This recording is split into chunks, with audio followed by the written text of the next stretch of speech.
Welcome to the verdict room. Pull up a seat. We're seeking the truth. Dropping in week after week. Yeah. Last 24, lay it out on the table. True crime experts peeling back every angle. Looking for answers, real exact. In the timeline, track by track. Wrong's telling tales, she keeps us in line. Every little detail, every tiny sign. They break it all down at Dago's Cafe. Coffee on the counter, new case, same day. Welcome to the verdict room, where we're seeking the truth, no spin. Bringing you the facts so raw, let the evidence speak again. Exposing all the secrets, looking for the lies in the cracks. They throw revelations at your feet till the gavel comes down on the facts. Hey! Typically unique, but the method is clean. Red string on the board, map out every scene. Replay the last call, rewind the last text. If it don't add up, they on to what's next. Side eyes, alibis, tear them apart. Trail through the dark with a flashlight heart. Bronx on the story, keeping pace on the track. Every minute, every motive, never holding it back. Welcome to the verdict room, where we're seeking the truth, no spin. Bringing you the facts so raw, let the evidence speak again. Exposing all the secrets, looking for the lies in the cracks. They throw revelations at your feet till the gavel comes down on the facts. Week after week, you know the sea's still warm. Cold case heat brewing up in the storm. From the Bronx to the booth, they connect every clue. When the hammer hits the wood, you know the verdict is you. Welcome to the verdict room, where we're seeking the truth, no spin. Bringing you the facts so raw, let the evidence speak again. Exposing all the secrets, looking for the lies in the cracks. They drop the gavel one last time and the truth keeps pulling you back. Yeah.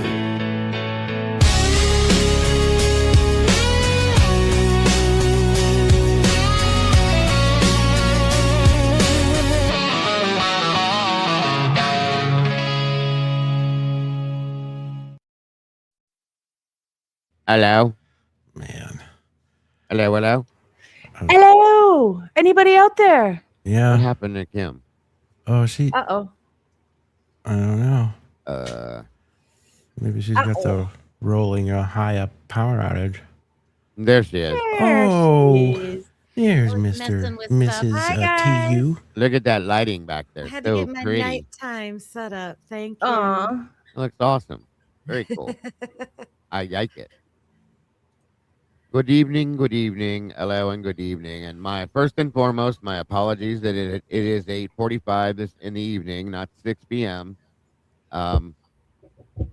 It was a stormy day today here in Ohio, and I lost power until about, I don't know, an hour ago. So that is why we are late. It is all my fault. You can blame me for everything. It's okay.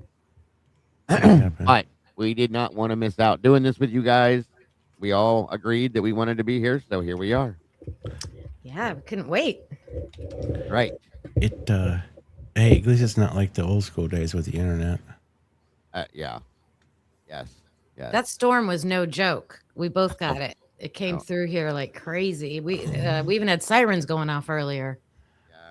We did too, because the reason why I had no power is because whatever we had, I don't think it was a tornado, but it was something close. It picked a tree up out of the ground, roots and all, and threw it across the street and took out power, internet, everything. Just blew it all out. So I gotta love to say Ohio Edison was on the ball for what the pictures that we saw. Somebody in the city that I live in took pictures and put it up on there's a local Facebook page, and they were like, "This is why nobody has power out on this road," which is where I live, because it took everything out. It took the wires and pulled all the poles together, type cartoon looking shit. It was crazy. So it was probably Caden. Yeah, could have been, but they were on top of that shit fast and got it back on within a couple hours. I would have never expected, with what I saw, that they'd have been done already. So I'm grateful. Here we are, and we can do it. Yesterday I was walking Bronx in the afternoon, and we had quite a storm yesterday, and my phone's been sitting in a bag of rice for over 24 hours. Was it a So storm or a shit storm? yeah. Have you checked it? Is it wet? It's fine now, but it just started taking a charge within the past couple hours. Oh wow. But yeah, and I have cases and stuff on my, like, I just have never had a problem with my phone, so I was shocked that it said that the charging port was wet. Oh, jeez. Yeah. Kim, how was your night? Yes. Oh Late my one. gosh. I didn't go to bed till like 4 a.m. because we were at the dirt track Wow. racing, and it got over at like 11, and it took us that long to go back and forth with the cars that we have picking them up. And I only had to do one trip home, and then I stayed home and made something to eat because we didn't eat all night. And I'm like, you guys go do the lugging back and forth, and I'll stay home. And I had food ready when they got home. Then we all went to bed. Nice. Yeah, you guys got to look into getting one of those used, obviously, because I'm sure even used they're expensive. One of those multi-car trailers, because them things. Oh yeah.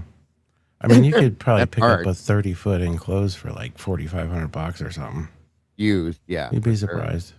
But you got to be able to put. I don't know. We got a single one that was Is it brand new? less than 2,000. Oh no. We got a Okay. single one, but that was over 1,000. But Well, yeah, it might help. Either way, you guys are like the. it was fun. These guys are like the Jeffersons rolling down the road, huh? Yep. Oh my God. It's No. I understand. There's a lot to take, you know. Yeah, it's a lot. I was Welcome. trying to videotape, and they just go round and round. So I'm like, following them around the track. But there's 4 of them out there. My husband, my daughter, my nephew, and I'm trying. They're all going different, I'm like, where are they at? Where are they going? Are the That was tracks made out of clay? There's a lot of clay in the dirt, but they're just dirt. But they have a water truck. They go around and they spray the water it on down. them, and so they're real slick. And yeah, Yep, When I yep. was 15, I went to my first race like that, and obviously it was like, clay dirt type stuff. But Yes. I had never been, so I wore my hair was longer than it is now. she Back touches then, her I wore hair. my hair down and a brand new white shirt. Oh, geez. Yeah, my whole face, my teeth, everything. I was just black, just You covered. get covered. Yeah. in- So much fun though. Yeah. Especially if you're coming out of a turn. Oh yeah. So much. Yeah, fun. them tires like to spit all sorts of dirt. It's real on asphalt too. Like I was telling Kim with like those outlaws, those open wheel outlaws. You'll get rubber that'll come up and hit you in the head. Yes. It's real. Yeah. Yeah, we used to stand on the sidelines because I worked on the rescue crew for Oh, you sleep a in place that called shit. Sharon Speedway, which is out here, and we would stand off to the sidelines watching things just in case some shit went down. And we were worse off standing there every night when we would do the races than we would be going into a house fire. I'm telling you, Mhm. covered in dirt, rubber, soot, everything. It was crazy. Shit flying. Carlos had an incident. He I think it was in the heat race. They have huge tractor tires around the infield. Yeah. And someone was in front of him and he didn't see it, and he got air. He like went a little bit airborne. I thought he was gonna flip the car. I Oh, freaked out. Oh my God. everything's good.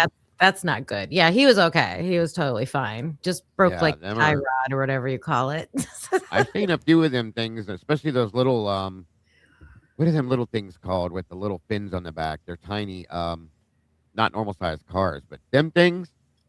Oh my God, they'll get moving, and that fin that's on the back will pick those cars up. Aren't off the those the ground. outlaws? Aren't those the outlaw Oh. cars? Is that what you're- those are called? I thought they were mini. Yeah, something. the ones with the wings on the top. Yeah, the yeah. Yeah, they're like wing sprints, and then the The little open wheel sprint outlaws. cars. cars. That's That's, it, what they sprint. are. The sprint cars. Those So things are- every race that I was at, every time those would run, one Yeah. would flip up and bounce, and they would roll and bounce, and we were constantly running back and forth after those because that fin, when they Mhm. get certain speed going, that fin picks them up off the ground, and it's Yeah. like, oh shit. So yeah, We don't mess with that. But yeah, And that we're- was my night. It was fun. Yeah, those things are sounds wild. like it. Good stuff. Everybody's asking about Bronxy. Bronxy is, he's the same, but I feel like we took one little small step possibly forward as of last night. I figured out how to get him some powdered vitamins, which I was unable to do before. So I put it inside some rice. Normally he doesn't eat rice, he won't touch it, but I made some rice to where he would touch it and put the vitamins in there. And today he was licking the bowl. So I feel like that is a good step until we can get him into a specialist. Good stuff. That is exciting. Hopefully he'll start to pick up some of his weight again, a little muscle tone back and all that. Yep. And Mikey, how was your week, buddy? It was real good, actually. Good.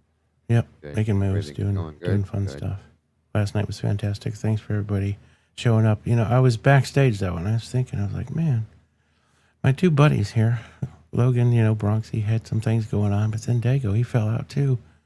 I was out there with the Wolves last night. And then Kim was out racing, I'm like, shit, man, that shit got. Yeah, but you pulled it off for real. That was You had such a great show last night. That was a very positive show, and it was a very lots of people in there too. Yeah. Very, very interesting. Conversation was great. Yeah. I don't care what we're talking about, and it's always been this way, and I'll say it again and again because I've known Jules since we've all both been out here from the start. Any conversation I've ever had with Jules is always fun and interesting, no matter what. So yeah, she was supposed to leave at an hour and a half tops. 4 hours later. Yeah. I know. I got home. I'm like, oh my God, he's still alive. Right. I'm like, I made it. She's great to talk with. She really is. And she makes some great points. And I just love having a conversation. And of course, Joff helps a lot. He's always got something interesting to talk about. So it was a great show, buddy. You did great with it. I'm very super excited it's going that way. I'm proud of you. You're doing a great job, bud. And I know it'll just get better. Yes, sir. Absolutely. Absolutely. Thank you, Miss Bianca. Welcome, everybody. We are not ignoring you. We just do this every week. So welcome to all of you. It's great to have you all here from every channel. As always, everybody from the Peeps pen, whatever you guys call it down there with Miss Kim over at Typically Unique. The Coop. The Coop. That's it. The Coop. Oh, the little peeps. Peep. I'm in a rough spot right now. Yeah. In this like rebranding thing. Yes. You don't even want to know the.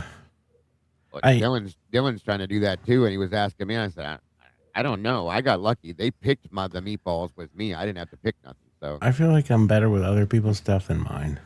Yeah. Well, look, we just learned our name in the past month.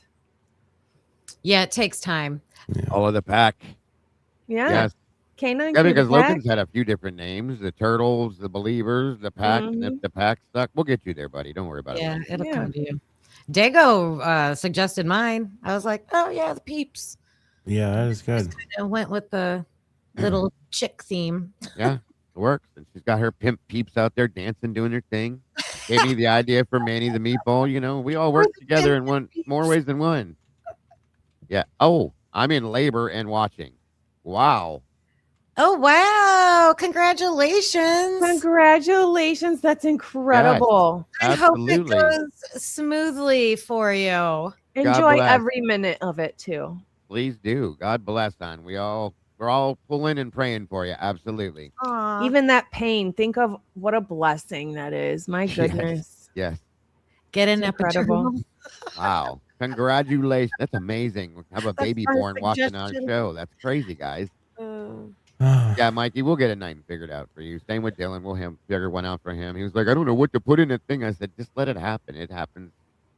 It happens when it wants to happen, It is what it is.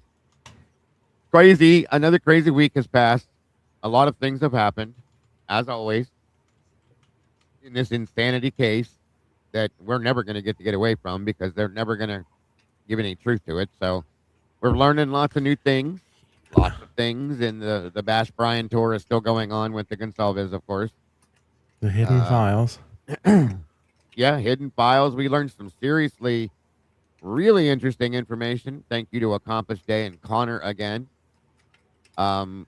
Basically justifying everything we thought for the past 4 years, that they're lying and hiding things from us. Surprise. So is that where the stuff went from? Whatever got messed up in the fridge or whatever?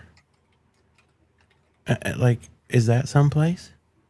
No idea. No idea. I don't even think that happened. I'll be honest with you. At this Yeah, point, yeah. I don't think that happened. I never Because- thought it was an actual thing. Right, because most of That that was like stuff, a- we looked into that quite a long time back. Most of that stuff doesn't need to be refrigerated, okay? I'm not Right. saying all of it doesn't, but some of it, quite a bit of it doesn't have to be refrigerated. So what would that even mean? Yeah. I don't know. I don't know that I believe any of that. So I think these are excuses that are thrown at us and laid out there so that we're trying to shut us up. Well, here we sit. So think about And it. that's because nobody was really looking at it carefully, looking into it like we do. So to the people that they have to deal with normally, they can just say, oh, a couple things got, maybe messed up because the refrigerator accidentally, true or not true. They just, as long as they say something, as long as they have an explanation, and then no one bats an eye and they move on. Just like they're saying about like what was discovered with this second filing system. How has it been described even by the people who probably discovered it? Oh, they just have other files. They just have Right. another file. I found it, hidden in some other file. No, it's not just other files. It's It's way completely Don't different worry server. about them because they're no evidentiary value, which is a freaking opinion. That's your opinion. You That's know, your it'd be opinion. some Right. shit, guys. I bet you this all pins to around the same time that they shut off Steve G information. We can't talk to him anymore. When that was Could be. MPD Oh, said, because he put it on blast. Very well could be. Very well could be. And that's exactly what's going on with this, okay?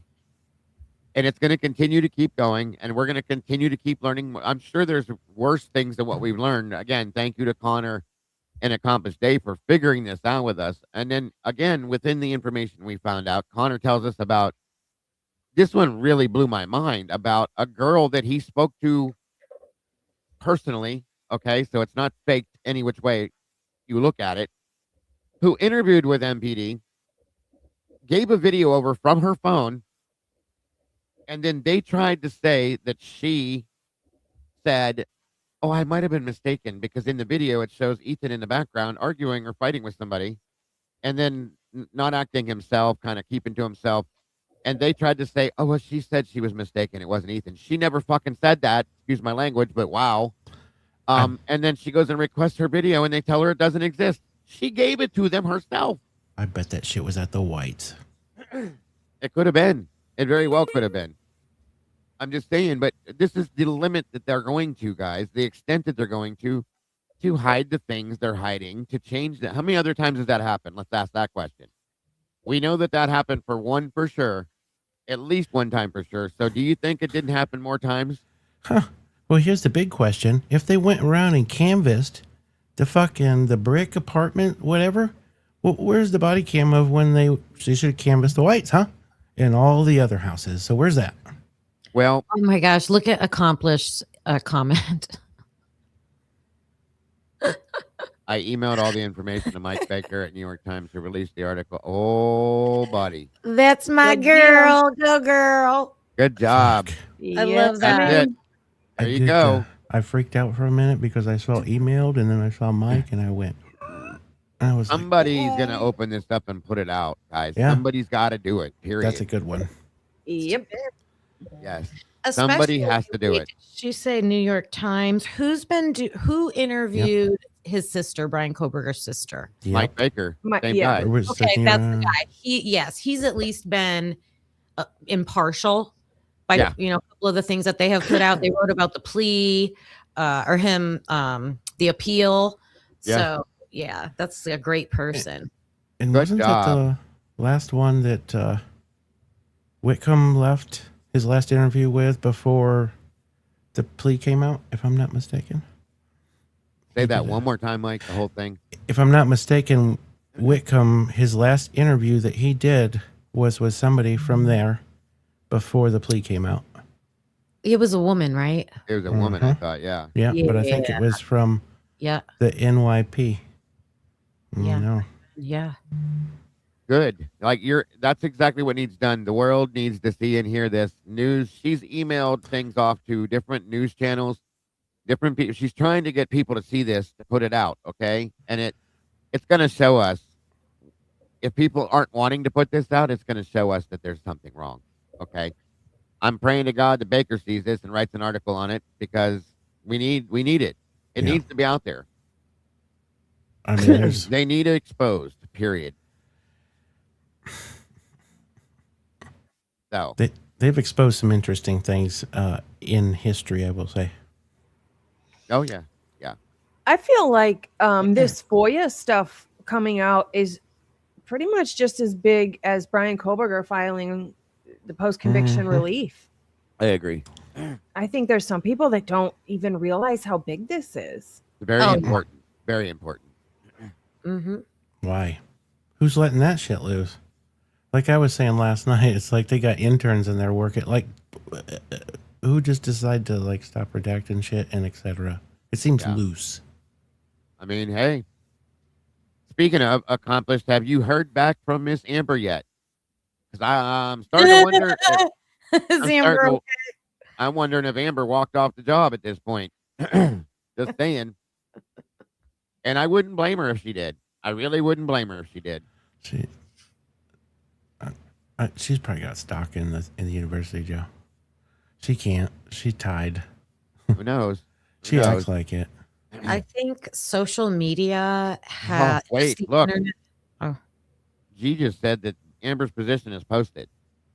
Oh, wow. See, is it really? Unless they're posting another one because they're so overwhelmed with all the things we're asking for. Right. Yeah. They might be adding another person. What I was going to say when we did the live regarding all the FOIA stuff, and I said I was going to say something. I said, no, I won't say that. It wasn't anything bad. It was just at one point when I talked to Amber, she did tell me that she was the only one that did that job. I don't know if it's changed. I don't, but at one point, not that long ago, she did tell me that from her own mouth. So that's the only reason why I thought that. On this date, Jack Monkey. I wonder what date that was posted.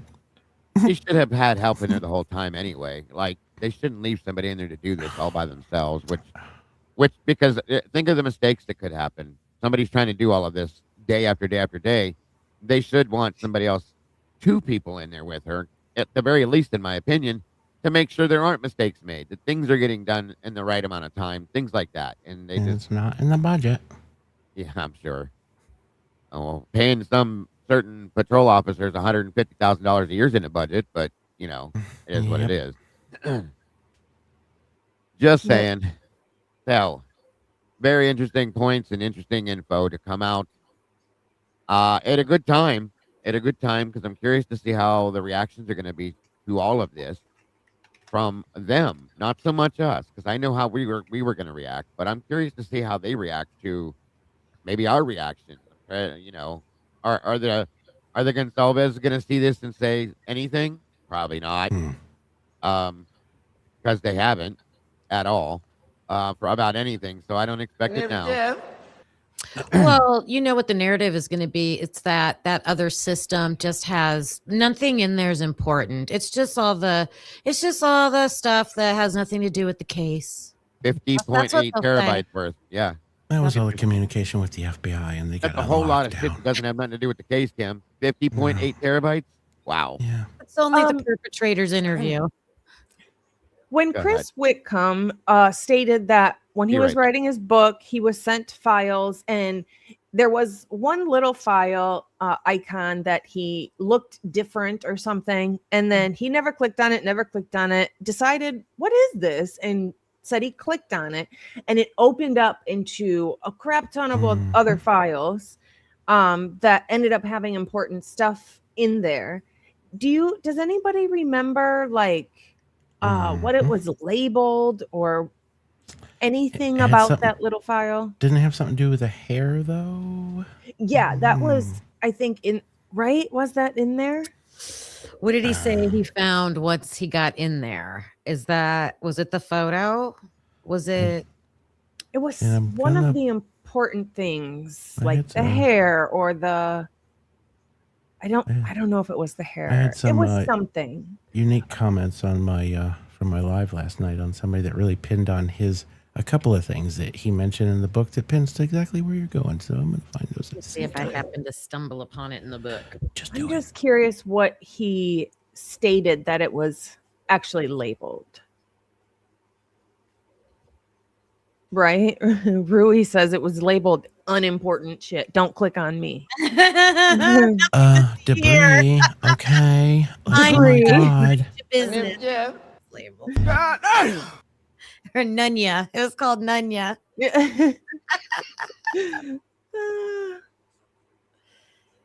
Oh my god. Yeah, I don't think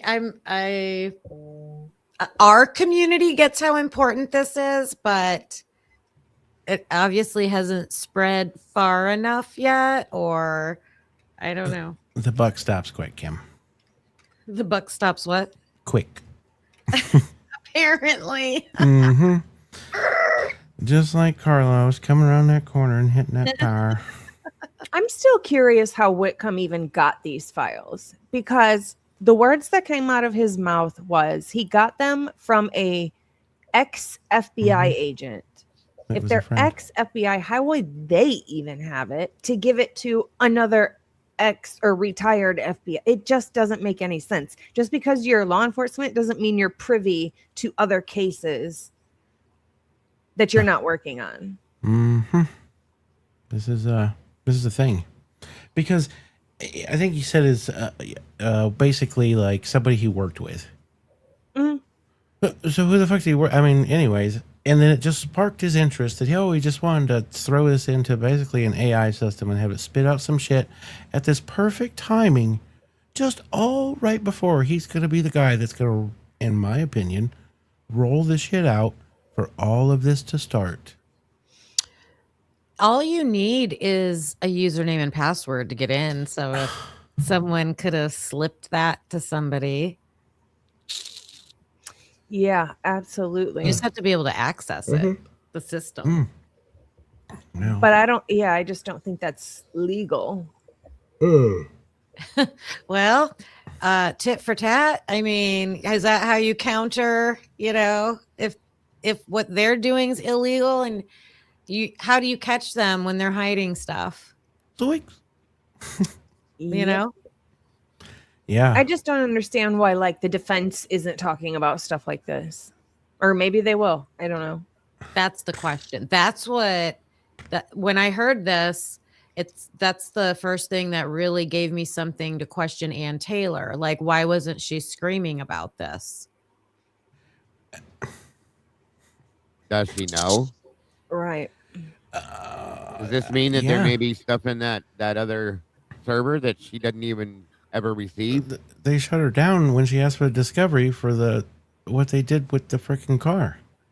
I mean, So even let's assume she didn't know let's assume she didn't know until the EWU lawsuit got filed. But once Right. that got filed and this paperwork's in there, you would think, because she's still technically representing Brian, right? With the redactions. I haven't seen any retraction, so yeah, right. I would think. So Or I think at some point she should know. well, I hope. yeah. I mean, if it's true that said that was seeing him quite often. Or But she's not said, but she didn't say anything. Yeah. So that's or the what other makes side of it is she sus. did know about it, and that's even worse. I think So, she knew about it. I think a lot of people probably feel that way too, but I don't know which way I feel at this point yet, because we don't know a whole lot of anything from her side of things. That's the problem. Okay. And I'm really trying to wait. Go ahead. Sorry, Logan. No, go ahead. You can finish. All I was saying is I'm really trying to wait before I pass full judgment on the defense and Ann Taylor. I'm really trying to wait and see if there's anything that ever comes from this, an explanation as to everything that has happened with that side of things. And if there ever is, at that point, it just kind of leaves us no choice but to believe what we believe. So go ahead. Anyway, I'm sorry. Is there something about this case, or maybe it is just the crime itself, that is so high and everybody is so scared all the way to Ann Taylor to speak on the truth? We know that people are not speaking on the truth and that it's for a reason. They're obviously scared, but things have been leaked purposefully since day one of this crime. If you remember things on 4chan and things like that, there was information leaked on there that was absolutely true. Somebody knew that information. Yes. And I do think it was law enforcement that was possibly Papa Rogers or whoever. But something about this, everybody's terrified to speak on it. And I mean everybody. But some people want to get it out there, so they're putting it, leaking it. Well. I'll let y'all start and I'll end with my BS at the end. I do believe there is, Logan. I've thought this for a long time. There seems to be a fear of sorts that quite a few people it seems that they have a fear of something. The people that live in the town, the students surrounding it, possible witnesses, and all the way, like you said, down to the defense team. Maybe even the judge, for all we know. I don't know. But there seems to be a bit of a fear of something, possibly, that is making people step as far away from this as they can. Absolutely. I mean, nobody knows Kaylee. Everybody seems to have the same mundane story. And now we're just finding out that from Connor, who has spoken to somebody that was there, like you said earlier, that saw Ethan get in an argument. And that wasn't, and think of how many people were around them. And Nobody's not one talking person said anything about it. Nobody. What you think, Kim? They were asked specifically too, Logan, did you see anything weird that night? Did anything strange happen that night? Anything odd or out of place? Not a damn word. No. And yes, Kim, what do you think? I was looking at the book. I'm trying to find that part in there about the. She has a missing tab, Joe. She has the Bible out. Were you talking about specifically a person or just in general them asking? Just in general, I think, all around. Oh yeah, I feel like every time I listen to an interview, I'm like, why aren't you? It seems like they're not asking the most important question in every interview. Like I know we might pull up that newest one, that AR one with Connor, but they talk about Jack Showalter in that, and like that's the guy that was with them last. Like there's a couple questions in there that you're gonna be like, why aren't you asking this? Well, think about that other. Go ahead, Mike. No, you roll. Well, that other interview that they dropped. What the hell was the name? Where they said, shit, I can't think of the name, but anyway, they said that she was there with Ethan. I think she was there with Ethan and Xana till 2 a.m. And then that dude came back to the house at 3:30 in the morning. That interview in itself, I'm like, wait, what? And She said that there was someone at the 1122 house. Yeah, right. Yeah, that's how I took it. Yeah. Yes. Which is interesting to me, because if you think about it, Dylan is posting pictures, editing and posting pictures at 3:33 in the morning. To me, that kind of looks like somebody's there, people are there, you're entertaining, you're up, you're awake, you're keeping yourself busy, editing, posting picture, just hanging out type of thing, or a party, or That's crazy. But yet this one gal happened to lose her selfies, huh? And I don't know. In my opinion, they split this 3 ways between the FBI, MPD. The FBI they were trying to find the real killers.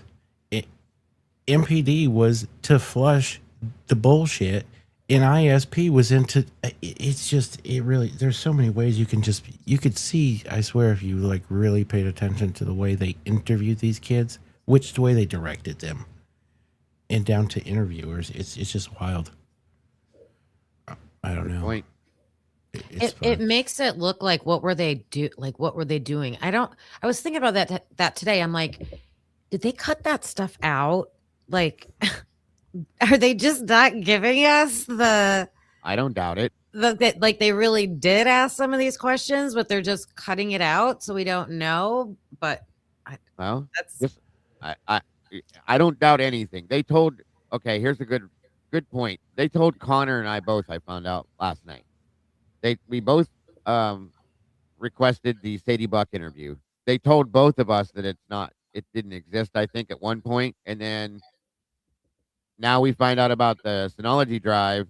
There's no way on the planet that interview doesn't exist because she was on the witness list for one. Two, they did a interview with her boyfriend, and her boyfriend brought her up. So any real investigation, the boyfriend says her name, they're automatically going to jump over to do an interview with her as well as they did in with everything else. So, but it doesn't exist. Yeah. okay. So then think about this. If Ann Taylor knows that that interview exists, because that's how she would put her on the witness list, then Right. Ann Taylor must have access to the system then that interview is in. I have to agree. But we don't necessarily know that the interview is in that system. Well, I mean, yes, Not for because sure, but we're also told that's a federal interview. We don't have it. But Oh, see, yeah. when you talk to the feds, they say we gave everything back to Moscow. When you talk to ISP, we gave everything back to Moscow. So who's telling the truth and who's not? Thank you, Bianca, for the 5 gifted. We appreciate you so much. Welcome to our new members to the pack. The This is very K9 awesome. crew. This is where Thank you, Miss my Bianca, as opinion, always. I think, comes into play. What, Mike? This is where my opinion, I think, really comes into play. You got to think. I personally think that the A group, you know who I'm talking about, the Aryans. I feel like they have overrun and topped the law enforcement in the state of in that region so much that it's gotten to the point where they just said, we're going to get into bed with these guys. You got to think, what does it fuel for law enforcement? Look at all the grants, all this. It keeps them going. It fuels more people. They can't control them, so you might as well join them. And you can look at all the slime bags that just go along with it. And you got to think, Ann Taylor, that was defending Brian Koberger, she was also given a case of the Aryans at the same time. And if this is really the truth that they were involved in this with the Ruggies, ain't that some shit? Agreed. Thank you, Sleuthy. So much appreciated, dear. God bless, hon. And as well, Sweet Pete, thank you for those as well. You can see it with the informants. Look at Molly. Look at the BS pullover. Look at frickin' what's her face in the white truck. Oh, just let her go over to Washington. Da, da, da, da, da, da. Yeah. Does right this there. make it seem any more suspicious to any of you that the 4 victims in a house of 6 people were the only 4 that had prior police contact? Yeah, just like Brian Koberger. That is huh? kind of interesting. I never thought about that, Logan. Damn it. Ethan was in the frickin' what was it, the Volvo or whatever that wagon was. Yeah. Subaru. And then you got, Well, didn't Bethany have an accident right before this too? I don't know if it was a DUI, but I heard that it was possibly. It was a like a 3-car crash, and she was like in the middle. Okay. But I don't think it was in Moscow, or Okay. it wasn't Moscow police that she I had got you. contact with. But what is interesting about that crash is the lady that I believe got hit and then hit the back of Bethany's car. When she was, now don't quote me, but it's something close to this. When she was asked about giving her story, she said that she is scared to speak due to the people involved in this crash. and that was the girl that asked for her father, right? That I don't remember. Wait, say that. Oh, ask no, that no. This question was again. the other one. Which girl? This was the girl that crashed into the hydrant. Sorry, my bad. The one in front of Koberger's apartment. I swear she had a similar fear of, she kept asking for her dad. She was like delusional.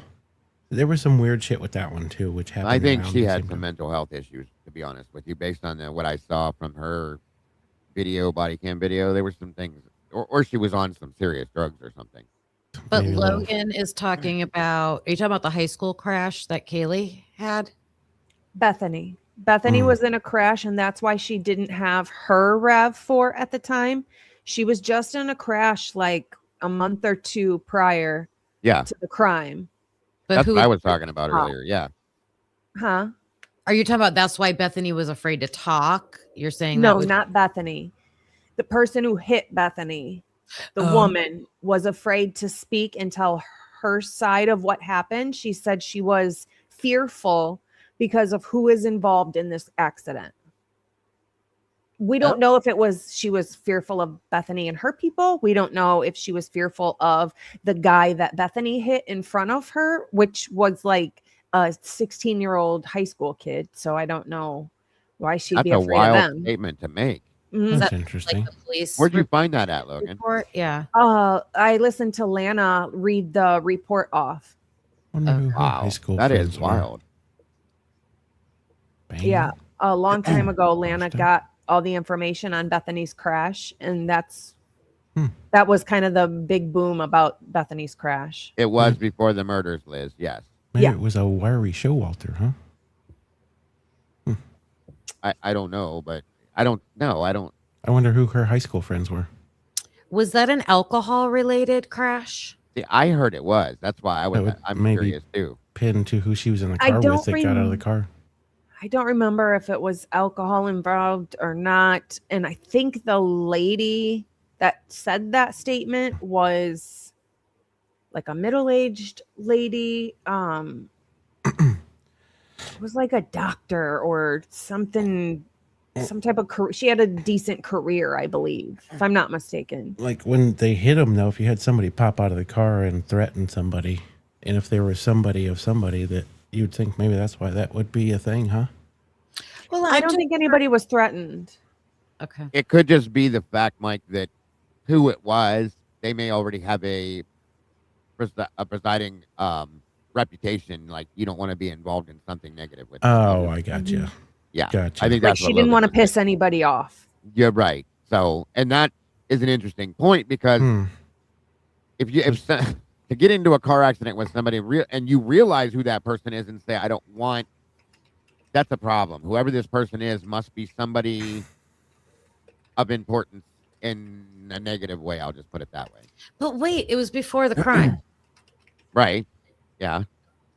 It doesn't. How are you whoever- going to look at a college student and say What the fuck? that What if that it- doesn't make any sense? Like, It I'm could in an be accident with a girl What if named it was a gang member or something like that she got into the accident with? Is what I think Logan is talking about. Somebody that has a bad reputation or something, a scary reputation is that the point But you're it's making? the other but so the gang member doesn't want to talk about Bethany. No, it's not the gang member. It's No. So okay, so there's a 16-year-old kid in the front.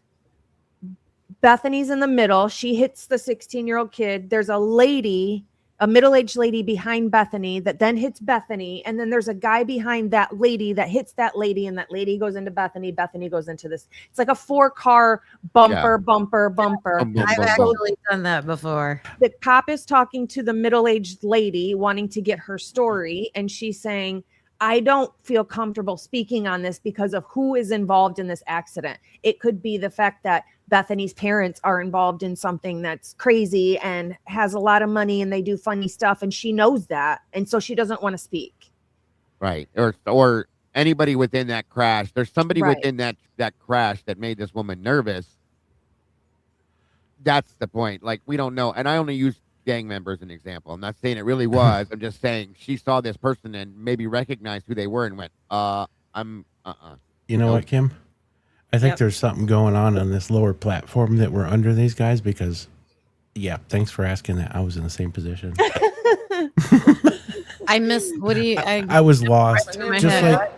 Just like you, I didn't know where Thank this you, all fly on the wall. started. That's why I was all well, confused. yeah, because now I can see it was the older woman who caused the accident because she was the first car that crashed into all of them. No, it wasn't necessarily the older woman who caused the accident. it was like 4 cars, and I can't remember what order it was in, but I don't think it was the middle-aged woman that caught. I'll find the video and post it on the community Yeah, it's page. something to look back at. Yeah. Thank you, Fly on the Wall, for the jewels. Very much appreciated. The point is that with this whole conversation is that the Right. woman made a statement saying that she doesn't want to talk about anything that has to do with this accident because of who was involved. Is it Bethany? Is it car number 1? Was there a gang member involved in this that she realized? Was there a police officer involved maybe that somebody that made her nervous was in that accident? She don't want to talk. That's the whole point. But Bethany was in the accident, so it And could Bethany have was in been the her accident. as well. Yeah, it could have been her as well. Yes. Or her family members that Or this whoever woman she was. knew and was scared of. I There don't you know go. about y'all, but And that if makes this me a little woman's scared of suspicious. somebody that's not Bethany, and Bethany's in that same accident, then is Bethany also scared of somebody? And then does that Could be. make a connection with her there somehow? Does Bethany end up knowing something? Or I don't know. That could go a million different ways. It could go a million different. Bethany didn't say she was scared. Bethany gave her statement and wrote out a report, so it didn't seem like she was scared of anything. I mean, when I looked into Bethany at one point, okay, because of some things we found that were really odd. That her name ended up in the state of Ohio over a period of time, very close to some of us. Mhm. And we started looking into the background of that. There's some people that her daddy is associated with, that the names that I recognize that are involved in some other things in high ranking areas that I was like, oh, okay. And he's a dentist, probably has some money, could have some involvement with some people that maybe do some illegal things.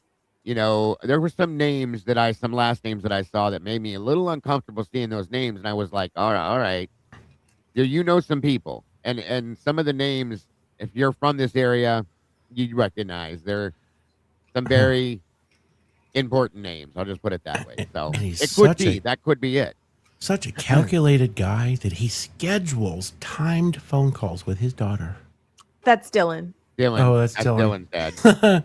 But either which And that's way, all bullshit too. I If you feel ask like me, they're both saying bullshit.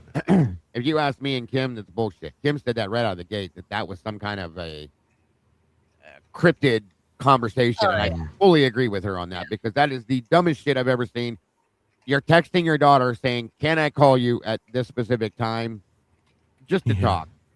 And I did she thought, respond? yeah. 1 or 2 sounds like option 1, option 2. That was like established way earlier. Like, 2 do would you be need better. more? Like, are you good now? That would be number 1. Or do you need more time? That would be number 2. Something like that. I don't know. Like, Yeah, hey, I fully agreed with that. Thank you, Rosie. when can I slide by, huh? It's very Thank strange you, shit. Rosie. Thank you, Rosie. Thank you, Rosie. Thank you, Rosie. We love you, Rosie Rosie. was thou.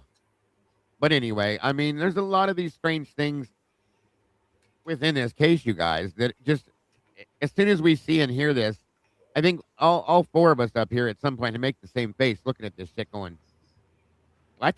Imagine if they You know, unredacted like, all how? this shit, what we would be like. I mean, you saw what Mike just did. We get the names confused because there's so many different names. There's things that one person said, the other person didn't say, and we get this one. This is what I'm saying. It's insanity. It's clear cut insanity. It is. So remember when Thompson said about the missing video, he said it simply didn't exist. Those were the exact same words. They say, yeah, they say that a lot, don't they?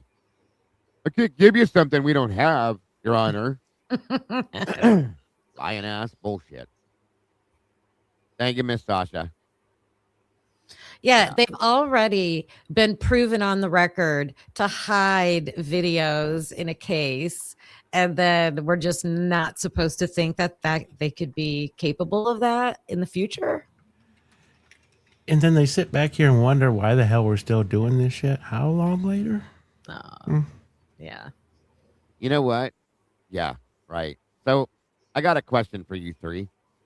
Somebody just pointed it out because it's something I've been thinking on, especially after Mike's show last night.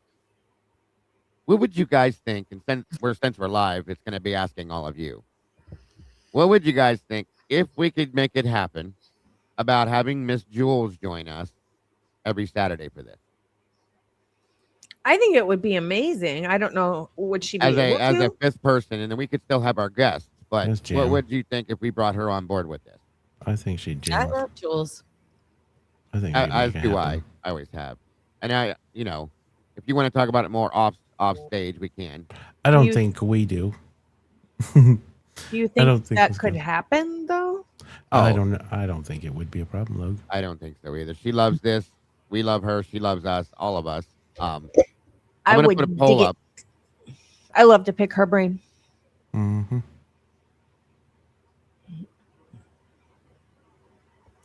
I would dig it. Dig it. Dig it.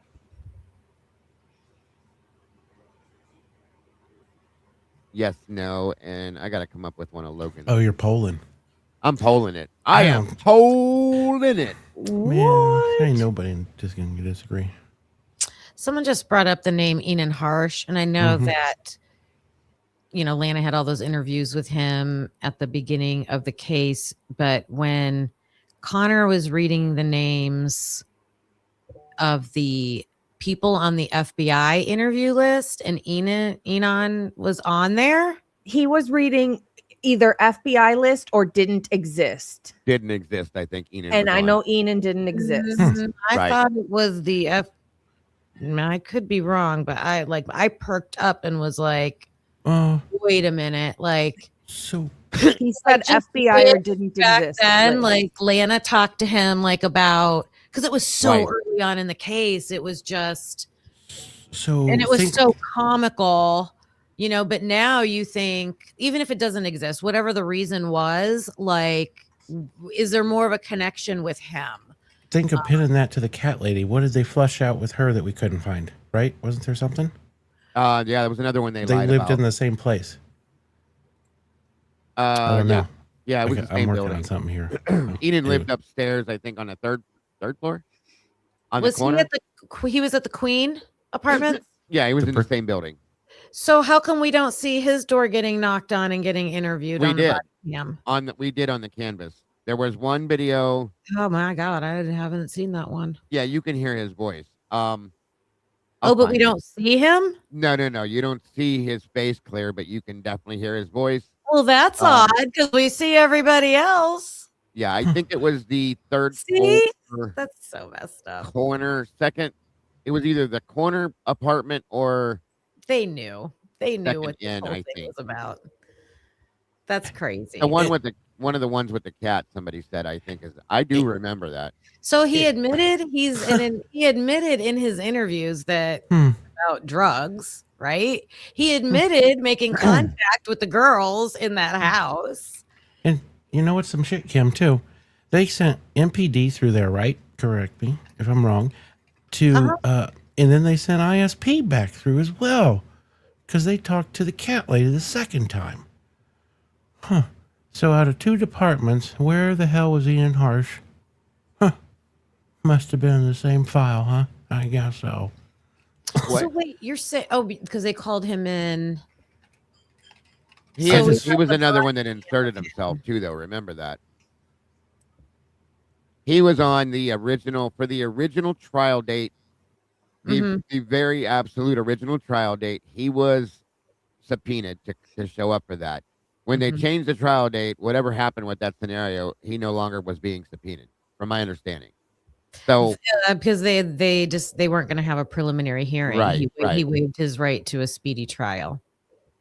there you go. Thank Yeah. you. So what I want to know is, why was he subpoenaed to begin with in the first place? That's what I want to know. And what was it that he said or did that gave them a reason to subpoena him? That's my question. Okay.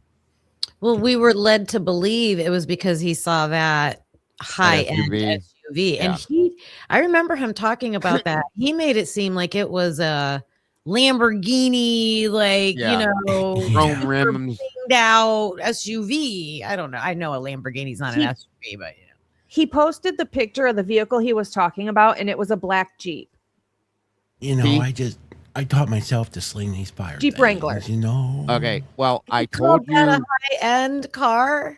No. Well, no, It was wait a minute. newer. It was Hold on. nice, but it wasn't. Hold on. Kendra, if anybody remembers Kendra, she had a Jeep that was kind of, I guess we'll call it pimped out a little bit.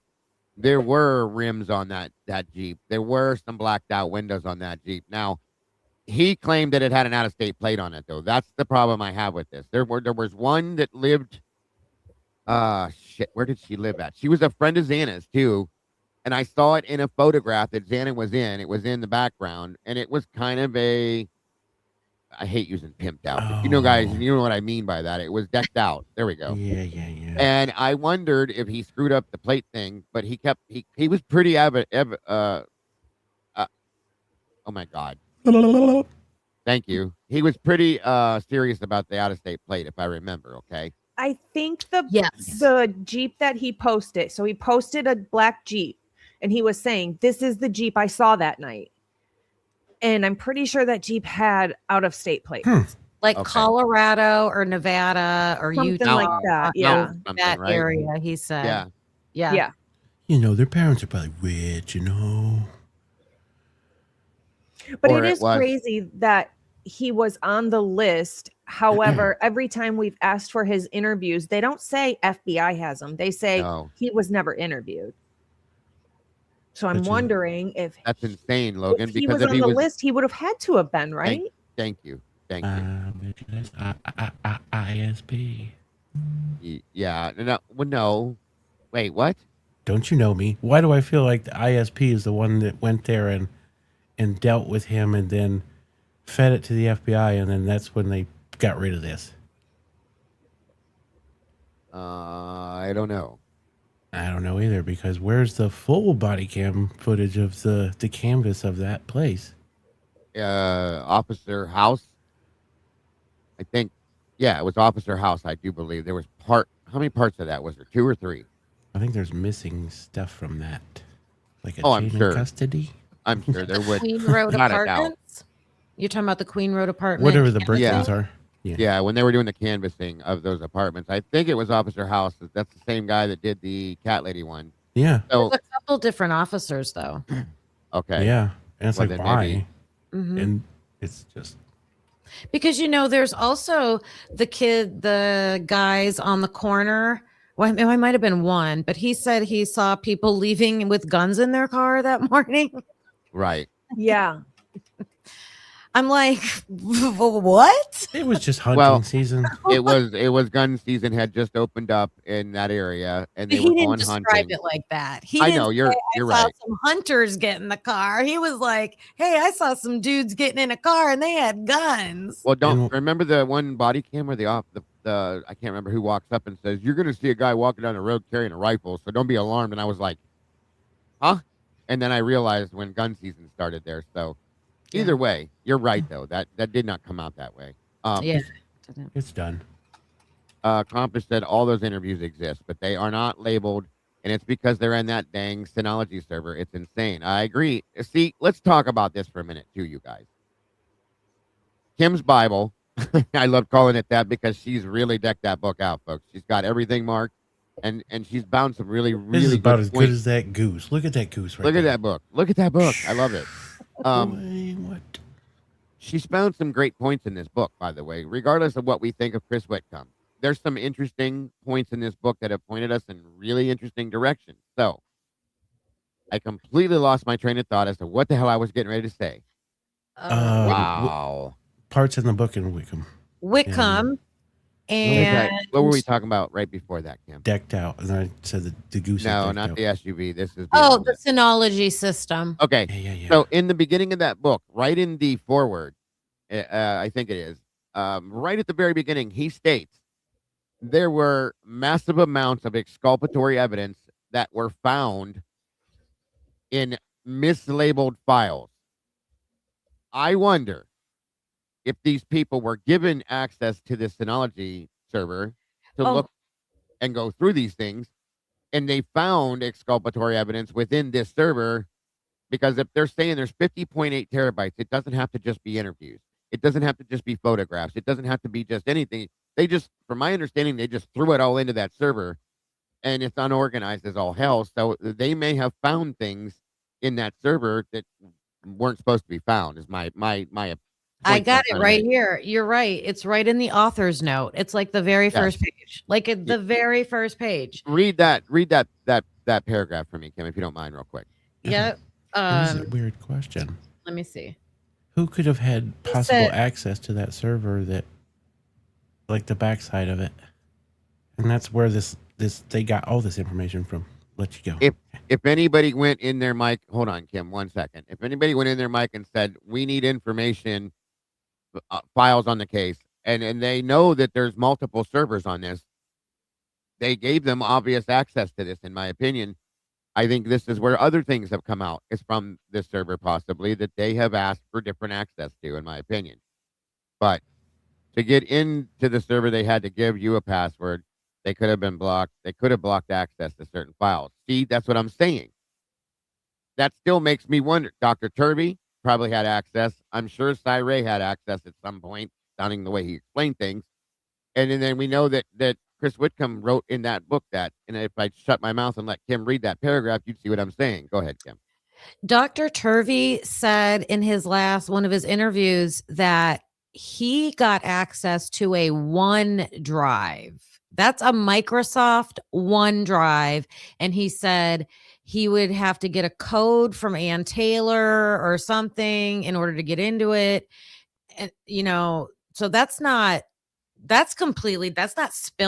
That's not Synology. That's something from the defense. So I don't think Right. they're giving anybody access to this evidence locker stuff under Tim Smallridge, but Yeah. okay. So he says, Koberger's team seemed to dismiss the case as flawed and predicted exoneration. I paid little attention, thinking experts would sort it out all nicely. Okay. Then after that, it says, but then two things happened almost simultaneously. Koberger changed his plea to guilty, and a colleague called to say he'd seen the file. So who There it saw is. this file? This is And what then I it was saying. says terabytes worth of lab reports, autopsy photos, and forensic analysis. Well, that explains a shit ton, doesn't it, there, Miss? As soon as I heard Connor and Accomplice say that rang right back into my mind. Thank you, Kim. Teach just sent it right out of the freaking page. There it is, guys, and that makes me wonder. Yeah. Did they get this access? How or why? I don't know. And go ahead. Well, so a colleague calls him or lets him know, hey, I saw these files. So did someone figure out what we just figured out?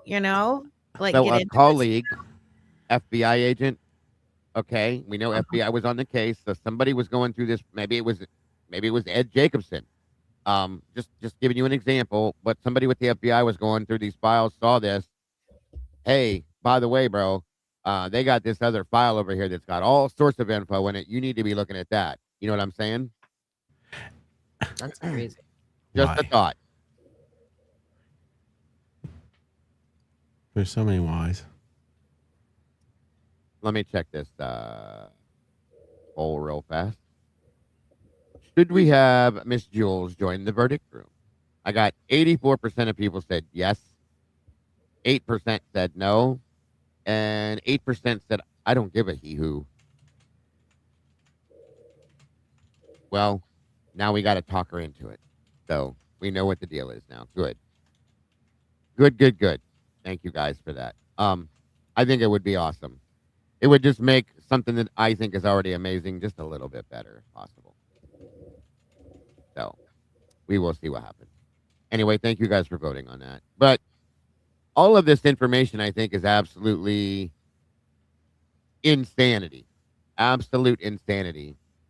And it's a huge problem, guys. And I think we agreed the other night when we were on the panel over at Kim's, when we first found this out, that this is justification. Clear cut, absolute justification. We have been talking about this shit for 4 years, and here we go. And it's all timing shit. Everything is timing. Look when the plea deal came up. You roll it back to what we found out and the shit that went on right before that. Everything is timing. I've said that for a long time, Mike. The timing in this case is insane. Everything has. It's almost like it was scheduled like this. You know what I mean? Okay, it's February 3rd of 2024. It's time to drop this shit. You know, you know what I mean? It's been 7 months into this. It's time to drop this now. It's like it's a scripted thing. The whole entire every bit of it. And it's almost like they need this Gilter versus Proberger thing to continue as well, because I feel like some of the Proberger or people that are proving some stuff just for our our favor is also kind of oddly timed. They're doing that shit as they come out in the media. It's fucked. How do you think that judicial system that could have took this case and went through all this $8 million that Mr. Gonsalves just preaches on, like he paid that freaking bill, and they walked around for how long not creasing them shoes up until how long, and then they went, oh, this can't go to trial. Let's give them a plea deal. They sat on all this bullshit that they never knew would fly. And then they went, oh, what are we going to do now? And asked for the discovery on the car going around the house. Oh, what the? I may be crazy. That's fucked up. Thank you very much. MF 1497. Ian Harsh was interviewed on Hidden True Crime Channel early on. Possibly why Ann Taylor put him on her list. Could be. He was. I do agree. That was way after Lana had him on, though. Yeah. That is a good point. And thank you very much for that, MM. Appreciate that so very much. I will say something else, too. Knowing this, again, I think I already brought, maybe I didn't, but finding this out, again, I really hate to segue into this, but it's a point. The Gonsalves family, or the Steve and Christy, we all know their feelings on lots of things, especially anything involving murder has a wallet. All of that. What do you guys think their reaction would be to hearing this piece of information, if any at all? I'm curious. They would find a way to make something up to make it look like it doesn't mean anything and it's stupid and it doesn't matter and all this information has no bearing on the case anyway. We're just looking for a reason. All that tinfoil hats and Yeah. social media. Good. That's exactly my thought too, Logan. Why do you guys want this murderer to go free? Why? So we can just kill more people? That was a good impression there, Miss Logan. You got a cold case? I love it. I can't wait for the first case. Well, here's a recommendation, Christy. Why don't you focus on the case that is involving your daughter and get some truth out of that case first? Invest in that one. This is just my opinion. No disrespect intended, but damn, let's go. It's wild to me. They don't even want to know what the other weapon was that hit their daughter in the face multiple times. Well, Logan, I think it's because if they really focus on that, they'd have to possibly focus on a secondary perpetrator. That's not okay. Yeah, right.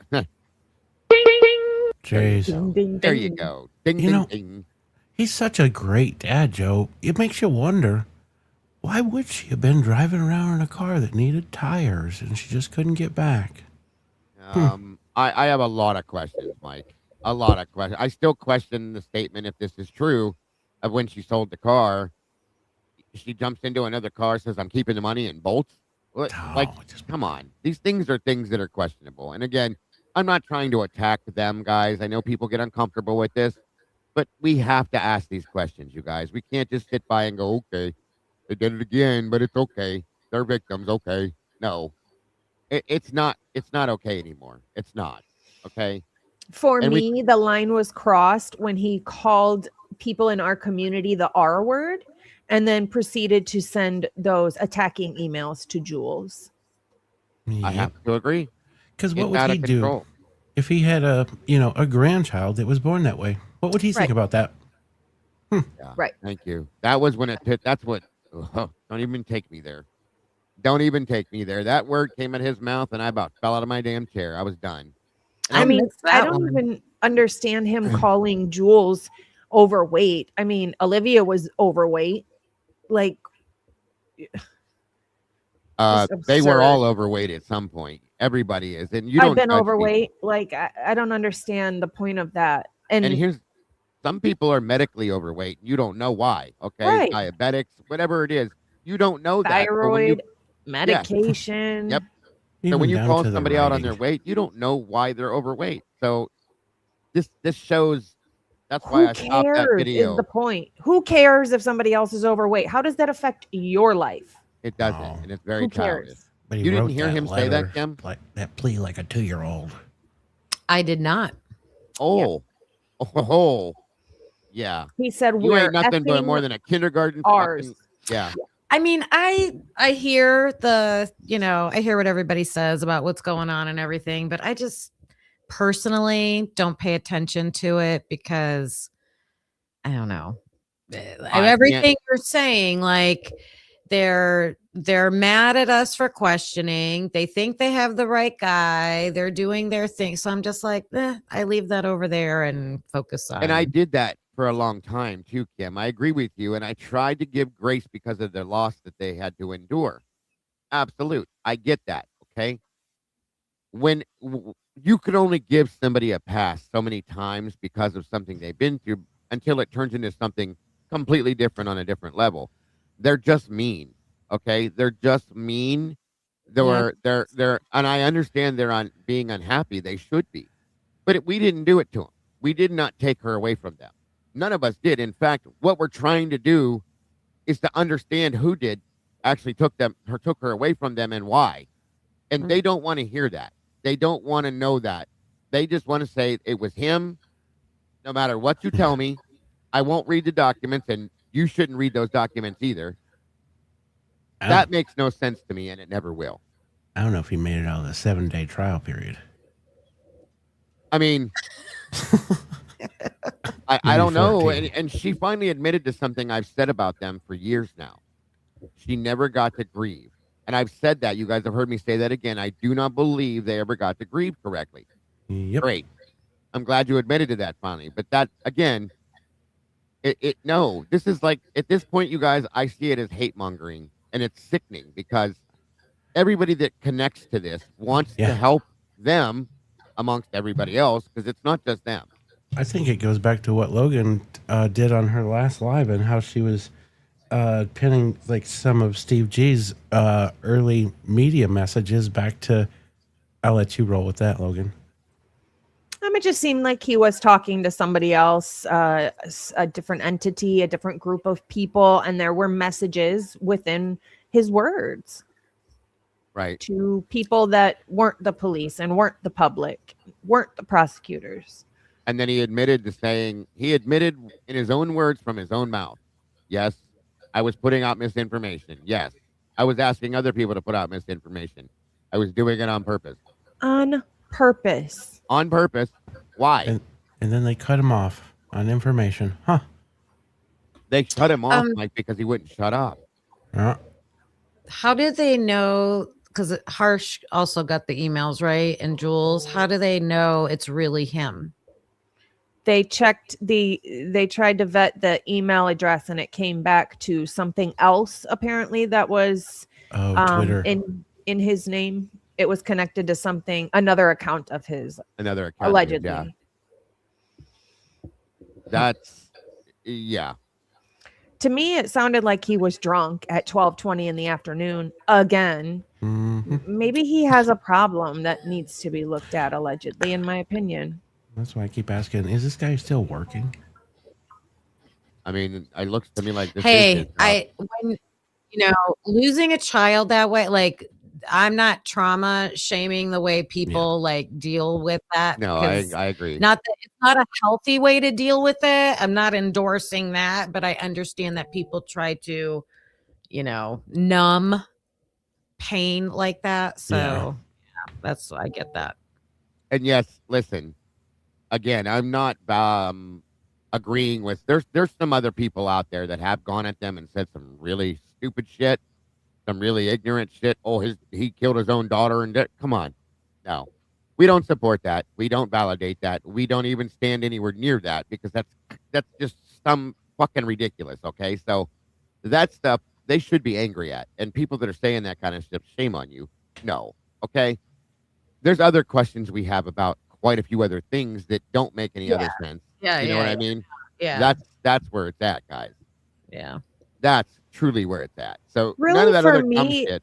for me, it's the fact that I feel like myself, everybody in this community has put umpteenth 11 more hours into digging into his daughter's case Yes, than they have. absolutely. Yeah. Logan, she looked at us all and said, "Stop reading the document." What in the actual hell? Why?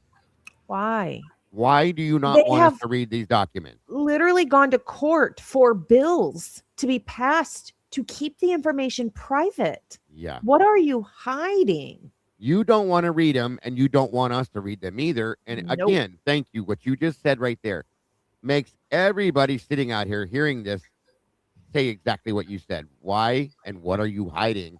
What is in those documents you don't want us to see? And if that's not the truth, if that's not the reason, then you shouldn't say those things, or at least clarify why you're saying it. I can understand the pictures for sure. I totally get that. Of Do I course. still want to see them to investigate? I don't necessarily want to see them. Validate. I just want to, just for investigating type stuff, the wounds versus whatever. But I get them fighting against the public seeing pictures like that. That I understand. Mhm. So here's a good question, and I'm going to put myself in the role of a parent. I'll be right back. Okie dokie. If I was a parent, and I'm going to say if I felt the way that they do in the law that they got passed, they would have known about the autopsy of their daughter a long time ago and how many wounds she had and everything that was so graphic. So don't you think that maybe if you felt some kind of way and you knew this was going to become public at some point in time, that you would have started that bullshit a long time before it actually came out? Yes, sir. Like, what are you actually doing right now? We know they're sideways as shit, but still, it's I agree. they will boil your blood. I Yeah. agree. And Yeah. and when you have things like what you just said happen, and we ask these questions, and then we get attacked for asking the questions, it brings on more questions, in my opinion, that just Yep. continue to grow and continue to make things look a certain type of way, and people want to know. And in my personal opinion, I think he and them, they are more worried about that family name being exposed than what actually happened to their daughter. I Which- mean, they're definitely worried about something else, Mike. That was, kind of involved with it, but you know where I'm going with that. I do. I have That's- no disagreement with that one, buddy. It, there's too many questions. I'll just put it that way. Way too many questions, and they don't want to answer them. They walk around the questions that are put out there, or they attack you. They attack you. I don't feel like there's been one person that has asked any questions like, hey, how come there were, unknown male, all Yeah. that stuff. Nobody's even touched on those questions. And Right. of course, if somebody was going to ask those questions, they would say before the interview, we are not answering stuff like that. So, I mean, they won't even face the facts No. in real life. And with Not- some shitty credibility, they're coming back out here a second time, painting it again. The media. That being said, don't we have an interview, Logan, that Christy did that nobody's really seen? We should take a little look at here. Yeah. There is an interview. Actually, Bianca sent it to me a few days ago, and most people haven't seen it. It's not it's just an audio. It's not an actual video, but it is Right. Christy and her friend or something. And I don't think it had like 25 views. So nobody's really seen it or heard it. Right. Oh, that was I that found one. it a little interesting. A few things she said in there. Yeah, it's not too awful super long, and I thought it would be a good idea to check this out because I listen to. I know a lot of people don't like to hear them because they do the whole Brian Bash thing. But every time I hear them talk, there's something I pull out of their interviews that may be an interesting point or a nugget of something to tell us a different story. So This that one is is why. pretty interesting. She speaks on why she became friends with a certain person, and it's very clear about the money. It's You the amount of money this person could give her. So and it's see that annoying to listen to. that's the point. And this is it comes from a channel called Strong Enough by Claudia King. I put the link in the chat here for anybody that wants to check it out. It is right there. So I think we should jump in and check it out. And thank you, Logan.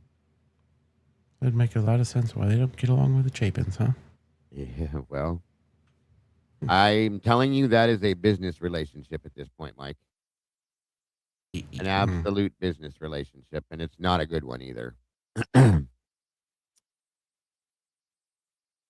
going to refresh my coffee real quick. Why don't you refresh your coffee real quick? Yeah. Okay. Okay. There you go. All right. Are you back, Miss Kim? All right, we can wait on Miss Kim. Thank you, Offset, for that. Appreciate that very much. Yeah, so this is in reference to Murder Has a Wallet, and things are going to be discussed about that. I do believe from what Logan said, she said it's very interesting. Thank you, Ms. Bianca. All right, let me see something here. As we're waiting, anything to add to any of this, Mike, before we get started on this? No, she sent me this the other day, but I didn't look at it. 100%. I did think it was interesting that they seem to. Well, why didn't this get a link? Put to their Facebook page. Agreed.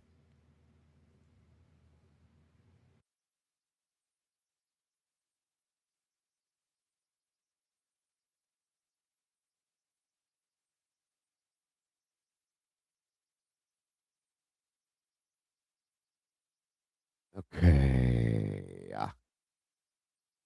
Thank you, Miss Bianca, again. Appreciate you very much, dear. By the way, thank you and welcome to all of you good, amazing and awesome moderators that are joining us from all of these channels. You guys are amazing, truly, truly amazing. And honest to God, we couldn't do this without you. So thank you all for taking time out of your busy lives and nights to join us here tonight to do this, guys. And I know even though we're even running later, you guys are still here doing your thing. So thank you so much. We appreciate you all very much. Very much. So this is, I believe, Miss Claudia King. Again, the link is in the chat for this. Thank you to Bianca. Check it out. Whatever you want to do, it's there. All right.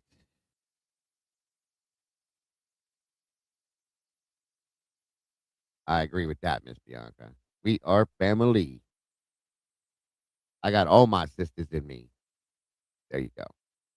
Did Mikey eat today? I have no idea, Hangman. What's that? Oh yeah, I ate 3 times before noon. There you go. Mikey has a good appetite for sure. Yeah, I get it in. Are you back, Miss Kim? Maybe not. We may start this without her, but nah. Let me see. I'm checking the chat here, making sure I'm not missing not a thing. If I could miss it, I don't want to. Okay. There's that, and that. There. All right. As soon as Logan and or Kim get back, we will kick this off. Thank you, Ms. Zalbrilli, for those jewels. What's your Everybody's dumb. I agree. Yes, sir. Yeah. What's your weather up there, temperature-wise, right now?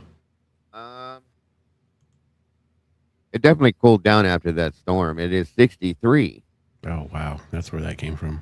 Yeah, it got cooler. Thank God, because when that storm hit earlier, it was 85 and it was humid as all hell, which in turn brings up the funnel clouds. I get a little nervous about that. And I almost wonder if we did get a piece of a tornado because that tree was pulled out of the ground by the roots.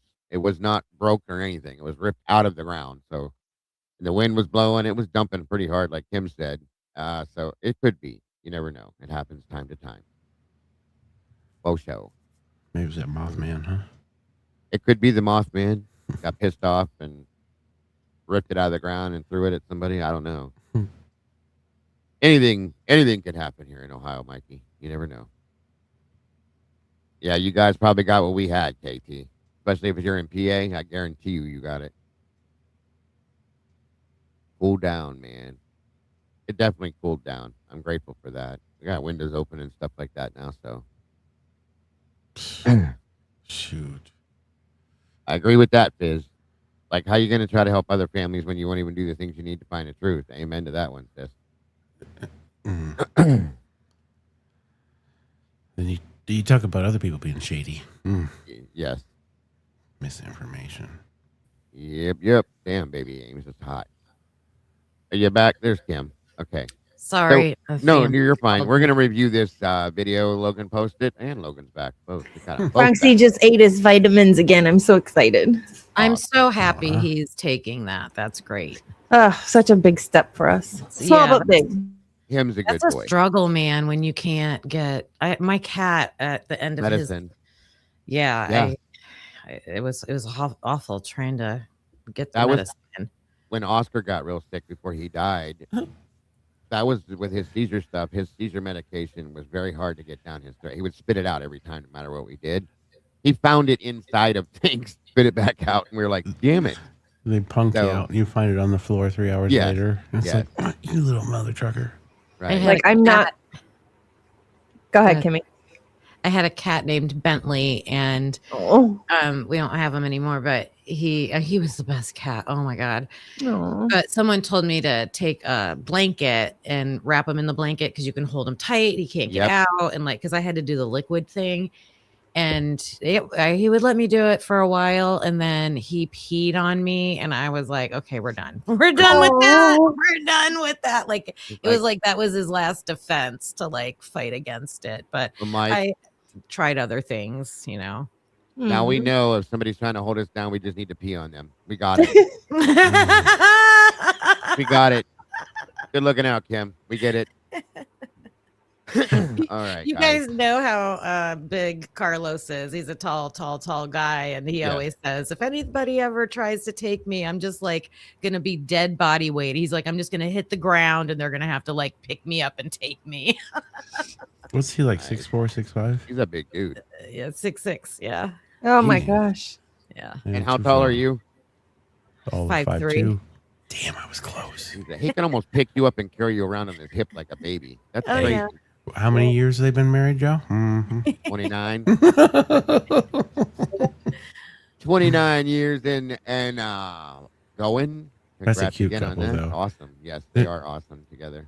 There ain't too many wives that would go to the dirt track with your husband. You are not lying. You are not lying. They're an amazing couple. I love them together. But back to Bronxy. We're happy that he's taking medicine. Yeah. I'm not the one who, they say just shove it down his throat. And if he sticks his tongue out, then I'm not shoving anything down his throat. He's going to take it because he wants to take it and it's healthy for him. And I don't want him to run from me then every time I pick it out or go to no. We're going to do it the conducive way to where he will take it because it's okay to take it. And the good thing is you said he's eating it like it's going out of style now, which is an amazing thing. I like that a lot. Well, I think the real thing is if he food and he's getting the vitamins with it, that's good. If she does force it down his throat, I think he will probably punish her when she's trying to sleep. Probably as payback. He's a smart guy for sure. So again, this is an audio interview done by this Claudia King. They're discussing Murder Has a Wallet, and it's that Tracy Bracco that Christy became friends with that has been helping her with this whole foundation thing. So Logan says there's some interesting points in this, and we're gonna break it down. And anything, Logan, you want me to stop anywhere, point out, back up, whatever, just let me know, okay? Look at Claudia's eyes, though. I think she has beautiful eyeballs. Yeah, she's got some penetrating eyes for sure. They're so pretty. For sure. And we're off. Founder Christy Gonsalves and Executive Director both doing today. Thank you for having us on. Yes, thank you. Absolutely. So, Christy, I want to start with you. You have been through a really difficult time over the last few years, but you have decided to go in a direction that a lot of people don't. And you have decided to dig in and start a foundation. And you kind of went in a different direction with your foundation because we are really focused on technology and DNA. I would love to hear what led you to do this. Well, what led me to do this is sitting right next to us here, Tracy Bracco. You know, I had the desire, you know, early on, you know, thinking one day it would be nice to do a foundation. And, you know, we kind of had like looked around at it, you know, probably, I don't know, maybe a year or so after losing Kaylee. And it was just like a mountain to climb to do a foundation. I'm like, oh gosh, this is just huge. And I am not about to climb a mountain right now. I'm already climbing Mount Everest, you know? And I was just like, probably not good. And I met Tracy through our Gonsalves family page early on. She started reaching out to me, and she just spoke to my heart, like in a different way, you know, that, you know, a lot of people do. And I finally just reached out to her, and we became friends very, very quickly. And then, you know, there was no more writing letters. It was, I'm sorry. We changed phone numbers. We started texting. We started talking. And so, you know, she was, when we were going to court, you know, and this motion and this. Hold on a second. And the sentencing and the plea. No more writing letters. In the beginning, so I believe their relationship started because Tracy Bracco continued to send her messages, send her gifts to her house, send. Repeatedly. So she showed Christy, I've got money. And that's why she got Christy's attention. That's why Christy ended up sending messages back to her, and because she continued to woo her with money. Yes, ma'am. If it had been a regular person who didn't send her anything, she would have never replied. I do agree. Very good point, Logan. And good call, because we've seen now she's doing mail openings and only specific things is she pointing out. So I fully agree with that here. But it sounds to me like Tracy was one of those people, you know how you have, I know in some cases they call them like the kiosk girls, where you have females that reach out to people in prison and they just continue and they just won't stop, letter after letter after email after. That's what it sounds to me that Tracy did, with continuing to try and insert herself and just get a response, message after gift after message after gift. Yep. Weird. And look at all these things she's sending us, Steve. Look at all this money she's spending on us, Steve. Guess what? She could probably definitely help us with this and that, and invest money into the foundation, Steve, and bing, bing, boom. Here we go. The Gonsalves were just interested because she had money. I can agree. I definitely can agree. And she was in law enforcement. That's another good point, Ali, to, you know, give them some kind of a background basis for trust, I guess. But I think the money was the biggest thing. I agree with that. So on we go. Is there anything else, Logan? No. All right, here we go. Deal and all that, you know, she was there through all that, you know, and then at the same time as the plea or the sentencing, a week later, our youngest daughter was going off to college, and she was in 10th grade when this happened. And, you know, those years just kind of passed us by. And then all of a sudden, I'm like, oh my gosh, Aubrey's going off to college. And the others went to U of I, which is like 2 hours away. So it's just kind of like, bye, see you guys next weekend. You know, she's going to Texas, like deep Texas. And all of a sudden, it hit me all at once. For one. What the hell is deep Texas? Yeah, what is deep Texas? Like, what does that even mean? The border, Going to deep Texas. The South is, I mean. Texas is Texas. You know what I mean? It's still hot as hell, whatever. That was Deep weird. Texas. Okay, sorry. It probably meant nothing, but that was just weird to me. Okay, so didn't we? She was going to Houston, right? I think that's what they said. How deep is Houston? Not too deep, Joe. That's not real deep. You know what I mean, Vern? There we go. Don't know. For all you Texans in here, how deep is Houston, y'all? I think like Galveston, like Corpus State. Yeah, North Deep Texas. There you go. Yeah, deep. On we go. We were supposed to have a trial. It ended in a plea deal. It just ended all abruptly, everything. And Aubrey's going off to college. And I'm like, and I'm talking to Tracy all the time, and I'm like, I don't know what I'm going to do. For one, she's the baby of 5. She's going all the way to Texas. I just have all these unknowns. We had planned to go to trial, and we planned to go move down to Boise for 3 months. We had a house rented already. And all this was just like, boom, and I'm like, what just happened to the last couple of years? I totally just missed Aubrey's high school years. And I said, I'm going to spiral. I said, I'm going to lose it. I just know I'm going to lose it. And she's like, no, we're going to start a foundation. And then I think Tracy should take it from here. I think she should too. Like Christy said, we just started communicating. Well, I was communicating with her, just sending her little things here and there that I was thinking of her, because like the rest of the world, this was the worst case. It really left me gobsmacked, which is hard to do considering my years in law enforcement, what I've seen. And I was just speechless. And I was speechless at how every day this family was getting up, taking their head off the pillow and going forward, giving interviews, trying to find the truth, digging for their daughter, instead of just sitting back and Excuse me? the justice system. They wanted to be involved in it as well, which is huge. She said, getting their head up off the pillow, going forward, digging, trying to find the truth. What? I thought you knew the truth. Brian Koberger did it. Yeah. But also when and where. When and where. Yeah. Good call. Good catch. Good point. See, this is why these types of things are important to hear, guys. Yes, I struggle with the voice too. I get it. And then right here on the screen, it has the text and it says, I wanted to be, or whatever, wanted to be involved in it as well. Involved in what? You wanted to be involved in what? Right. The murder investigation? That's weird.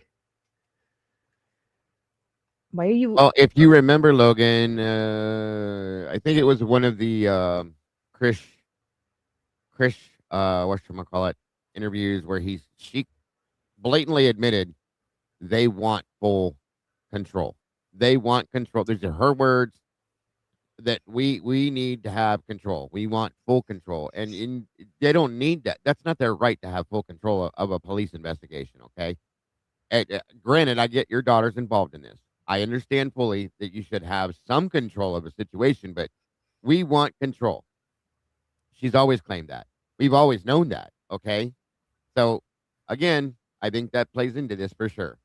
The words wanting control has literally come out of Steve's mouth, Christy's mouth, and Olivia's mouth. Yes, ma'am. More than once. Yeah. Quite often. So, very interesting point. And I wish they would say, like, specifically, what do you want control of? The investigation, the files, the story, the narrative, what do you want control of? I think, honestly, Logan, all of it. They want full control of everything. Like, if they could have everything and anything that the prosecution has, all of it, things that we know that you're just not allowed to have access to, they would have it. If they could get it, they would have it. I think they want the whole world to only speak the narrative that they believe in, and then they want Brian Koberger deceased. That's what they want. They want to control the way we think about this case. Yep. Just Every aspect go away. I fully agree. It just keeps coming up, and we got to fight this as families, But they're the only ones that say this kind of stuff, too. Remember that. Even if the Chapins are involved now, which is a whole other conversation, but even if they're involved now, they don't say things like this. They don't push things like this. They're not all over this like this, and nobody else is at all, okay, beyond this. So it's very odd. I'll just This say that. family is so bothered by our community and the things that we say that they literally do interviews to dispel the things that we say. Why? If it's so untrue to them, why are they so bothered by it? Just ignore it then. And they're so bothered by the creators that happen to pick out all the good key points, huh? Yeah.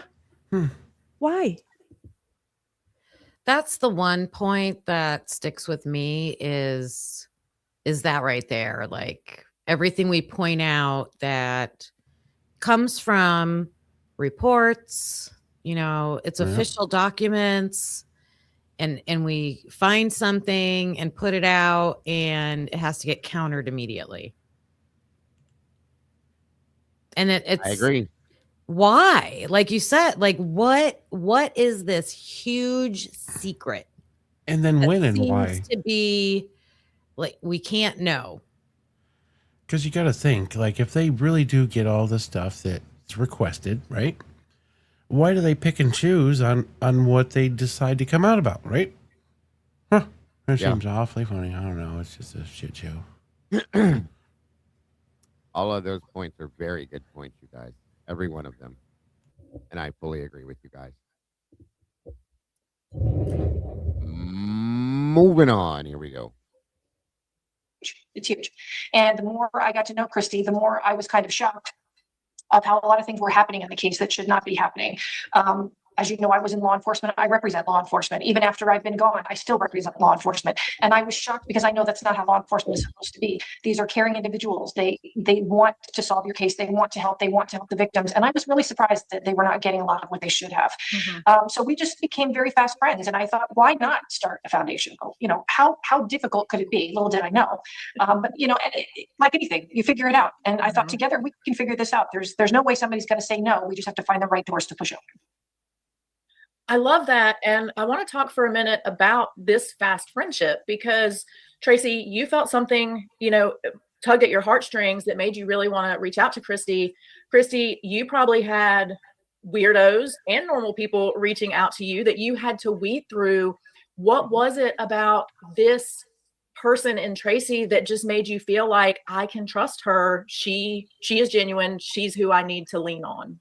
Gifts. Well, she, like you said, there was a lot, and you're reading a lot. I mean, a lot. I mean, we get a stack of cards in the mail, but Tracy didn't go away.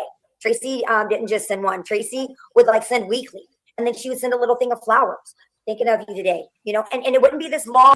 She also sent probably $200 to $300 a week, so She just said she kept sending every week. She would send something, a gift, something to her, so that showed her.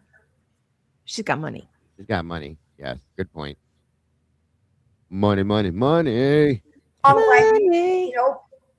Long letter. It was just like, you're in my heart today. I'm thinking of you today.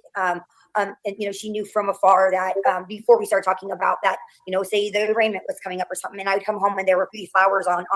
She was just aware of what was happening in the case very, very early on, as it was public. And then we'd come home and there'd be flowers on the porch and and a card, and it would be from her saying, thought of you today. I hope things went well. So it was just that, and she has very distinct writing, so I'd always recognize her writing, and she would always do the 3D cards. The coolest card, you can open it up and and you're just like, oh, and I'm like, you just got a sense after a while that this person is really invested in this, maybe it's the case, our family, truly she cares. I mean, for someone to, for me to take the time just to mail a bill, it takes me 2 weeks to get it out to the mailbox. So, and I'm like, she's taking the time to address this, to mail this, to get this card, to go, she really cares. She really cares. And, I reached out to her on the Facebook page because I knew who she was on the Facebook page, and did a private message, a DM, a PM, whatever you call it. And said, here's my number, and we, I think we texted maybe a couple times, and then I was like, can I call you? And she was just like, sure. And I think our first call was like a 3-4 hour phone call. Wow. And this was way before the foundation. Mhm. I mean, this was when we were knee deep up into court. I think we were around like the venue change, when it went from late Right charge to there. county, Love bombing. Love bombing is the Yeah. exact word. Love bombing. That is weird. Yes, ma'am. I don't Fully care agree if with it's a old police officer or what. That is weird. Who's love bombing? What did she say? Tracy Baracco was love bombing Christy Gonsalves. She was sending her gifts every week. Christy wasn't responding at first. And to get Christy's attention, Tracy Baracco continued to send her PM, DMs, Makes you wonder why. gifts, letters constantly over. Yeah. Not only did it show Christy that she's got money, sending gifts every week, but it's love bombing. It's the same thing. Why does that name sound familiar to me? Tracy Love bombing? Bracco sounds Tracy Oh. Bracco. She's sounds an old familiar to me. police officer. She You're was probably thinking of Lorraine Bracco. sounds like somebody that was on a show. Donnie She was. Brasco. Lorraine Bracco played Tony and the No. Sopranos. No, I'm thinking of somebody who it might have been like I don't know if it was a documentary or something, and there were these groups of friends that came together because one of them suffered from a crime. They were trying to solve something. Like that Oh, sounds okay. like one of the names of the women. So it Could would be. be like this advocacy, like they were these women who came together. It's not very well known. I'm just curious. Like that seems like the type of person that would reach out and do something like this. What I'm wondering, if she was pushing to get a hold of her all this time and she's such a great person, why didn't she push this video, bud? What do you mean? Like the views on this video are shit. Oh yeah, they're garbage. She clearly doesn't talk about this woman and all the bullshit that she spews out. Is this a popular podcast? I've never heard of it before this. Me neither. It had like 25 views. On what? Bianca found it. YouTube. It's called She might be popular on like Apple Podcasts or something. I don't know. she's got 557 subscribers, so maybe it's And new. again, the foundation that's not a bad thing, and it's also not a bad thing to like do a No. foundation when you're grieving and stuff. A lot of people do that because If you're doing it for the right reason, Kim. you'll just melt in your. No, I understand. I understand. That's my only thing. You ever try to walk out the house with two different shoes on? Okay. Yeah. I've done it Definitely once. there's nothing wrong with this, and this is I listen, I agree. This is a good way for people to heal. I get that too. If you're doing it for the right reason. Absolutely. And I question that is all I'm saying. I question that based on things I've seen. Did I thought I'm like reading some of the chat as it flies by. Did Christy say she never actually met this Tracy? Not Did until somebody after in the chat fact. say that? No, she was like a crazy. Did they have they weirdo. physically met face to face? They have now, but back then in the beginning they hadn't. No. Wow. No, she was just like a random person talking to her almost, reaching yeah. out constantly, though. Over message, gift, like sending her gifts every week. Christy just said that. Like she would send me gifts every week, and then I finally responded to her. Yeah, Like, I get love that. bombing. I get that. But did they go ahead and start this foundation without actually ever having met? I'm pretty sure yes. That's what I'm wondering. wild. That's What part does she play? Don't quote me, but I think it's she a huge might say it trust in here. thing, like wow. Persistence for reason. What was her reason? Clearly wasn't to put her on any of this on a podcast. This didn't go nowhere. I just think for Just- anybody that's you could easily get scammed when you're in a vulnerable position like that Yeah. as a grieving family and someone reaches out you could easily be taken advantage of. Like, yeah. And what was Tracy Bracco's point of inserting herself into this so persistently? What was the tipping point that she Well, finally went, yeah, you "Oh, don't know what okay." people's motivations are. No. So far, it seems like they're happy with it. So See, I question. Here's my thing. I question Tracy. What does Tracy want out of this? Okay, I'm not trying to say that people can't just be doing things out of the goodness of their own heart, but Sure. it, Hmm. it was insane, like almost like stalking what she was doing, and I'm just like Yeah. some kind of a. I feel like there's something she's expecting. You know? If Tracy didn't have anything to offer them, they would have Right. called her a creepy stalker weirdo. Yeah. Yeah. Makes you wonder what that tipping point was, huh? Hmm. I wonder if Tracy is doing something for herself within this. Is my biggest question, truly. Who was Tracy tied to? It's curious. You know what I mean? That is honest to God. What is your gain from this? What are you going to be getting out? Because she was pushing hard, y'all, hard. She finally got what she wanted, and I'm curious to see how this turns out and where this heads because there's got to be some kind of something in this for her, in my opinion. That was my point. That's just a very you can take a Right. chance, but when you meet people through the computer, we all know how that goes. It's not always a good thing. You are absolutely right, ma'am. Sorry, guys. Love you all. Sorry. My name is Jeff. Exactly. On we go.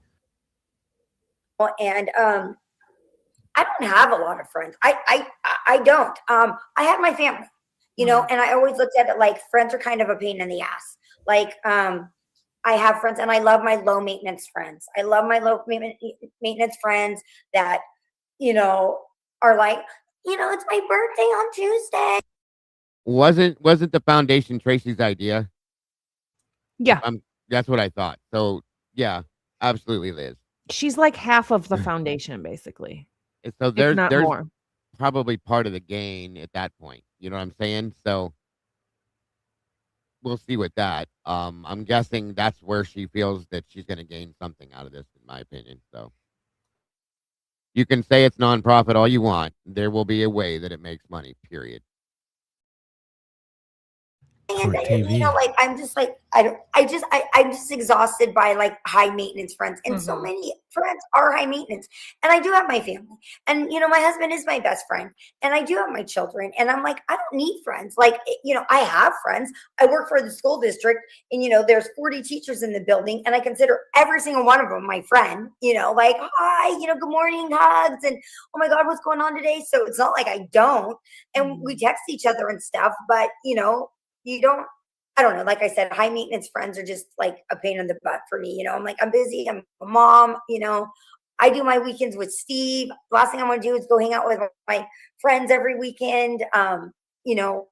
Once a year, twice a year, sure, but not every weekend. My sister has a lot of friends, and she's with her friends all the time, like all the time. And she has a fun life, but she invites me, and I'm always like, oh my gosh, no, like no. That relationship it was just perfect.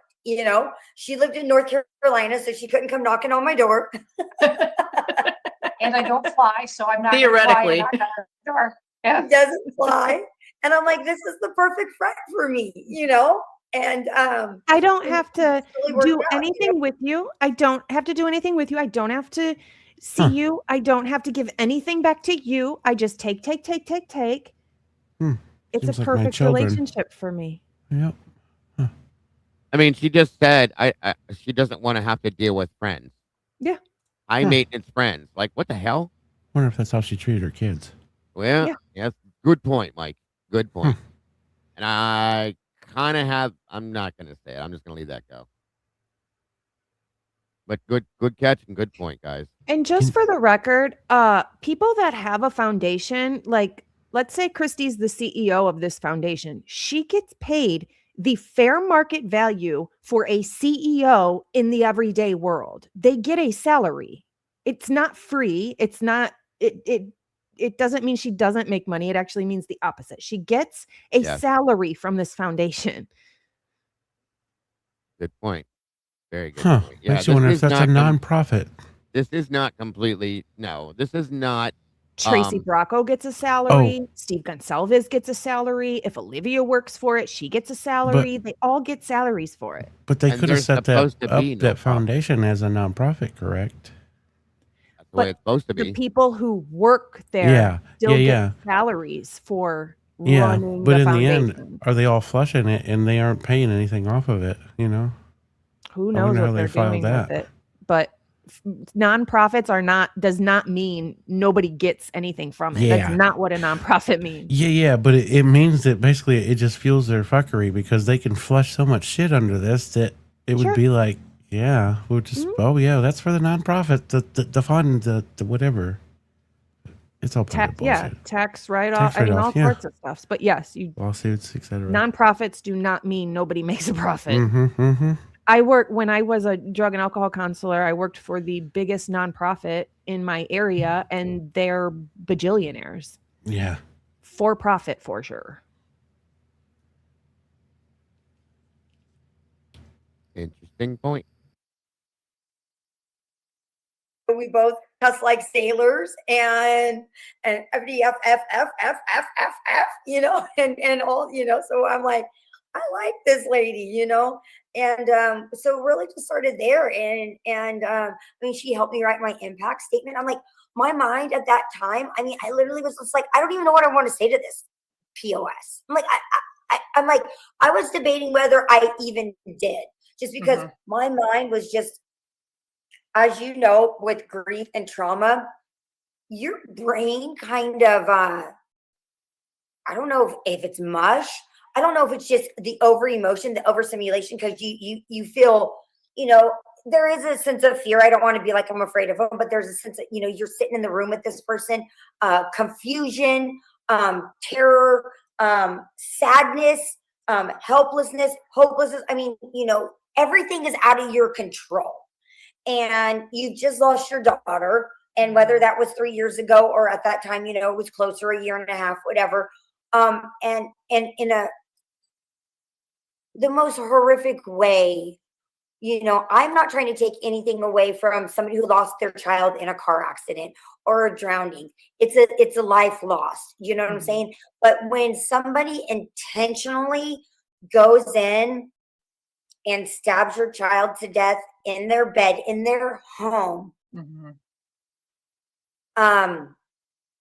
it's just different. And I can't say how it's different because I've never had a child drown. So I'm not trying to take away from that at all. But to have somebody intentionally take your child's life, you know, I don't know if my brain functions completely correct still at this time. I mean, honestly, like full on how it did before. I'm not saying I'm like, you know, I'm not a zombie by any means, like it, you know, but sometimes, I mean, I definitely feel like I'm not quite as quick as I used to be, or you know, and I just feel like I kind of have like a little bit of trauma brain, a little bit of grief brain, you know, like still that's kind of like cloudiness that kind of hangs on.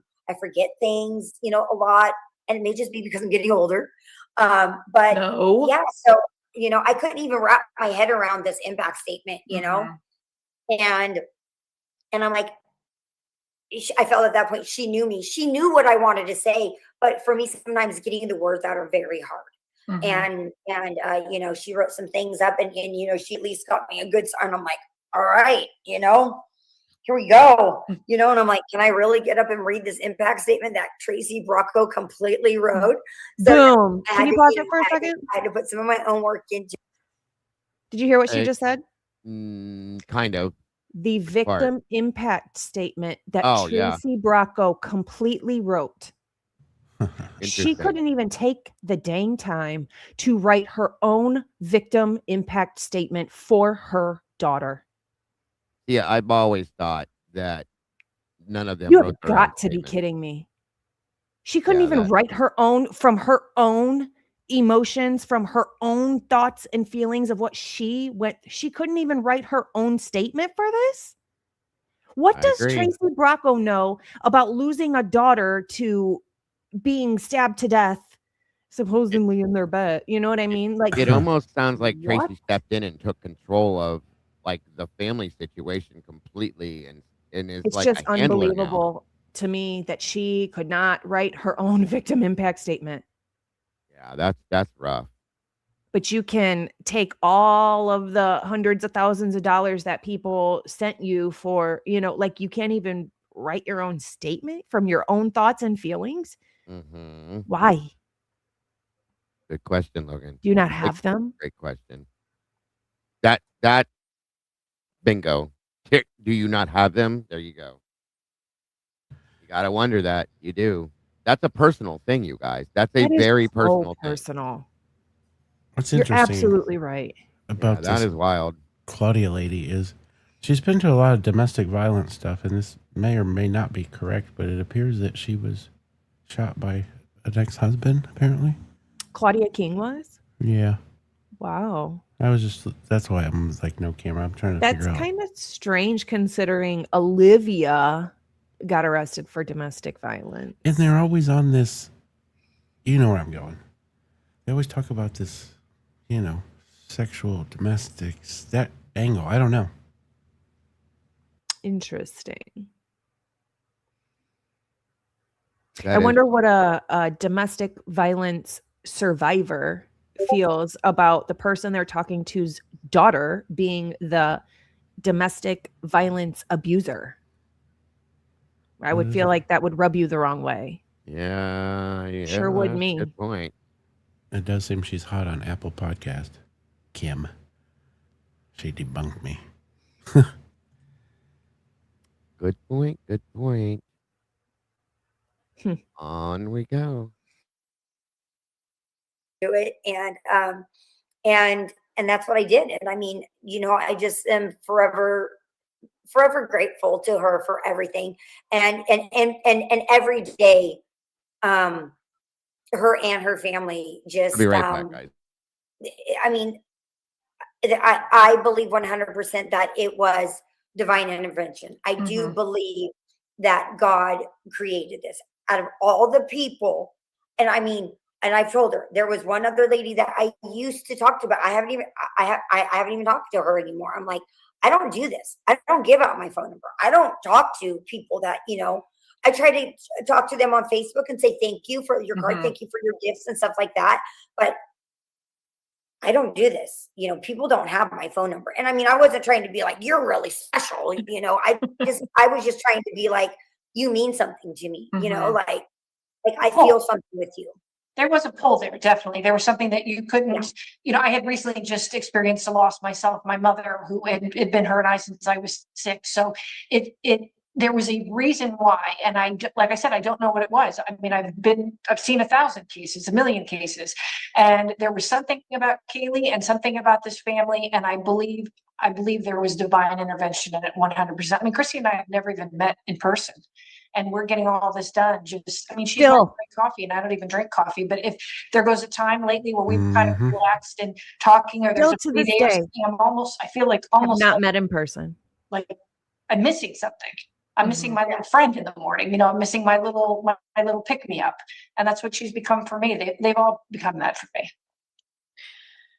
Christy, how does that feel to you that you're giving to Tracy just as much as Tracy is giving to you? I think it's an absolutely, and I don't want to sound corny or anything, but I think it is a beautiful thing.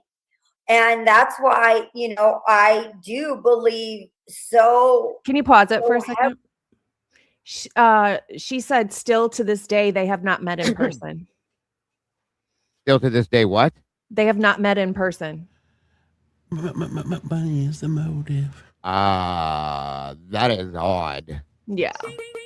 That is very odd, considering you're basically giving this woman full reign over your family and their life, and this situation, starting up a foundation with her. What, you haven't met in person once? That's strange. I'm sorry. Very strange.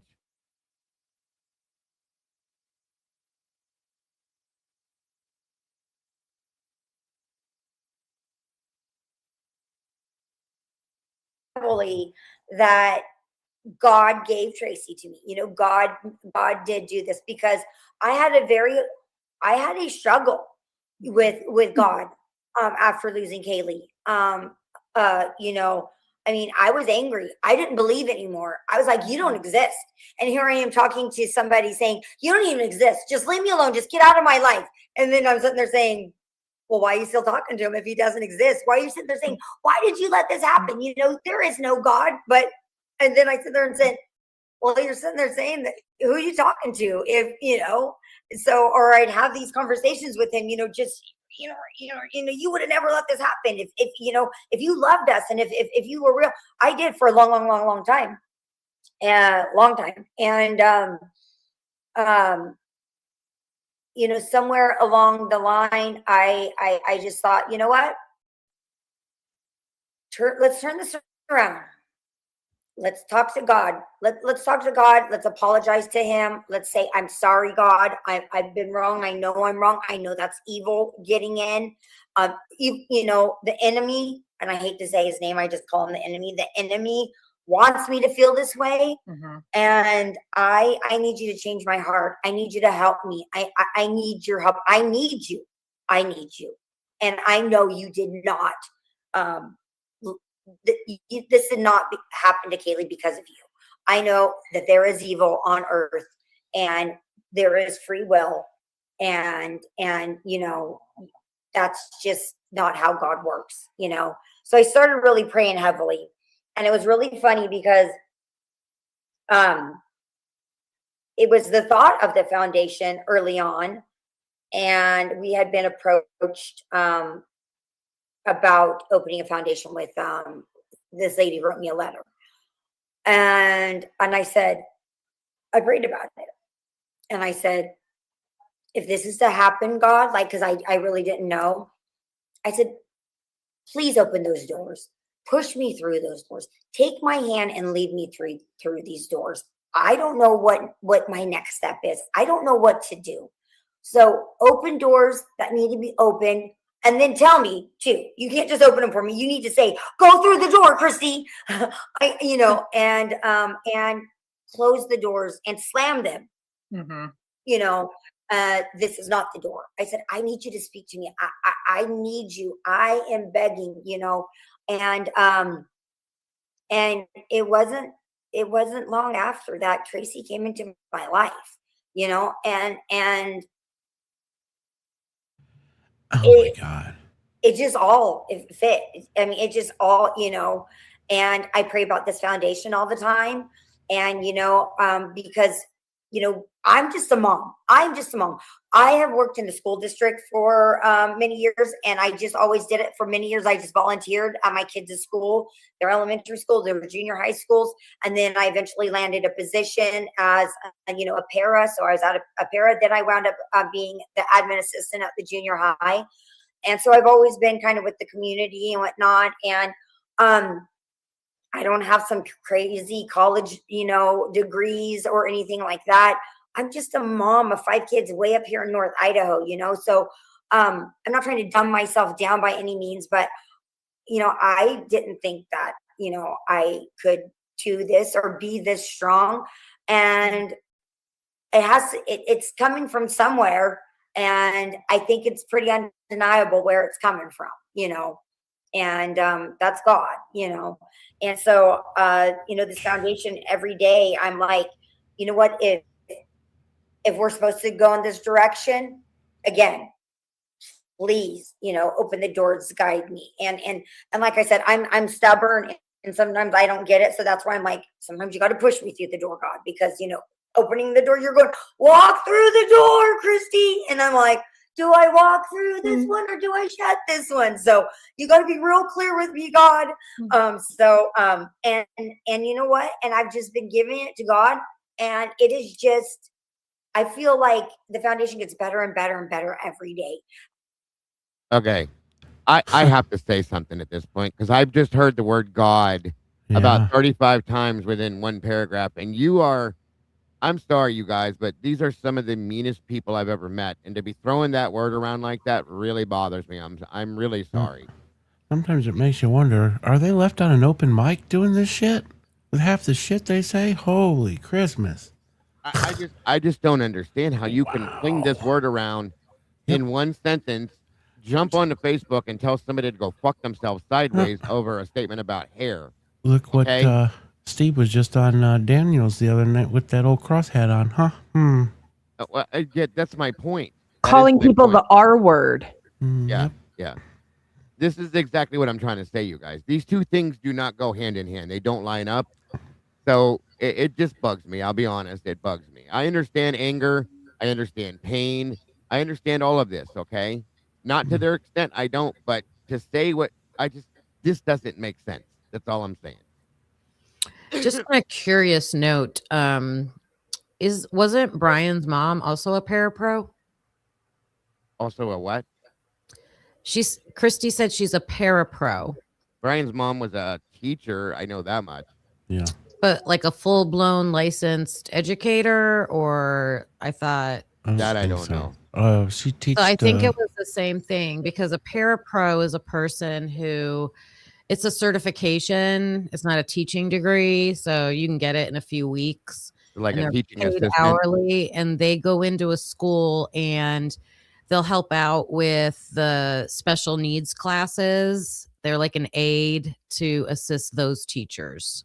As they're saying she was a teacher. She taught. Yeah, I seventh thought she grade. was a teacher. I remember a Yeah. statement, something about Brian going to her classroom or something like that when he was And then in school. Willie said It that. was more of I thought it was more of like a special education part of it. So Okay, maybe Mhm. then. Ma- yeah, I don't know. maybe. I've always heard that she was just a teacher, but that could mean it's like a TA I just with thought I special heard needs. someone say that they went to her room for like extra reading help or extra help. Like, Oh. those are the teachers that do that kind of thing. It's nothing. I just thought, oh, that's a coincidence. Right. Good Yeah, call. maybe. Good call. Very good call. Interesting point. Will do. On we go. And and some days we get in stumps and we're like, this isn't working, this is failing. And then the next day we're like, this is doing great. We launched on May 1st. We just have baby legs. We're just babies right now, and then the next day something big happens and we're like, watch out, world, because here we come. So it's back and forth. But for the most part, I think we're right where we need to be. And we're on a 1-lane road. We're in 1 lane right now. And I do eventually think it's going to be a highway with 6 lanes. But right now, we're 1 lane. And that's where we're staying. I'm like, this is where we need to be. And when we expand, we will expand. But right now, it is just us. We have a great team of people. And we're just going to keep pushing forward right now as we are. And if it continues to expand, if we collaborate with others, if we do, we don't, I think that this is exactly where we need to be right now at this moment. So I love that you decided to focus on DNA for a lot of reasons. I mean, one, we know that genetic genealogy was what helped catch this individual and put him away. And had it not been for that, it might have taken much longer and been a much more difficult process. And we also know that DNA and genetic genealogy continues to evolve and has opened up so many doors on older cases. Everybody knows about the Golden State Killer. There's a bunch others, but that's kind of what people think about. Tracy, I would love to hear from you what you think the potential is for Murder Has a Name, and how many lives you think you can help and change, even just in this 1 lane of DNA and genetic genealogy. I think if we can get the word out to the public, I think people would be, number one, shocked about how many cases sit on shelves because they don't have the funding, it's egregious. I can't even imagine being the victim of a violent crime and not having the funding. Ooh, So you were right, Kim. Hold on, I'll show you why. Thank you, Fizzy. She was a school paraprofessional who worked with special needs students, not a Yeah. certified classroom teacher. There you go. Yep. Thanks. Thank Fizz. you. Yep. And someone did make the point in chat, just to be correct, that those types of teachers can also go into a standard regular classroom. If there's students in there that have like special IEPs or things like that, they help to assist, because I had them in my classroom. Can you imagine this woman working with kids in that aspect? I can't even fathom that, let alone visualize that. I'm sorry. Nope. No, no, no, no, no, no, no. I would be afraid for my child to be alone with this woman at this point. And how she would treat her. That's just my opinion. I'm just Wait, who was a paraprofessional? Christy. Remember earlier she was talking about working within the school district, so on and so forth? Oh, I thought we were talking about Brian's mom. Both. We were after the fact that Tim brought up, Oh, but I missed in the it. beginning, Christy was talking about working for the school system. I'm guessing, if I'm wrong, please fix me, but I'm guessing that's what she was stating, is that's what she did. So if she did that, She said holy it. shit, She said Yeah. paraprofessional. And I just made the connection. I'm like, oh, they both did the same job. that's feel like horrifying. That is feel like- scary as shit. she got stuck in the janitor's closet with that vacuum thing cleaning erasers. Sucking chalk dust. That scares the hell out of me. I'll be honest with you. For any child that has to, I don't know what age group she would work with, but damn. That is unbelievable. I've heard her say more nice things about her foundation than about Kaylee ever. She's got like this excitement about it, and I don't ever hear her talk about Kaylee like that. That's a good point. Very sad. It does make me wonder, what can she actually intellectually speak on? Not much. Opinionate, in my opinion, sorry. Oh, Lord, have mercy on these people. To test that and having to move on to the next case. As you know, law enforcement, they work tirelessly, and there should be funding at their fingertips for this. This should be the first line of defense always, not the last, not the second to last. It should be the first line of defense forever. I mean, so I do think we have the potential to reach thousands and thousands of cases, but it's just raising the awareness that is the problem right now. People need to upload that DNA to GEDmatch and to these companies. And without these pools of DNA, it's going to be harder and harder. Nope. Nope, nope, nope, nope, nope, nope. No. Absolutely. No, thank you. Never, ever. No way. Not any time in this lifetime. I'll just be honest. That is a no, period. So, good luck with that one. Considering what here's another point. Considering what we've seen happen within this case, who's going to trust this? Anybody, please. Yeah. I can't see it. I know I sure as hell wouldn't. Impossible. Obviously, Logan won't. I wouldn't. You couldn't pay me. You couldn't pay me to trust this. I'm sorry. No. Not even a little tiny bit. No, they were talking about that Turkey Creek. Yes, it was about Brian's mom. But beforehand, she spoke about how she worked for the school system as well, Turkey Creek. And that was what her statement was that she did. And then we went on into Brian's mom being the same thing, which is interesting. I'm glad you brought that up, Kim. I think this is why you did. Because they talked down about Brian's family, but you're the same level of the same type of a person in your occupation. And it almost seems like, in what you just said, in the same level of occupation, that you almost use that to lure them in things that you had to like, huh? What do you mean? Is lure who? In the whole education thing, like, it's just everything that this woman is speaking is, I feel like, is luring word salad bullshit. Oh, okay, gotcha. No, I get it. Yep, word salad bullshit dressing. 100%. But why? I have no idea, bud. Like I have no idea. And most of what she speaks on, it sounds to me like when she was trying to explain the IGG stuff the other day, it was like listening to Charlie Brown's teacher try to tell a story. That's all you wah, Yeah. wah, wah, wah, wah, wah, wah, wah, wah, wah, wah. And it's like, what are you even saying? She has no clue what she's talking about, but just rolls on with it like it's nothing. So again, I'm not trying to attack. I'm pointing out things that are, in my opinion, problems within this situation. It makes it worse. That's all I'm saying. To find these people. So as long as we have these gigantic pools to swim in and find them, people are going to get found. And there's going to be answers for victims and for families. I love that you said for victims and for families, because I think we often, when we think about crime, we think about a victim. You know, Kaylee is a victim, but that's not true. You know, you have a family, a community, a world of victims, of people that knew her and interacted with her. So I love that you said, you know, everybody else that's involved.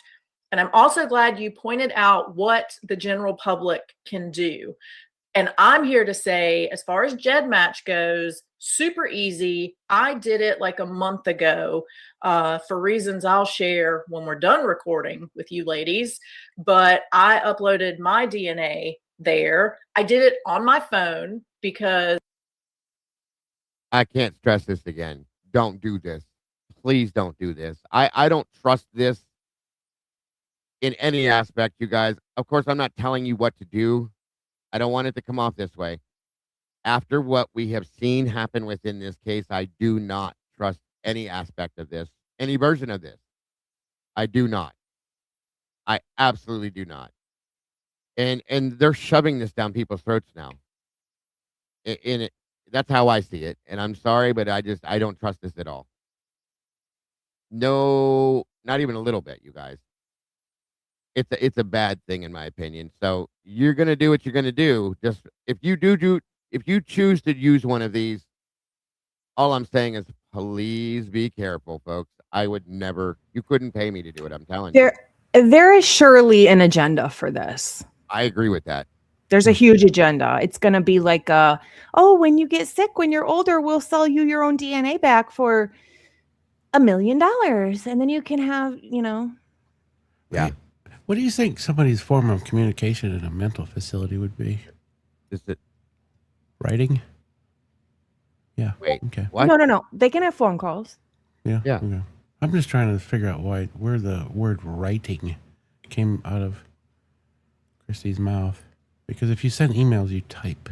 Where'd write come from? Well, this is how they talk anyway. It doesn't matter. And I agree with Meanie on this one. I'm waiting for Scottus to rule it unconstitutional. I pray to God that happens. I really do. It should be. Great call, Meanie. Yeah, this is how they talk, though, Mike. They don't verbalize things the way a lot of people do. So, in turn, you gotta Yeah, kind of take it with a grain of salt. It's kind of like the Brian Kopaka thing. Yes. Yeah. I get it. Absolutely, sir. sometimes I hate opening my laptop, and it was super easy to do. It's free to do if you've had, your DNA done with Ancestry or any of the other ones, 23andMe. It's free to throw in there and give law enforcement the opportunity to use that to trace potential issues and people and track them down and give other people answers that they deserve.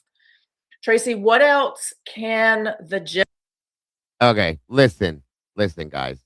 Does nobody else find it odd that we have two families, two of the victims here, doing the exact same thing on different ends of the spectrum? Not different ends of the spectrum, the same thing in different aspects. Okay, we have the Gonsalves doing this, and then we have the Chapins doing their version of it with Othram. And you gotta think, this has turned into like a giant infomercial, folks. The one side of this family, if that really is true about the hair in their son's hand, and you're going to go into that, I got a lot of wonder, just like everybody else. Why? Say the last part, Mike. My son. So what I said, if that was your son that had that clump of hair in your hand, it's a lot of wonder. Why would you go into that? I mean, I don't know. I get it. I get it. The I money. just find it seemingly odd, considering how this is all played out, that two separate families are now involved in aspects of things with this case. And again, I'm not saying, like Kim said earlier, this isn't necessarily a bad thing if you're doing it the right way and for the right reason, but this is just weird. It's just weird, is all I'm saying. General public do to help you guys out right now? What's other than loading their DNA, what's the biggest thing people can do? Well, they can donate, and I can definitely wholeheartedly say every single penny goes to that foundation. Christy and I, nobody takes money. We don't take a salary. We do everything for free, and that way it will continue for the rest of my life in this. It will be for free. This crime was not limited to the Gonzalez family, to the Chapin family, to the Kernodles, and to the Mogans. It was not limited to them. It could happen to any single one of us. They are out there right now. There's people plotting and planning. People are loving reading all these autopsy reports and all these things that happen and seeing the notoriety of these people. So they are out there. It can happen to you. A rape could happen to you. An assault could happen to you. And would you want your case sitting on a shelf somewhere? Would you want the funding? If it's $10, put $10 and be proud of yourself that that's putting $10 into helping somebody, the victim who may not be here anymore, or the victim's family who are waiting for those answers and for that perpetrator to be taken off the streets and put where he belongs. I have always said, because I've worked in a few nonprofits, that, I mean, obviously we want the $1 million donors, because who doesn't want the $1 million donors? Of course. But those people that give $1, it's like, you know, that dollar was hard to come by, and they really had to think about it to give you that dollar. And so I have so much respect for those people, you know, that give the smaller amounts, because the more of those that exist, you get the funding. How can law enforcement? My talk is not cheap. I have put in money to this. My friends, I have convinced my own friends. I have friends from first grade. I have called and said, listen, you need to do this. So I have put my money where my mouth is too. And I have donated, and I have got my friends and my family to donate, and decent size of money. You know, what I can do, I want to make sure this does not happen to my kids and my kids' kids. And I want to make sure that when I leave this earth, it's better for them than I left it. I love that, because, you know, the world is a challenging place right now, and a lot of people are just trying to survive, you know, and just trying to make it. And to have you ladies here going above and beyond for other people is phenomenal. Christy, I would love for you to talk for a minute about how that helps your healing and your process to do this for others in honor of Kaylee. So, you know, I really, you know, yes, Kaylee is a victim, and so is our family. But I hate being in those shoes.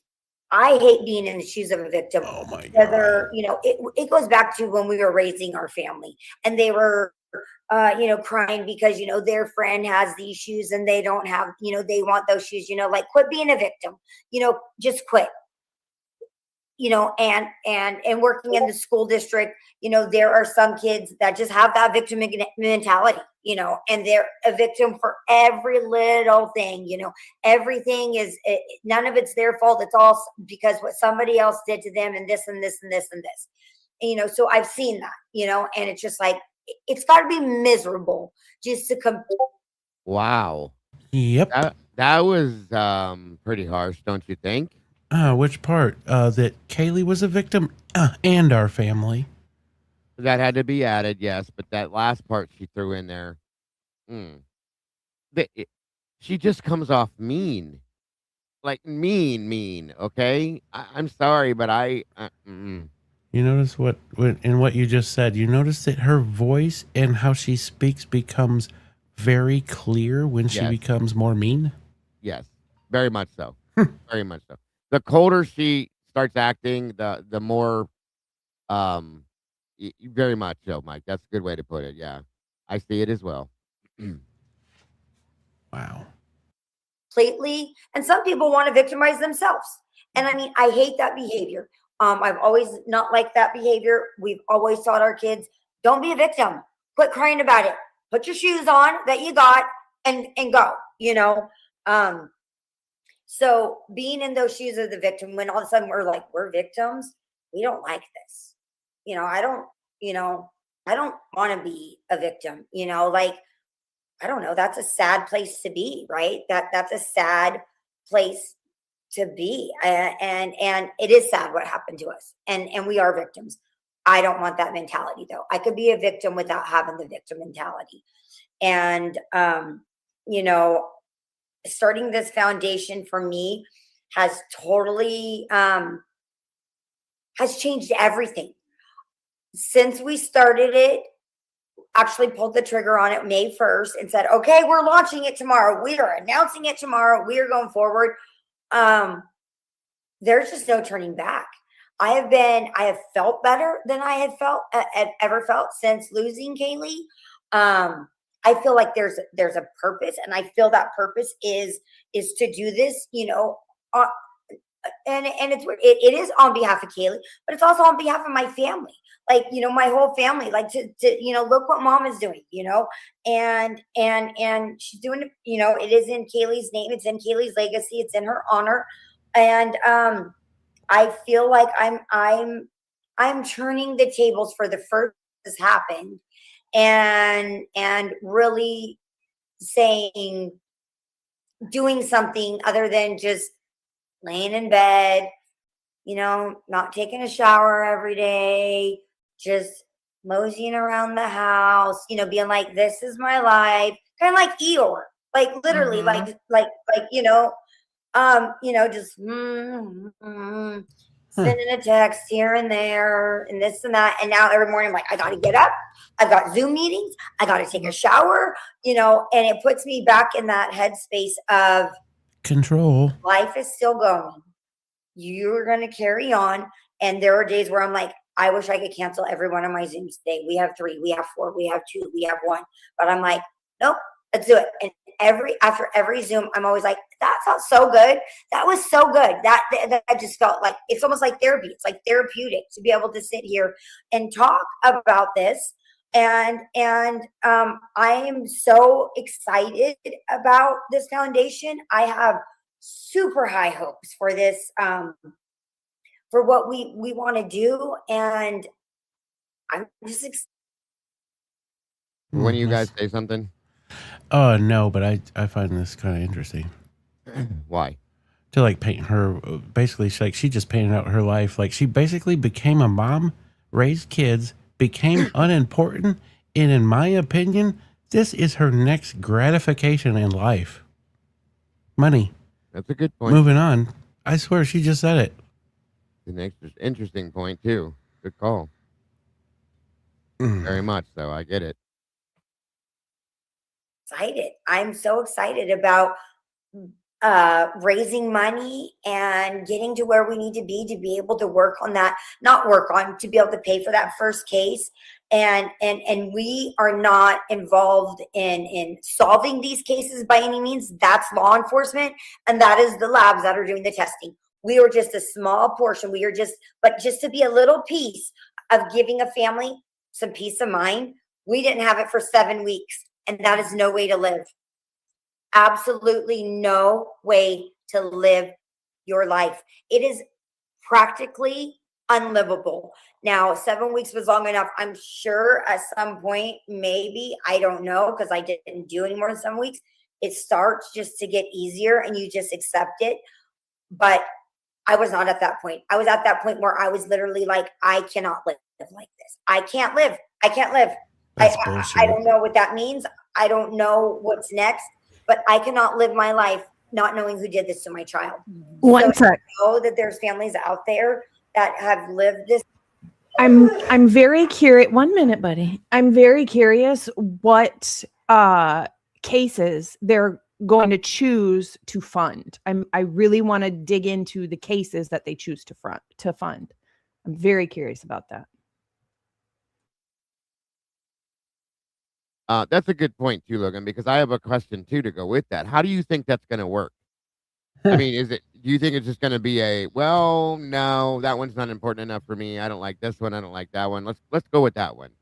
Is that how you think that's going to roll, or do you think it's just going to be anything that they can put their hands on, or just your opinion, obviously?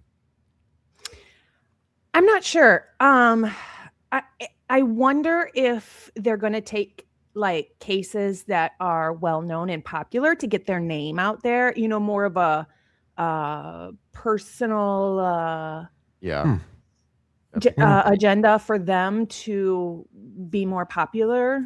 Wonder if they're going to do personal portfolios rather than small cases that really do need the help that they won't get any credit for. Or that's why I was asking that question. I wonder how you market such thing.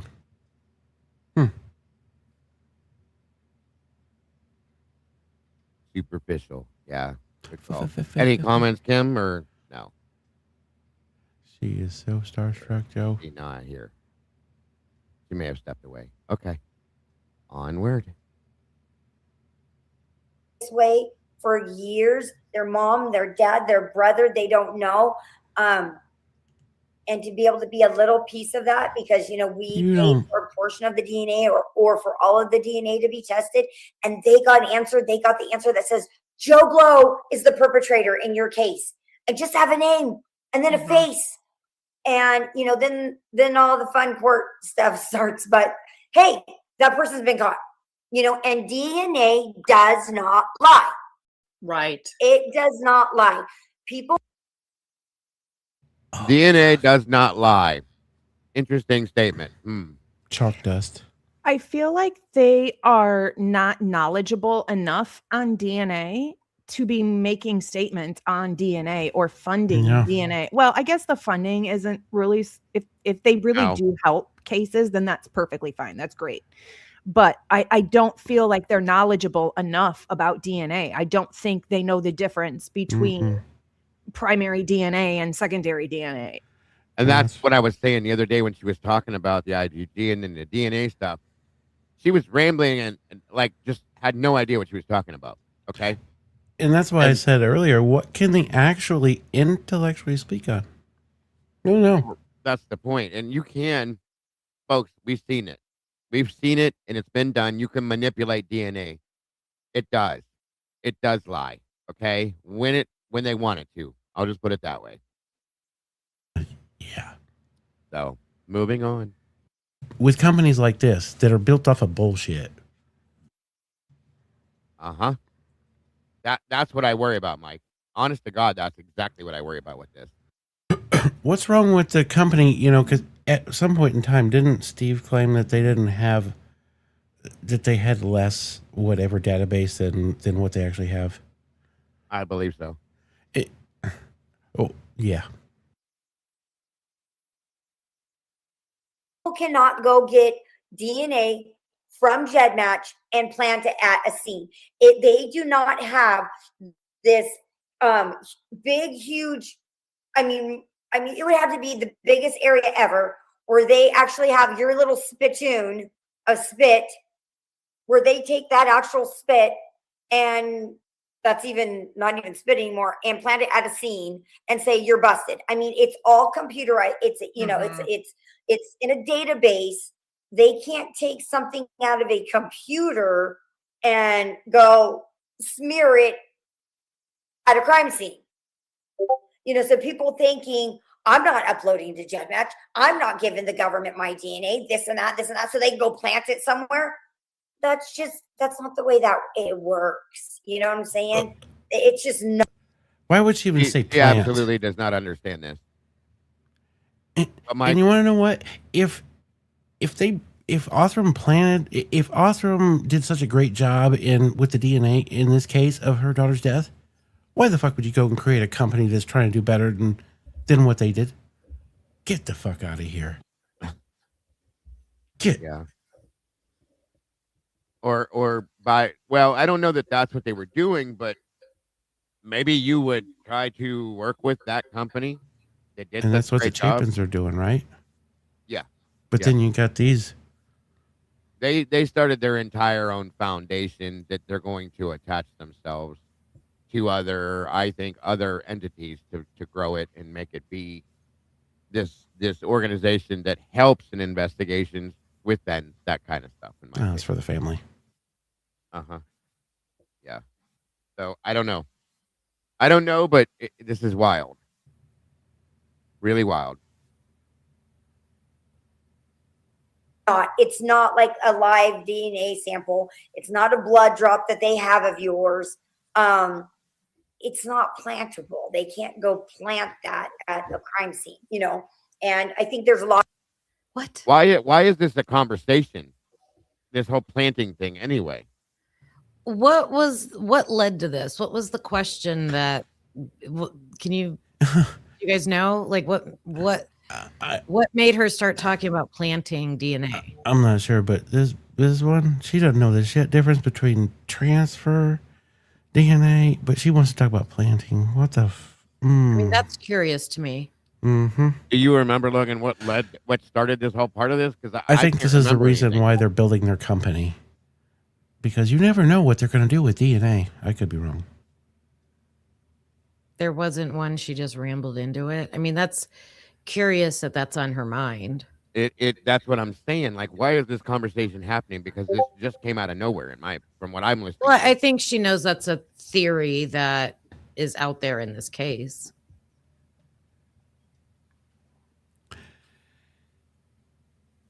That could be it. I do think that's why she mentioned it, is because that has been thrown around in this case, planting DNA, but I just don't think she has the background or knowledge to really even speak on DNA, really. No. Not that I do either, but you know what I mean? I'm not the one with the foundation. I also wouldn't be speaking on it like this either. And a little tidbit, like, if they do want to kind of venture over in and kind of what is going on here, because there's been, questions of DNA, they did want to talk to Mr. Gentry, the blood guy. Yeah. So, yeah, I don't know. I got the translation thing going on in my chat. Oh no. Uh-oh. Are you calling Sorry, OG Crypto. It's not bad, but I think what they tried to type did not type. Type my name and see what happens. Is that what that little... Oh, my God. That's worse than the freaking that's a night statement, bot. though, to say you can't plant DNA. I mean... Why would she even bring that up? I mean... That's what Kim's saying. Why is it on you really her mind? can't you? What if you took someone's blood and you smeared it somewhere, or you got somebody's spit and you smeared it somewhere, you grabbed a cigarette butt and put it somewhere, you could. She can put more than 14 words into this shit, then she can talk about her own daughter that lost her life. Oh, Kaylee, this is for Kaylee, and then our family, and then it goes on to a freaking 2 paragraphs of shit. Well, she said before this, you can't plant DNA. Doesn't lie. Well, yeah, it can. And again, like Logan said, there's no qualifications here to be talking about this. She's just talking, in my opinion, sideways from things that she's being told to talk about. So, and you're being, I don't know. I'm just gonna let it go. I don't want to be too overly critical, I guess. I think we hit that about 2 hours ago. No, I'm just playing. Yeah. But I feel it's weird. A lot of misnomers with it. And I really want to dive deeper into that aspect of that to be able to be more convincing with my upload to GEDmatch conversations. I'm not a pro yet. I will be, because that is a huge goal of mine, to be able to just somebody that's like, absolutely not. I want to be able to have a conversation with you and convince you at the end of it, I'm doing this. I want to be able to be like, I'm convinced. She convinced me. I'm not there yet. But one day I will be able to convince some person that believes absolutely not and be like, wow, Christy convinced me, and I'm going to do it. Convinced for what? Convincing To give their DNA to GEDmatch. This is her goal. Oh, gotcha. Man, I do not trust this. This is her whole goal, is to be able to convince people to go through dead match. There's something wrong with that. So I don't have think to it's work- going to take you that long to get there because you're quite convincing and everything you said is accurate. It is frustrating because I hear that same argument, oh, I don't want the government to have this, that, and the other. I mean, the government has everything already of ours anyway. So it's fine. Yeah. It's fine. Yeah. Tracy, where do you see this going? What is your 6-lane highway for Murder Has a Name? I think we have a fantastic board, and we had a great phone call prior to this that I'm hoping leads to other avenues as well. Again, it seems to fall in our lap sometimes. It's with hard work, but it seems to fall in our lap. And I think that this could go into a full-blown highway if we let it. And I would love for the world to be a part of that. I would love for people to look at the foundation and not just look at it as a foundation, but look at it as a foundation that they participated in. To know that when we find these names through these DNA companies and these hardworking law enforcement officers, that they can say, my money went to that. How great is that? Look at the smile on that mother's face. To circle back to what Christy said about, some of these people having to accept that maybe their victims or loved ones, perpetrator may not be found. That is inexcusable. There's no reason why you should have to accept that. We have the tools. We need to pay for those tools for law enforcement to be able to use them. There's no reason why we have to accept that. None whatsoever. And that's what I want to change people thinking, like, well, will they ever be found? I want you to think they will be found. They will 100% be found. And I want these perpetrators to know you will be found. It's not going to take 9 and 10 years. It's going to take a matter of time, a short matter of time. And every year that we're in business, I want that time to be shorter and shorter and shorter. Do you have your first case picked out yet that you want to support? You don't have to say what it is. We have not. Yeah, we have not opened up the application process yet. We figured we really needed to work very hard on that to kind of get specifics on what these DNA companies need. Each DNA company may need a different thing. So we need to basically fundraise at this point, because even if we were to raise $10,000, that $10,000 could be one case. And we have to go back to the drawing board again. I want to be able to say, oh, okay, boom, we have the first one. Let's do that. What the fuck? Let's keep them going. So when we do that application phase for the first month and we shut it down for the other 11 to fund, we know we have enough money to help those in the first queue. Where people are not waiting, where they're not getting their hopes up and excited and having to wait. And it's going to be first come, first serve. We are not. Hold on. We're not. Who the fuck wins in the end, lady? I thought that they had a lot of donations from like Chris McDonough and like all these people Nancy supporting Grace, them. Dr. Phil, yeah. Right. So what does she mean when we get our first $10,000? Yeah.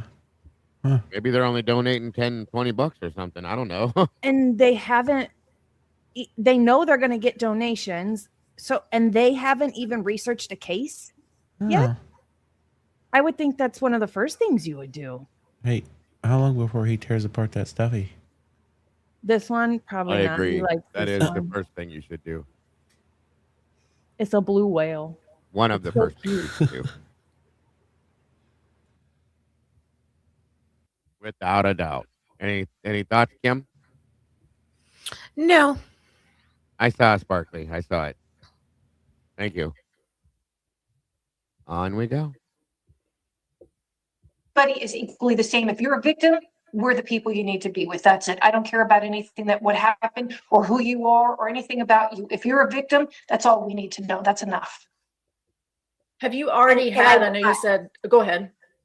I do want to add that different cases will be different amounts of money. Like in our case, Othram did ours, and they said ours was an extremely easy. They said and people say, oh, it's touch, and there was just this little. They said it was actually. Okay, hold on, right there. So Yes, I will talk about things that have to do with the case. She said, and I this is one thing that I don't understand, the confusion between these talking points. she said Othram handled our case. Othram Very well. worked on our case, but Othram did not finish their work. And we hear talking points. Othram solved the case, but then in documents we see the FBI told them to stop. They got interrupted before they were finished. It's not Othram that did it. The FBI did it. Right? Absolutely. You are absolutely correct. Yes. So why is that narrative out there? That's another narrative that's out there.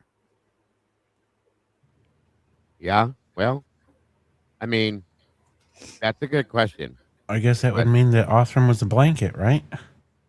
But that's a crucial part of this DNA. That's one of the whole entire reasons we question the DNA. Well, besides, no, I shouldn't say that's the whole entire. There's so many with the whole entire reason they sent this shit. Chain of custody, all this stuff. There's a lot of questions about the DNA, but the narrative is Othram.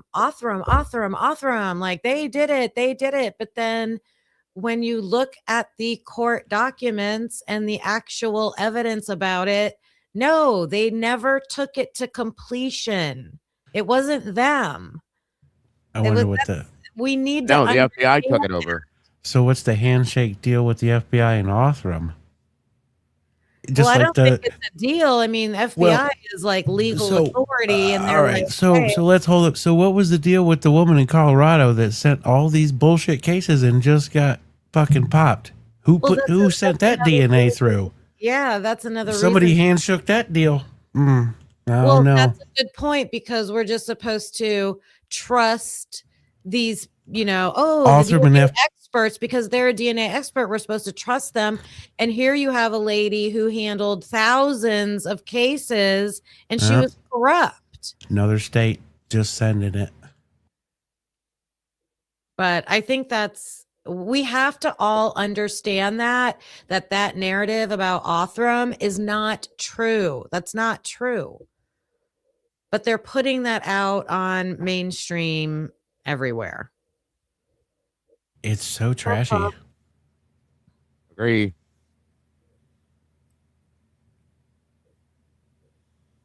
It shouldn't be happening either, guys, because Othram, like, we all know what happened. Othram wasn't doing what they wanted them to do. The FBI stepped in, took it over, did what they did. Othram did nothing. Okay? They did nothing. So that's why I get so pissed about the whole Othram thing. They did nothing. So, other than put a name on it, in a destination, pretty much paper trail. Put their name on it this is exactly why. Like I said, this is what it became an infomercial, and they got their way. Yeah. Well, Othram might have been doing the accurate work. The accurate work to go through that process. It is not a fast process. It's an investigative process that. It's not just all lab work. It's a certain amount of lab work, but it's a lot of research, finding death certificate. Like, you have to find the people on the tree and know that you have to verify you have the right people. And you do that. You have to do that with legal documents and searching databases and newspapers. And it's not a fast process. And it seemed like they got to that certain point. Whether, so they could have been doing legitimate work. And that's why they flew it down there on the plane. And it was just 2 days. Maybe, and that's the speculation. Why did the FBI step in and stop them? Yeah, let's not forget about all these boxes that sat in the house for how many days, huh? They weren't going in the direction that they needed them to go, Kim. That's why they grabbed it and said, stop, no. You're not pointing, and this is what I think you're right. I think they were doing it the right way. It wasn't pointing at who they wanted it to. In turn, they stepped in and said, no, this is not what we're asking you to do. Just step aside. We got this. That's exactly what I see happening. It's either the speed of how they were doing, like they wanted it faster, and they did, like, it's a lot of people think they had they have the person Like they have the right person, but they didn't have all the evidence to like get him. I'm just saying that's the. No, I You know what what you mean. would send it to the public, though? That name Othram. Just like News Nation and Court TV. Those names send it to the public. Othram. Othram. We sent it to Othram. 2 days.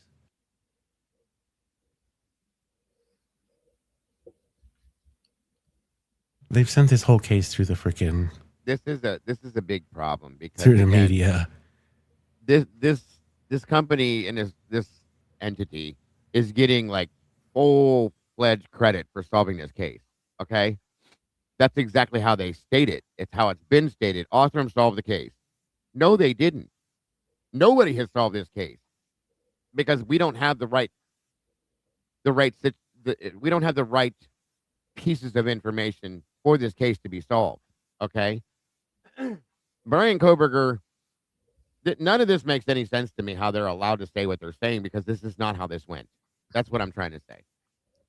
It's curious that this also happened in the Nancy Guthrie case. Remember, like it's making me think like, are these law enforcement agencies getting a kickback or something like financially from these private labs? Because someone made a comment in the chat that like, you know, if the FBI was absolutely involved in this case, why wouldn't they just take the DNA, have a strong chain of custody, send it to their Quantico DNA laboratory and get it done? Why did we have to take this middle step with these private labs?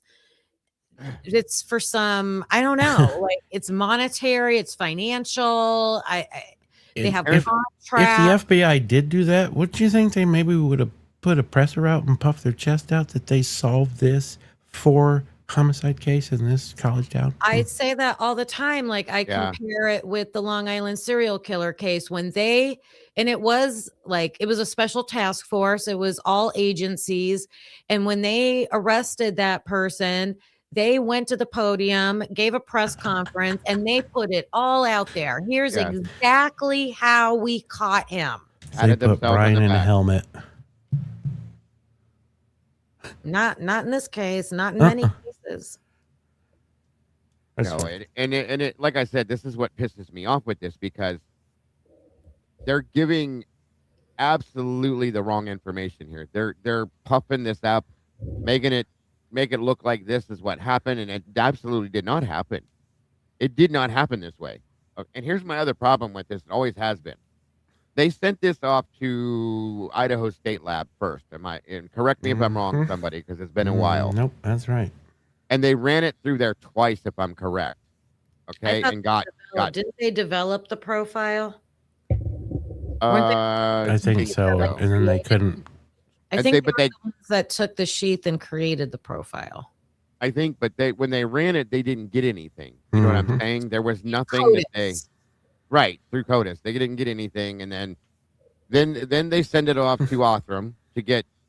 They knew that this lab had the technology to go to the fucking moon. Manipulate, in my opinion. Manipulate. I'll just say it that way.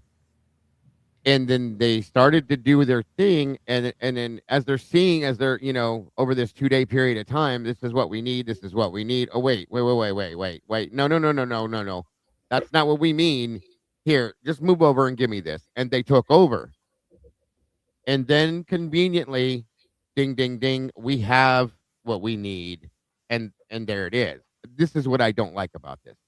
This is what needs to be known about this. And they're completely walking all the way around the fact that that's how this happened. Okay? And now Othram is the hero. They solved the case. We have our guy. You need to go. And Othram is boom, boom, boom, and now Jed match this shit and this, that. No. It's the name. This is absolute bullshit. They're sending it through the news. I mean, look at these jack monkeys. I'm sorry, but this is why this bothers me so bad. All of this part of this.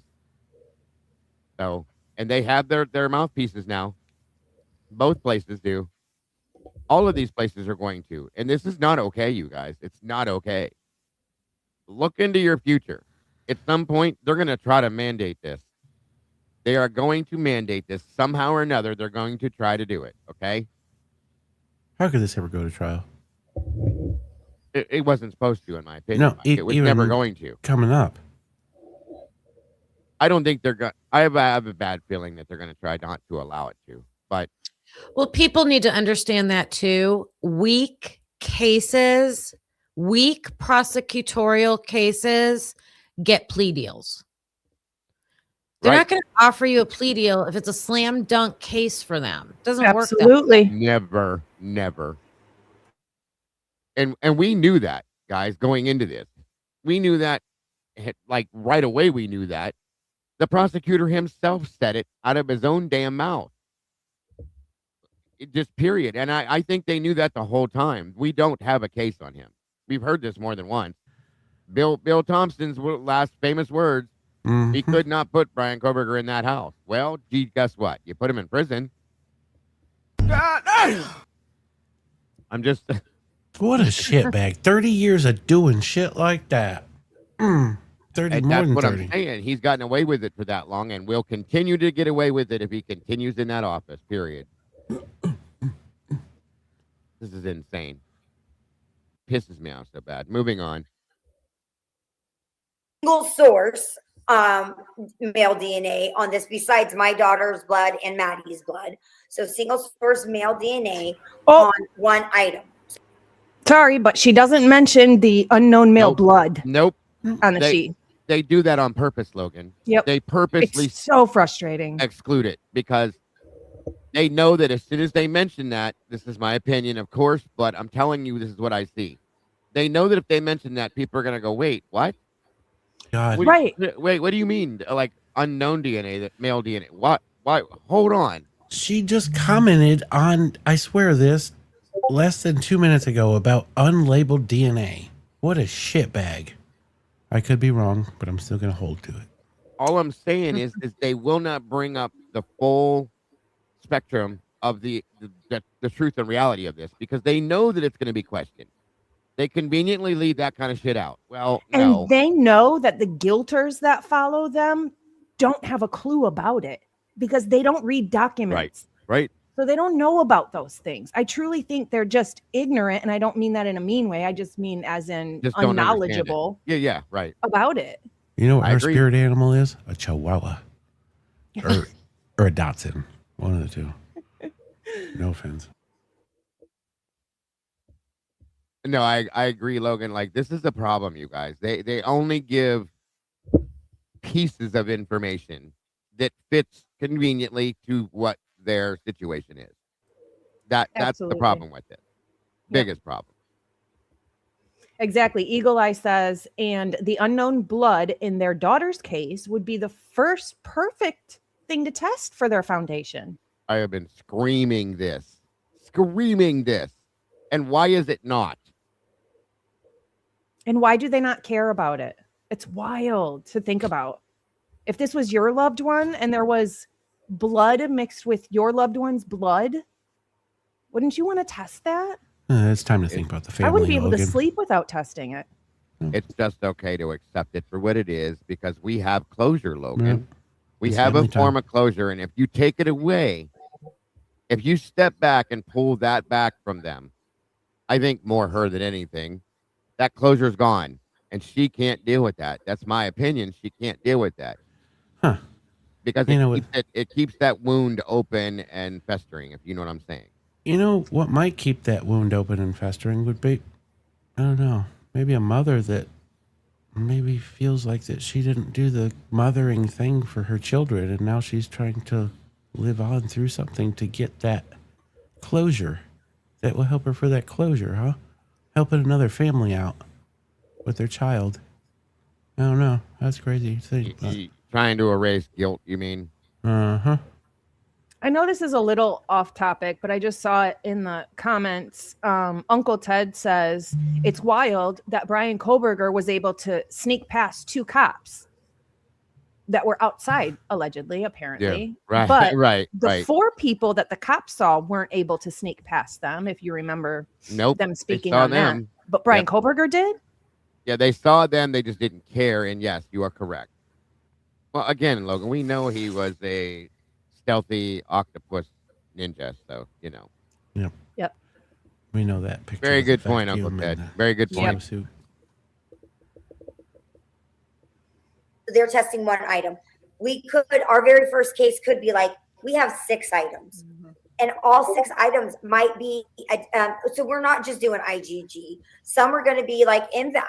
Some are going to be hair. And now we have one Hair. that can do a hair with no follicle. So if this, Well, so go test the hair that was found in Ethan's hand then, since you have the ability to do that. Or wait, I would do that if it existed, but kindly go fuck yourself. That was that, if I remember correctly. Okay. yeah. So if this comes through and they're like, here it is, but there's 6 items that we need tested, theoretically to get to where we need to be. Obviously 6 items to test in possibly different ways. And if we're dealing with degraded DNA as well. So if that first case comes through, it could break our bank. And if it does, it does. We go back down to 0. We go back down to 0. If it's easy like ours, we could probably do a couple right now, but we don't know what's coming down that loop. So we need to plan.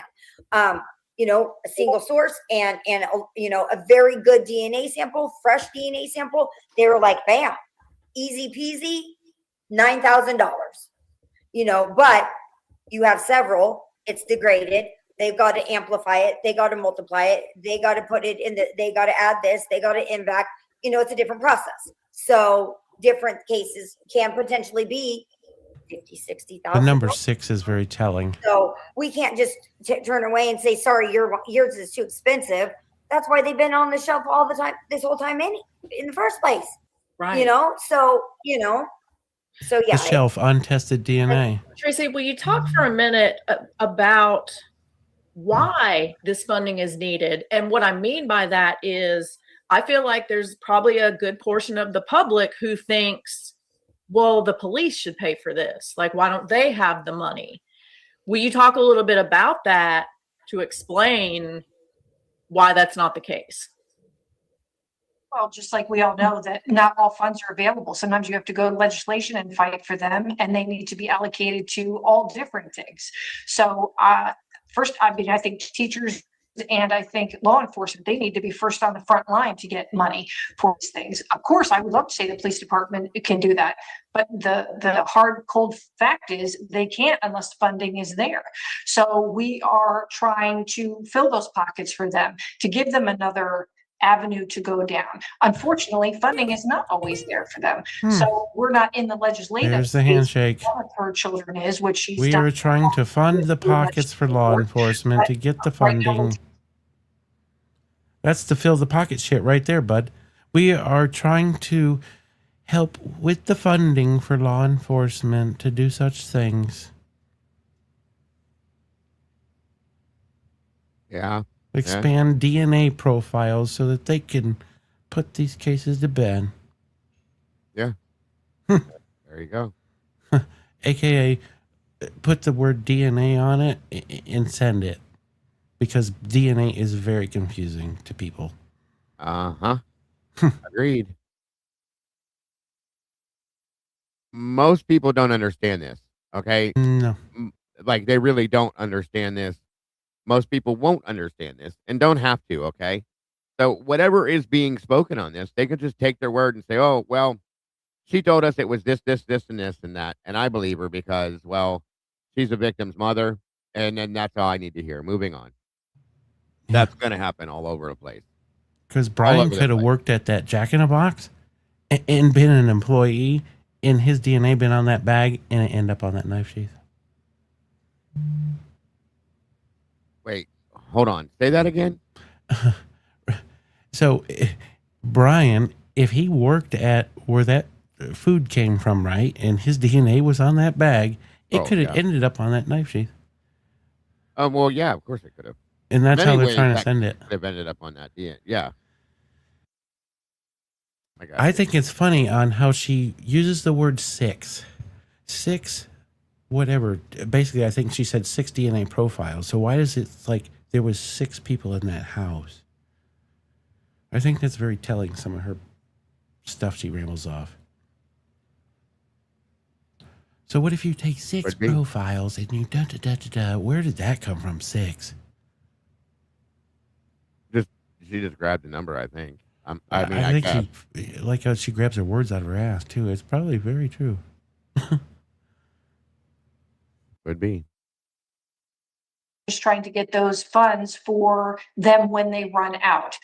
Unfortunately, I think the government should give them an extended amount, just a flow of money, because we are stewards of each other. We need to take care of each other. And I shouldn't have to rely on the public to give me money to find out who my perpetrator is. But unfortunately, that's just the way things are these days.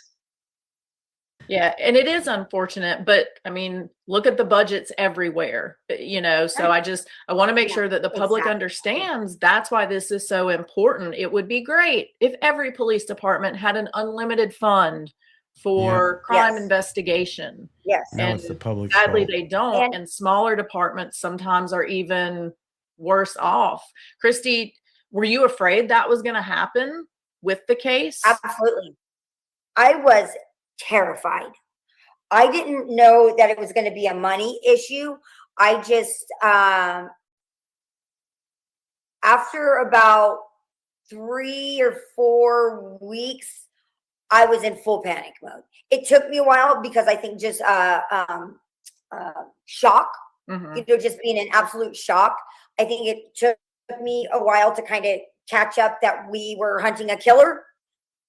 Well, what the fuck else were you hunting?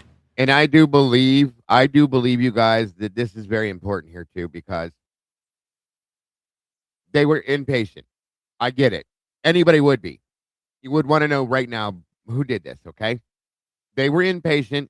I do believe it was seen how the whole public was impatient. Everybody was impatient. The college was impatient. We want to know who did this right now.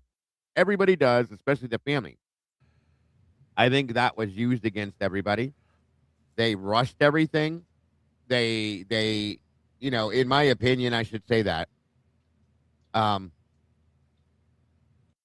It's very important. And that's another reason. The reason why I brought this up was because she needed an answer now. She said this more than one time. She keeps talking about 7 weeks, 7 weeks, 7 weeks.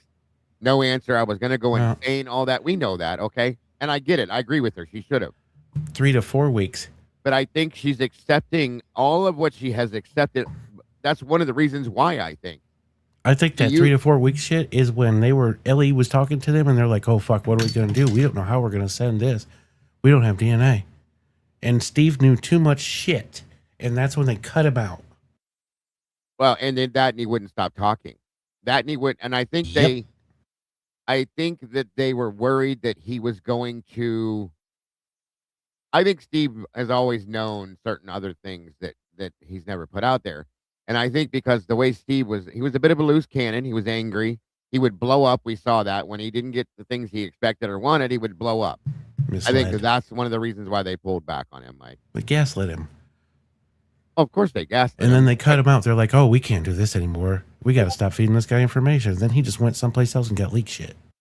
I'll be honest, and that's what his plan was. Don't you remember that he was told by the FBI that he would be arrested if he was going to go meet with the a CI, I think it was, at that hotel, and they said, if you do that, we will arrest you. End of story. So he backed away. He claims. He also had interactions with two of the grand jury members. Everything you're not supposed to do, he did, because he wanted answers. Okay, that's what I'm saying. The impatience, the non-having patience to this, and I get why. I understand, has caused some of this, in my opinion, for them to be forced to believe this stuff. Okay, and they refuse to turn their head and look the other direction, knowing that they're wrong about. They know they're wrong about these things that they're saying. They know that it's been proven it's not true, and they're still going that way because that means you have to accept the fact that this may not be the answer to what happened here. They just won't do it. They won't do it. So, sorry, I don't mean to ramble. Go ahead, Logan. Yeah, I'm still surprised that an investigation where Steve is trying to impede in an investigation by meeting a possible witness at a hotel, drive-through or hotel or whatever it was. Yeah. in Obstruction. any other case, right? In any other Absolute. case, that would have been obstruction or impeding an investigation or anything like that. And he Logan. didn't get that. Why? Logan, how many times have you seen them, this family, and again, I'm not attacking them, but I'm pointing this out. This family alone, how many times have you seen them do things that should Yep. be considered obstruction of justice? 3 off rip. There's 5 total, I bet. Nobody else has done this before that I've ever seen. Okay. Now, after the fact, considering it's closed, they're still doing things that are highly illegal, and they're not, none of this, they've ever been called out for any of this. Nope. Everything they've done has been handled with kid gloves. Everything. Front facing the media, baby. It doesn't make any sense to me. Anybody else that would have done this, anything they've done would have been locked up, been held in contempt, whatever the hell you want to call it. Period. That's Okay? a shit show. It's ridiculous. Yeah, that's a good point, Heather. This case is so full of firsts, many of them, and hopefully last too, because I don't want to see this shit happen ever again. It's so toxic. That's an understatement. You know, just the stuff we've been through, man. This thing is toxic. Again, huge understatement. Not personally, but with the people in this thing. No, I get it. I know what you meant.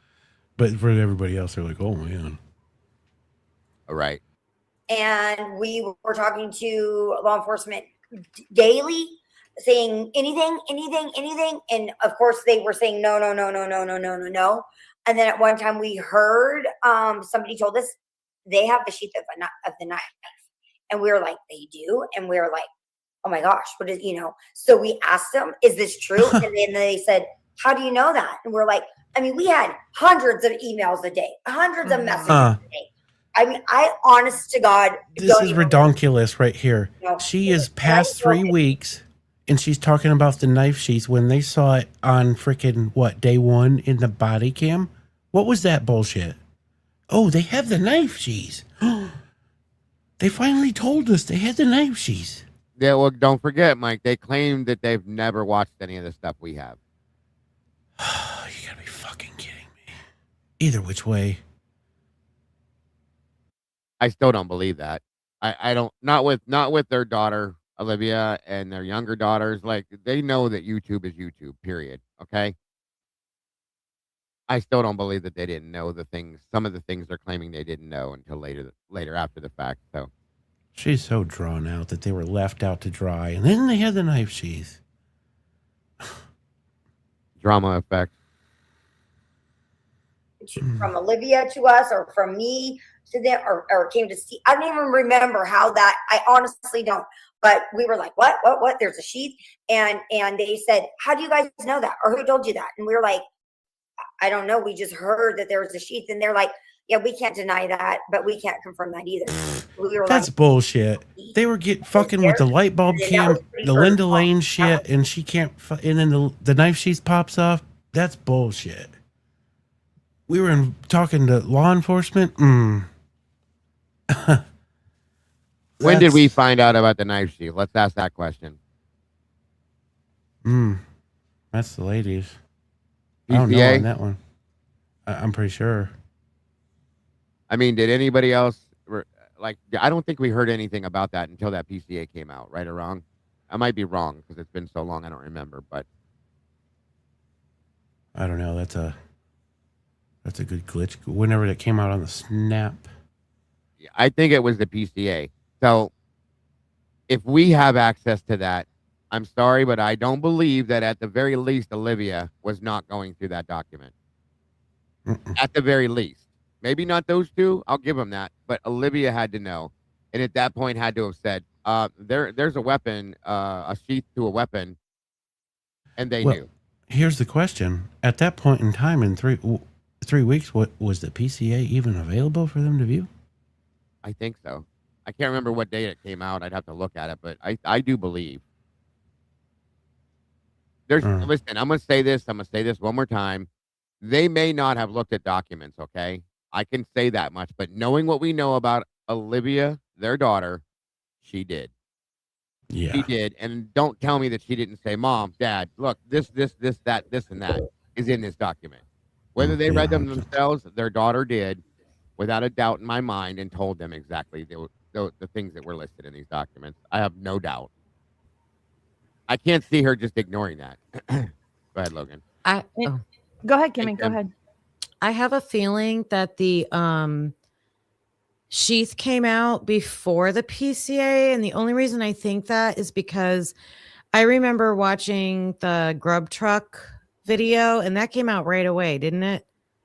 Didn't we know about that? Yeah, it was like Yeah, within the and first I week, remember believe. watching and looking for, like, I remember looking at Jack Showalter and thinking he had a knife in his Yes, pocket, and Yeah. I just feel like, I don't know, like, we'd have to go back and look. And I think Pedro's good at like finding old He is. video clips. Maybe Very he good. could scour for the sheath information when we found that. So maybe they did say it in an interview. If they were leaked that information, maybe they let that out ahead of time. Because I just remember, I think we knew that. Yeah. Well, I remember when we found out, like, there were things being leaked, just since you brought that up. Thank you, Bianca. Huh. We found out very early on, we weren't supposed to, that Bethany was the one that made the 911 call because of that interview sitting in front of the police station where Steve got all snapped out and said, I played that bill. The guy, the reporter stated it. He said Bethany made the phone call. Okay. So we knew then, but we weren't supposed to. If you were listening to that interview, I was like, oh shit. Okay. And then things just progressed. But there were things leaked like that all the time. So I have a tendency to believe, Kim, you might be right with that. I feel like I this really do. probably now follows the I just autopsy reports. I just saw a comment that someone wrote, maybe it's just because we knew they were stabbed that I was looking for that. So maybe we didn't know exactly about the sheath. So yeah, I don't know. It's hard. Maybe it was following autopsy reports, huh? What was going to come out? We didn't get any kind of autopsy reports. Yeah, like I know, years but what later. they were going to state in the public, like how were these kids really killed? Right? It was stated that they were. Is that what it followed? When did Mabbott first come out? They did it in her interview. Oh my god, I hate this. Mabbitt's interview? Was it the first week or was it like maybe? Yeah, I it don't know. was second week. Maybe. I feel like it was sets pace soon. for when this sheath thing came out, huh? But all Mabbott said was they were killed with a very large knife. Yeah. Those were Well, her. there That you was her go. statement. Then they send the sheath in the K-bar, a very large knife, knife 1. Look at all that shit she looked at. That's more But than one the K-bar is knife. not a very large knife to me. I'm sorry. She would have said these kids were killed with multiple weapons, not one knife. Mabbott was interviewed on the 16th. And that was what, 2.5-ish weeks? 2.5? November 16th is 3 days Yeah. later. Huh. That's when she came out in public? 3 days later. Mhm. Oh, 3 ain't days that some later. shit? That just debunks my bullshit. Here's the problem I have with the sheath. We all know I FOIA'd the MPD ISP, their mock purchase of the K-bar sheath, knife, and sharpener. They scratched up their sheath just by unboxing it. And you mean to tell me that the sheath at the scene didn't have a mark or scratch on it moving across country and being held onto for 8 months? Yeah. Bullshit. I think you go play one game of baseball and put more something on that same style leather than what was on their bullshit. Dude, putting it in the car, driving it across country, and carrying it into your home would put more scratches on it than it had on the other Using one. it in a Yeah. fighting, combat murder? Come on, y'all. He There's wore not a mark gloves. on it? No way. He was in the window with gloves on. Thanks, Jesus. Pedro. Thank you, Pedro. What a shit show. And don't forget Mariah believes you can kill somebody with a sheath. So that's important. That's what Seahawks fans said. The sheath is a dangerous weapon. Yes, I just saw that. That's about Especially like, if it's, or my sheath is bigger than yours. that's almost about as good as what I would feel being a size 6 running into that house with a size 12 shoe on, not laced up, trying to do this. not having that sheath on something. Yeah. Mm-hmm. Who? I've always questioned that whole thing. I don't even want to get into this conversation because we can go on Nope. for hours about how it was not Mhm. attached to a belt loop or any of that shit. We're not going to go there. Not Mhm. anybody in their right mind would go in a house to purposely kill fucking people Nope. with a sheath in their hand, knowing that they have two hands now that are full of something. When you got to use the Yep. other hand to control the situation, no. You got to keep in mind, this guy vacuumed at in the middle of the night too. That's calibrated, bud. I don't think so. Yeah, well, none of this makes any sense. It never has, never will, and it's not supposed to. You know, and so we were like, if there is a sheath, hopefully they're going to get some DNA on this sheath. So like after a couple of weeks, Hopefully they're going to get some DNA on this sheath. All right, so Not here it from. is. Haley said that we heard on the same day, the 16th, 3 days into this. That's kind of what I thought. It was pretty early on. So Rewind that and listen to what that trash bag just said.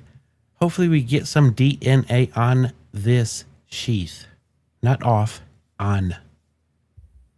heard that there was a sheath, and they're like, yeah, we can't deny that, but we can't confirm that either. So we were like, what does that mean? You know, is there? And then that was pretty early on. That was, you know, and so we were like, if there is a sheath, hopefully they're going to get some DNA on this sheath.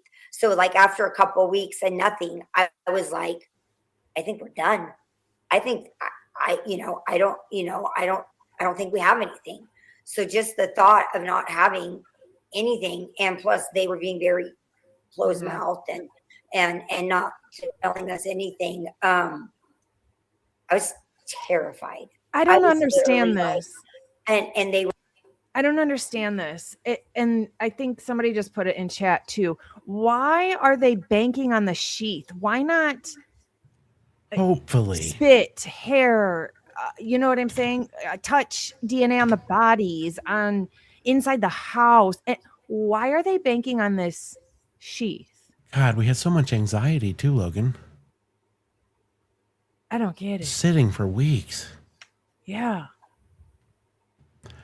On this sheath, get some DNA on it, not off it. Yeah. But I'm going to, that's why I'm, going to make this DNA company, because that's where they went wrong, but I'm not going to admit it.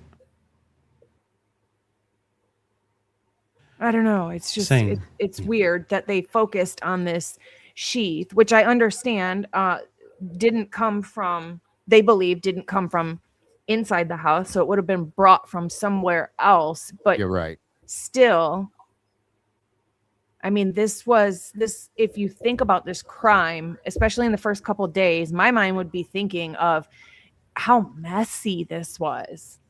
4 people, 2 floors in a house. You know what, Logan? You just brought I don't know why I've never thought this before, but what you just said flipped this in my mind. You know, it was never brought into question ever, and I mean ever, that we've ever heard. If it was, they never put it out anywhere whatsoever. I don't think it was ever looked into as though could the knife sheath have been something that came from inside the house. It was automatically part of the murder weapon and part of the perpetrator. It never was ever approached as though something that could have been in the home already that was maybe turned against them. You know what I mean by that? Yeah. Right. Yeah, you're absolutely right. It was never looked at as a defense Number weapon. 6. Is that what she said, number 6? 6 profiles. I have no idea what that means. Because 6 profiles, there was 6 people in that house. Kaylee, Maddie, Xana, Ethan, right? And then the other 2 survivors. She says that number 6 for a reason. Okay. She talks about 6 DNA profiles. What you need to do with 6 DNA profiles. So in what you're saying, I mean, that makes sense to me. Like, it's... Anyways, just go on. Who said 6? What's her face here? The Grinch. Oh, okay. She said, well, what if you would take a case and you had 6 profiles? Where does 6 profiles come out of her mouth when she doesn't even know anything about DNA? I'm sorry. Well, there's 4 on the sheath. Yep. Right. And there's And two then surviving there's the victims, so that railing. would make 6. There's the that railing, and are then in there's question. Maddie's fingernails, right? Yeah. Yeah. Uh-huh. There's All also I- there's also one at Jack D's house. Yeah. All I was saying was that they never approached the sheath as anything other than this is what the murder weapon was part of, and this came from the perpetrator, period.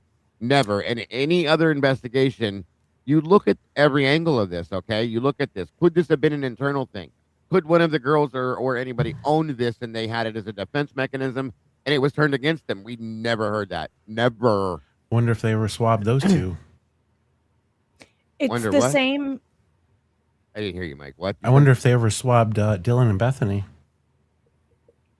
Well, Yeah, they they would have did. had to. They had to have, yeah. Yeah, they did. It's the same as never looking at the perpetrator or perpetrators as more than one. They always, from the second one, it was Jump. always looked at as one person did this. Yep. It's Yes. almost like they knew where this was all headed. Yeah. Bingo. And I'm telling you, this is what Eddie has said from like probably the first month into this, when he went through everything he did, when he looked at it. And I'm not saying Eddie's the be all end all, okay? I'm just telling you what his outcome, what his off take was about everything, okay?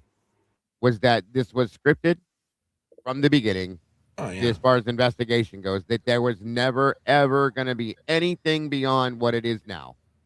It was always approached the same way, like with what Logan just said, what I just said about the sheath. They never approached it any other way. And what investigation there was, okay, or their lack of, was always this scripted story that they've had.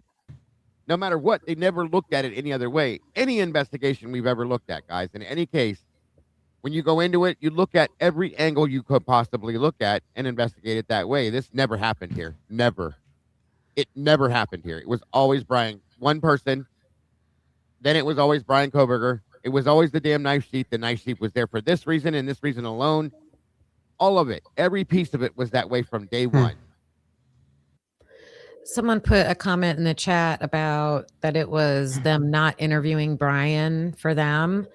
And it's curious that because their reasoning, I'm assuming, would be, or what I've heard, you know, people that are on the guilter side say, well, he was a flight, like they were afraid he would, you know, flee or whatever. But the whole time they were looking at Jack Showalter and Connor Chestnut, and they were like, they literally named them as suspects, right?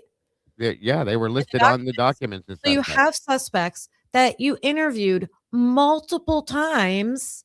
Like, how many times they interviewed Jack Showalter? You interviewed him, but you didn't think he was a flight risk. None of it ever didn't stand. Like that has no weight. It was like it was a show, Kim. Like, we have to look at all of these possibility of suspects, but they were never just gonna. It was just for, like, I see it as though it was just a show. It was always going to be Brian or whoever the hell the patsy or whatever you want to call this person was. But we got to make it look good. So let's look at all these other guys and put these other guys in documents, so on and so forth. I know that sounds ridiculous, but look back at it how it was presented to us and say that then. You know what I mean?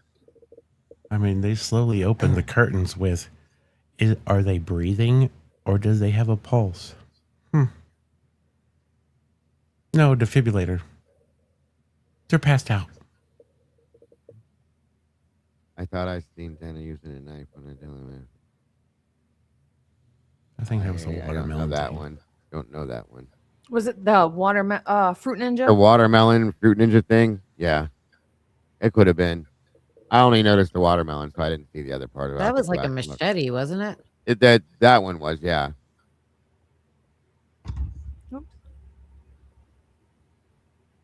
We're saying it was targeted, and we knew just because the coroner had told us that Maddie and Kaylee were killed first, and they were on the third floor. How would she know that? Oh, hold up. Now, How would she know that? oh my God. Let me play this back. Listen to this the way she says it. Because Steve says he didn't have to go up those stairs. So they told Christy that Maddie and Kaylee were killed first, but they told Steve that Xana and Ethan were killed first. Get the heck out of here. 6. That's a good point. When did she find that out? It's almost done, Kim. Hopefully they're going to get some DNA on this sheet. So like after a couple of weeks and nothing, I was like, I think we're done. I think I don't think we have anything. So just the thought of not having anything, and plus they were being very close and not telling us anything. I was terrified. I was literally like, and they were saying it was targeted. And we knew just because the coroner had told us that Maddie and Kaylee were killed first, and they were in the. So the coroner told them, which I'm sure she wasn't supposed to do. The coroner told them that Maddie and Kaylee were killed first. I don't believe that. Is that in the autopsy report, Logan? No. Not the ones we've seen. It's Okay, not well, anywhere. the coroner can only get that from the autopsy report. So Right. if And it's she not didn't in do the there, autopsy. she made that up. She what? Yeah. Or unless Or they she were was- tight with Payne, because he Or went she to was the told to say that. autopsy. A pain don't know. He went to the autopsy, though. Yeah, but he still, again, Yeah, he don't know, but did he have the information? I have no idea. But I don't the know. point is, Was that the I whole think talk of they stopped giving us information, Steve G? if I don't know, but if my butt said that, she was told to say that, in my opinion, because she shouldn't have known that. Yeah. The narrative they give about like how how the perpetrator moved through the house and what they did, they're speculating just like we speculate. It's trash. I just The thought latest- of something. The latest boxer thing that SG came out. Where did he come up with that from? I just thought of something. Nope, do it. It is stated in the autopsy report that Kaylee's lividity is down her backside. So she died on her back. Here's the thing. They told us that she was basically cuddled up to Maddie, right? And moved after death. But here's the thing. Lividity doesn't settle in until 20 minutes to 2 hours. It just starts to go Yeah. and settle down. And it's well developed within 3 to 4 hours. So whoever moved her had to be in that house well after 20 minutes to 2 hours to move her after lividity had completely set in down her back. We got to start this So- at 4 So a.m. then though. think of that timeline then. If they were killed around that 2:00 hour, and then after four, I think it was get tormented from 2 to 4. But that means even the white car Yeah. couldn't have been the person or people that moved No. Kaylee. No. Right. Because they were only there for 15 minutes or whatever it was. Yeah. that So they- type of evidence, that lividity and that stuff that is the timeline. That's Yeah. the Right. Yes. look at that, because that's science. Like I you have can't said- argue Absolutely. with that. I've been screaming at Kim from the first week because of the time of death being labeled as noon. That was the first red flag right there. Huge red flag. No, the fuck it wasn't. There's no way in hell the time of death is noon. We know that. And they were forcing her to do that. They called it. There was no liver temperature testing done. There was nothing done of any of that. They didn't release anything explaining any kind of a real true to form timeline about when the time of death actually was. You know what's Okay. sad though? And that was very easily could have been done. She was the last people to walk out of that house with BT before they handed over to the guard, Mr. Payne, to shovel all the shit right into the back of his vehicle. So Jeffrey Gentry did explain calling the time of death, and he said that they call the time of death when the coroner Enters or when the officer checks the pulse and says there's no pulse, there's no saving them. That's when they call the time of death. That's That's new to me. That is So- new to me. it would be when the officers arrived and were able to have eyes on them to be able to call time of death. Yeah, I Defibrillator. remember him saying that. See, I don't I know what he does, and he's probably right. We've never ever done it that way here. And anything I've ever been around, I've never seen that done. It's based on what the coroner calls. When the coroner walks into the scene, they take custody of the scene. That is where they call it and when they call it. And they're supposed to do certain testing on this to help with that. They do, like That's I what said, I was going to say is you would think they would do tests on the body to know the actual Yes. time of death. What if a Yes. body isn't found till a week later? That's when you call time of death and they've been That's dead what for I'm a week. that's what I'm trying to point out. That's the whole point I'm trying to make with this.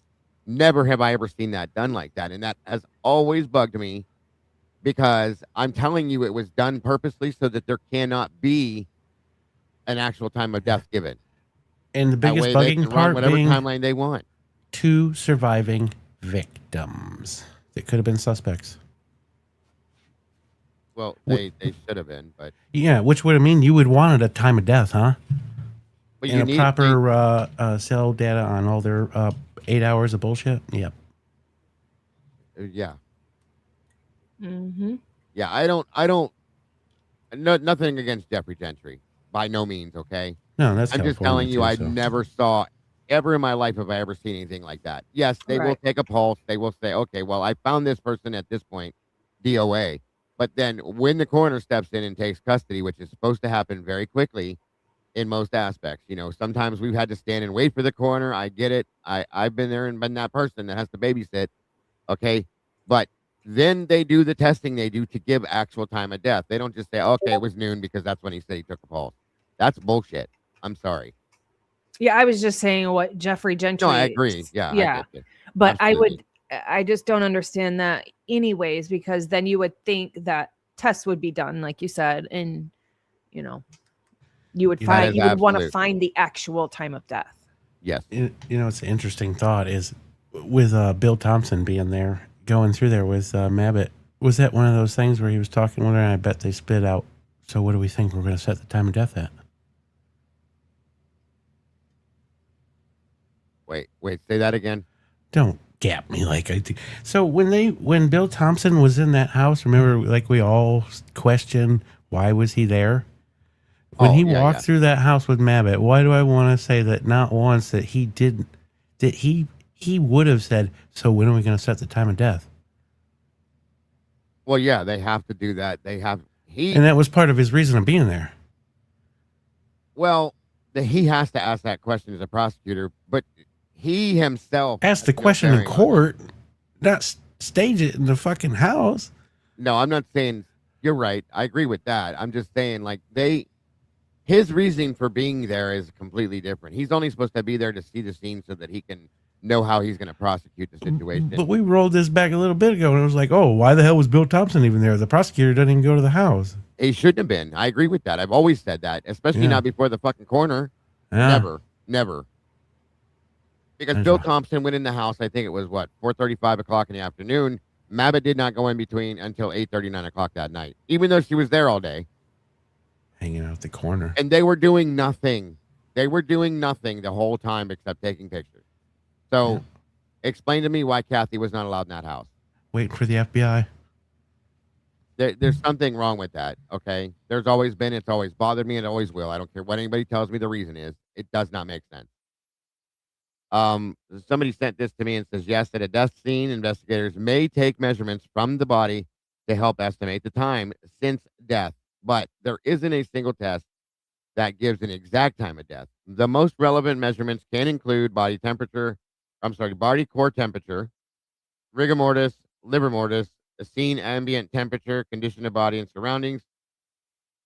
Excuse me, does someone actually measure the temperature at the scene? Yes, sometimes, and I've seen that done physically. Best thing she had in her pocket was a multi-tool, Joe.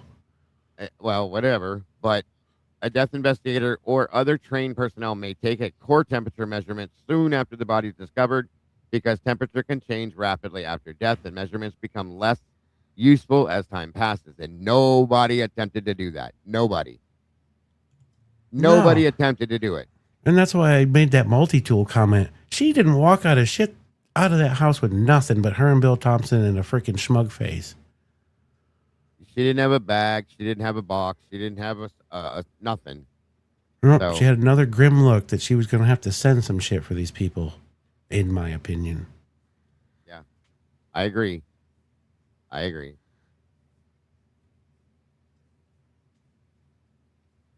Can you imagine if that, remember how I made that comment that I feel like that's really her standing down in the corner? Can you imagine if she really stood down there for that long? I doubt it. They told her to stage on when she got, I think it was 1:30 in the afternoon when we heard it on body cam. Kathy's here.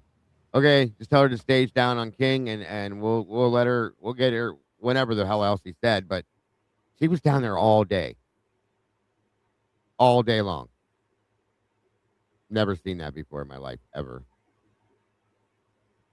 Now, I will tell you, I've seen, and I've been the babysitter. We've had to stay with PD in some aspects and wait with the body till the coroner was freed up enough to be able to be there. But she was there right away. So why? I'm never going to be okay with any of that ever. Jamila makes a good point. When all the cops were there, they were leaning up on the victims' cars. Oh, yeah. Definitely. That's evidence. Why would you be leaning on the victims' cars? The whole scene was completely botched, Logan. Everything that they did, it was like a bunch of high school kids showed up to do to cover the scene. You know what I mean? It's wild. Truly. Yeah. Third floor. All that's up there is Maddie and Kaylee's room and a bathroom. Hold on. I think that volume detached somehow. No, it didn't. Was it there? I didn't hear it. Okay. Sorry about that. No, you're good. So there was no reason to go upstairs unless if you were just wanting to go in and kill some people, you would have just started opening bedroom doors. Right. So we knew Maddie or Kaylee were targeted. So they said, and they were in the same room, so you couldn't say which one. They were in Maddie's room. So, we have 5 kids. Kaylee was in the middle of 5. We had 2 that were still living at home. We had a grandbaby. One of our younger daughters, she was very, very young, and she had she had a daughter. We had Phoebe in the house, and I was like, what if this person was after Kaylee? But what if it's more than Kaylee? What if that was just the beginning? Maybe it's our family. Maybe it's actually Autumn or Aubrey. And they started with, so you're just like scared. I mean, I just remember the vibe in the house being so scary. I remember my sister coming over, and we live out on property, and we have a lot of light bulbs burnt out. My sister comes over. She asks a lady that's over at our house one day. She was actually our vice principal at the school. She was coming over talking to me. And she comes over to her, and she's just like, "Do you have a ladder?" And she's just like, "Yeah." I'm sitting there thinking, I just remember like what? She's like, "Can we borrow your ladder?" She's like, "Yeah, I'll have my husband bring like a big ladder." And she's like, "Yeah." And I'm like, "What are you doing?" And she's just like, "You have some burnt out light bulbs and I'm replacing them." Next thing I know, my friend Laura brings over her big ladder. Her husband brings over this big, super tall ladder. And I'm like looking out there. My sister has a box light bulb. She's like replacing like all her light bulbs. And I'm like, "What are you doing?" She's just like, "These light bulbs are burned out. Do you understand that is not safe?" And this and that, she's go, and I'm like, "Oh my gosh. Okay." So, I just think that, it was just terrifying. It was just terrifying. They forgot to change one light bulb, and that's hers. I didn't think they had anything. And when we got that call that night, it was 10:38. It was the night before the girls' celebration of life. We had a combined celebration of life for Maddie and Kaylee on December 30th. And on December 29th, I got a call at 10:38 p.m. from my attorney and said, "Christy, they've made an arrest." And I mean, I was like, "What? What do you mean? What?" To out of state, he said he's in Pennsylvania, this and that, and da da da da da. But the weird thing is, earlier that evening, Chief Fry did a press release, and he kind of had this like smirk on his face when he's talking. He's just giving an update, which was nothing. There were always nothing updates, Right. And he always kind of did have that little smirk on his face. And sometimes I'd be like, "Why do you have this?" Like, I just want to like slap that little smirk. Like, I don't know why you always have this. My friend Erin texts me, and she says, "Christy, what's going on? Did you?" And I'm like, "I don't know." And she's like, "What's up? Like, did you just watch the press release?" I'm like, "Of course, And she's like, what's up with the smirk on Chief Fry's face? I'm like, I don't know. He's always got that smirky little smirk. But yeah, I did notice it tonight, like being a little bit like more, you know? And she says, Chrissy, I think something's up. And she goes, I think it, she literally did. She said, I think they got somebody. And I said, I wish, I hope, but I doubt it. I said, he's all, she goes, no, there was something different about Chief Fry tonight. And she's Army. She was in the Army. So she comes, and an amazing woman, but, very in tune and stuff like that. And I'm like, I don't know, Aaron, hopefully she goes, no, I think something's up. And she did. She did. She read off of, and obviously he had to be bursting at the seams when he did that press release, knowing his officers were back in Pennsylvania, staking out the house, getting ready to arrest this guy. So he did know, So he did. And she's just like, I think something's up. And I'm like, I hope so, but I doubt it. I'm like, if they, whatever. And I always think back, I'm like, Aaron, I'll never forget. You literally texted me and said something's up, but once again, getting that call, there's nothing like that, What were you saying, bud? Once again, somebody else notifies her something important that's going on in her daughter's case. Yeah. I mean, that situation I can understand. There was no knowledge of anything, but there's so many other things that they just didn't pay attention to. I think that they should have realized and saw what they were. I've always said that. It's everybody else but them. So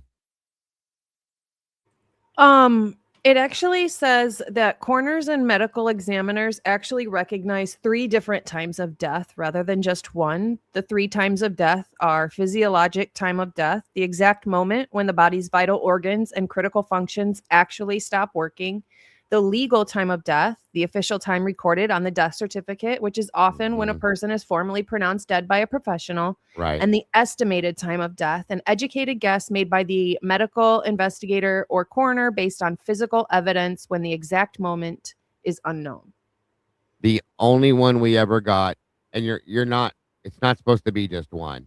The only one we ever got was the legal one. That was it, which was so ridiculous. Because they knew that it had been, when they got there, after they were there for a minute or two, or before, they knew that it had been a period of time. I'll just tell you, they knew. You could have walked in that house and caught a smell and realized right then and there. You can tell based on the rigor mortis, the lividity. And here's the thing, folks, to understand something, don't forget this. Nunez was an EMT before he became a police officer. He knew certain things when he walked in that room right away. Okay? Yeah. That's kind of an important point to make too. That's all I'm saying. I think we would have seen more of a authority figure in this property, if yes. Mm-hmm. And go ahead. No, finish, but then I have something to share. All I was gonna say is that's another thing that's always bothered me about Nunez. When I realized that he was an EMT beforehand, the statement that he makes when he walks in that room with Warner and he says, I believe that looks like we got a self-unaliving here, blah, blah, blah. And Warner says, how'd you get there? That man was an EMT for years, okay? And I'm just telling you right now that there are certain things from my own personal experience that when you look at a body, you just kind of can tell. Okay, some situations maybe not. But for the most part, when you look at a situation, you can kind of tell how it happened or what happened in some aspect. Why did he make that statement? I still have, that's always bothered me. And the only reason why I'm talking about it now is because I just brought him up again. Why did you make that statement? And why did Warner react to you the way he did? That's never going to be ever going to go away from me until I get a real answer on that. It's almost like they were prepped. And it was one of those things where it was like I don't mean like a, hey buddy, but it was like, oh, hey, buddy, it looks like they were, this is what you just said. Like he was supposed to say it on body cam. Oh, there we go, guys. There was just a comment in Sausage Jesus says, Gunderson admitted in Bloom's book that he was unprepared for the smell of blood that hit his nose the moment he walked in the door. So those kids could smell it, in my opinion. And I think we've all probably said that too, but it's just, I don't know how Bethany and Dylan could not smell that.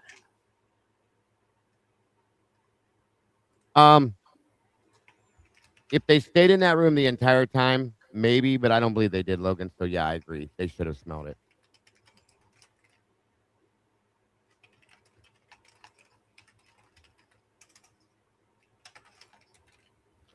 Accomplished Day sent me a post from Nancy Grace. It looks like it was maybe from this evening, but it says, "Murder has a name shared with me that they will have 3 billboards going up on Highway 90 in Idaho today. They were all donated. In October, they will be taking their first case from law enforcement to have a lab process. They are continuing to support their mission to remember their daughter, Kaylee Gonsalves. God bless these families." Oh, wow. Kim, can you check back chat real quick, There you please? go.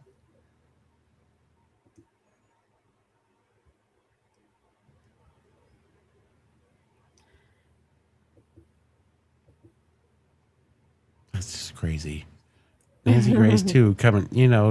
She hadn't spoke on this other than her sly comments, and now she's what's she putting on billboards for?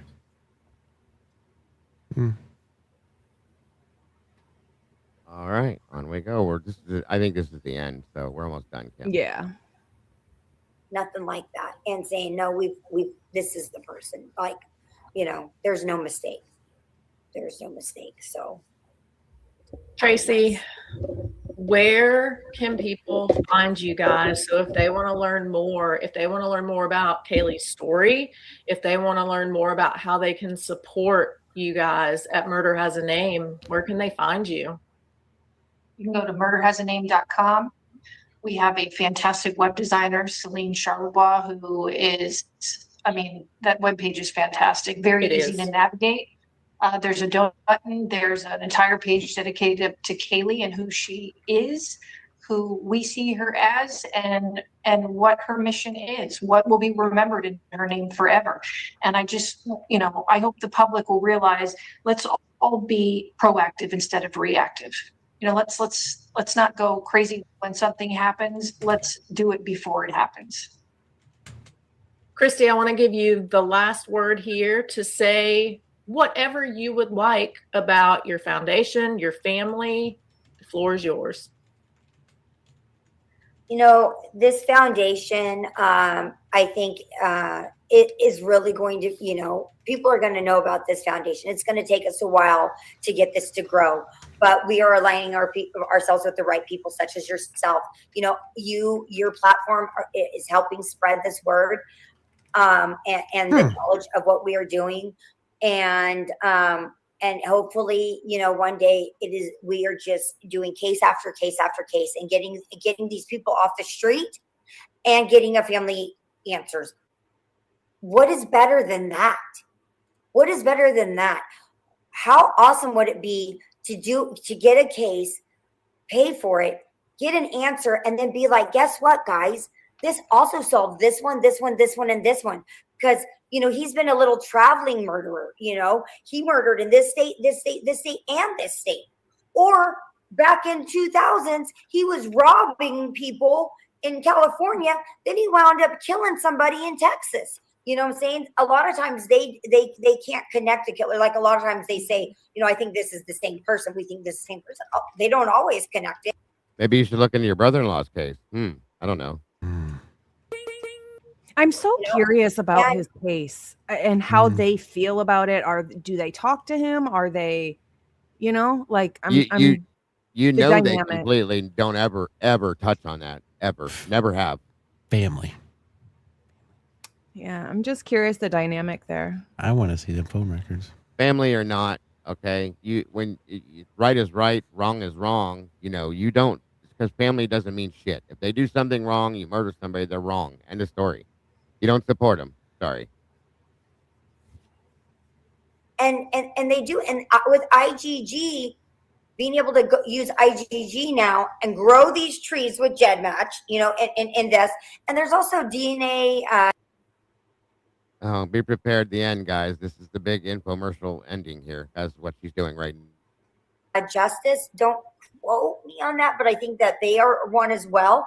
But I know GEDmatch is one of the biggest in the United States to upload to for free. And they do also offer some really cool little genealogy tools for free. There's 3 different ones where you could do deeper dives into your heritage, which, it's not just for nothing. Like, people really are into their heritage. And I think that's great, and diving deeper. So they do allow you for free, and they do offer tools to go deep, deep, deep. And, I think they have some monthly subscriptions or something, but for free, because free talks, Yeah. Hook, line, and sinker. How many times did she just say the word GEDmatch, folks? Sign, seal, deliver, baby. Is exactly what this is. For free, they do off, when you do that upload, they do offer certain genealogy tools that you can, invest into for your diving deeper. So it's great, upload your DNA. These trees, we're getting these trees bigger and bigger and bigger. They're populating. And these cold case crimes. She doesn't, William, at all. That's the whole thing. She's just trying to sell this without even really knowing what the hell she's talking about. And it's kind of pathetic, to be honest with you. Kimmy had to go to bed, guys. She had a long night last night. Didn't get to bed in the normal time and had a whole long day today, so she had to leave us early. So have a great night, Kim. We love you and appreciate you very much. Absolutely. You know what I think they're what's going to come up with in branch from this? The AI technology in catching criminals. They're building the database. He's already talked about it, Mike. It's like facial He's gone into the recognition. AI shit many times already. So it is what it is. Cyray. But oh yeah, I've always questioned, what is Cyray going to do for a job after what he just spoke on? Work with Murder Has a Wallet. With the AI technology and Steve and his craftiness. Right. They're all going to be working together, bro. You know this. So pathetic. That are underfunded because they're so backlogged with what's happening now, let alone being able to actually hit the actual backlog. It's it's price. I mean, it's priceless. Honestly, getting the name of the perpetrator, who is a murderer, who is a raper, who is this violent offender. Who is a raper? Like you can't even say it the right way. It's always in their mouth. Good Who is she God. talking about? I don't even know, really, to be honest with you. I think just cold case in general. It could be a murderer or a raper. Rapist. Yeah. Thank you. I am sorry. I'm gonna nitpick things when I'm irritated. Like it's probably wrong. Say it right. If you're gonna be the mouthpiece of someplace, then speak well for them at least. But it's just the fact that Steve specifically and her, they attack everybody else for every tiny little thing, but here you are, not perfect at all. It's old. It's old that they think that they're higher and mightier and better than everybody else and talk down to everybody else, but you can't even pronounce the word. Yeah.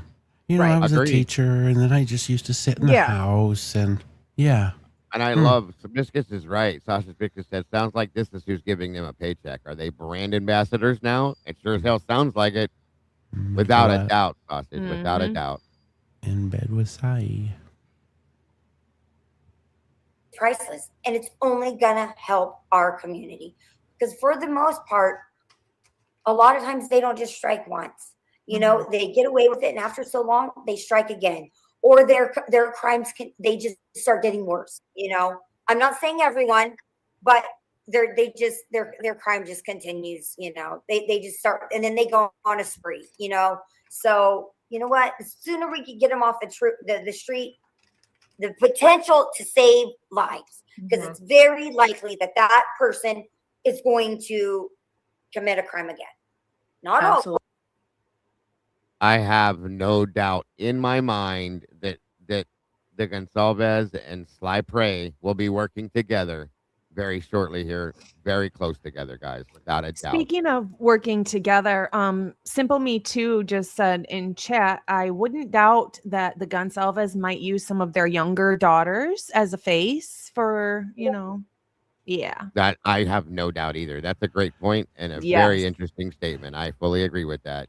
They just brought out the one. They've already brought her out into the public eye. Yep. Think about that. You know what I mean? She's already there.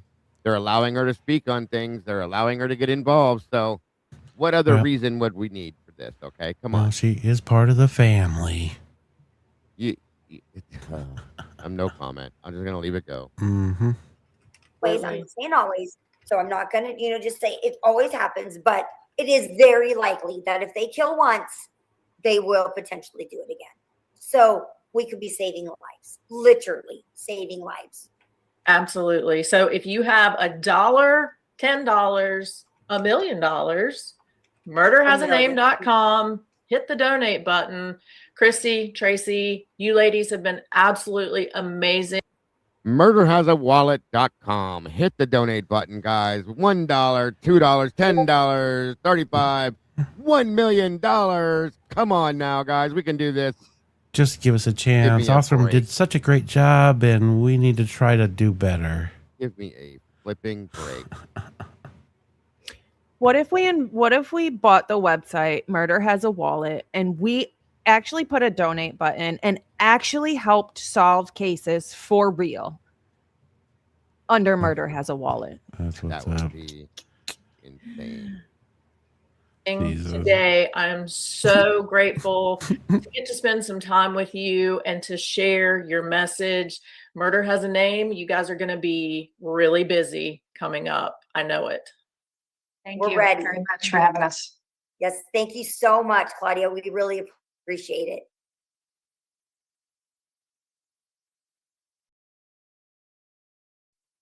Oh, Wow. thank you, Claudia. Wow. I have a huge feeling that the head of this entire thing is going to be Miss Olivia herself, guys. I have a bad feeling about that. God help anybody that gets involved is all I can say. Bless her husband. I'll be right back.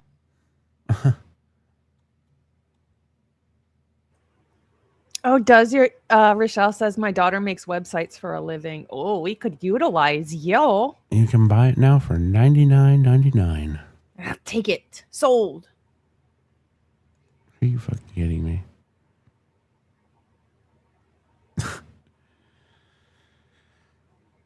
Oh my God.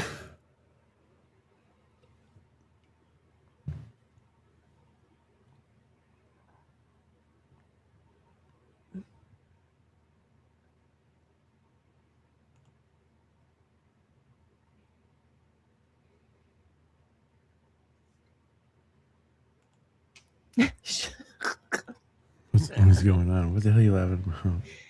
He says, dang, her voice gives me gas. Who's? That's what Short Bus said in chat. Who? The Grinch? Yeah. Oh my God. That's freaking.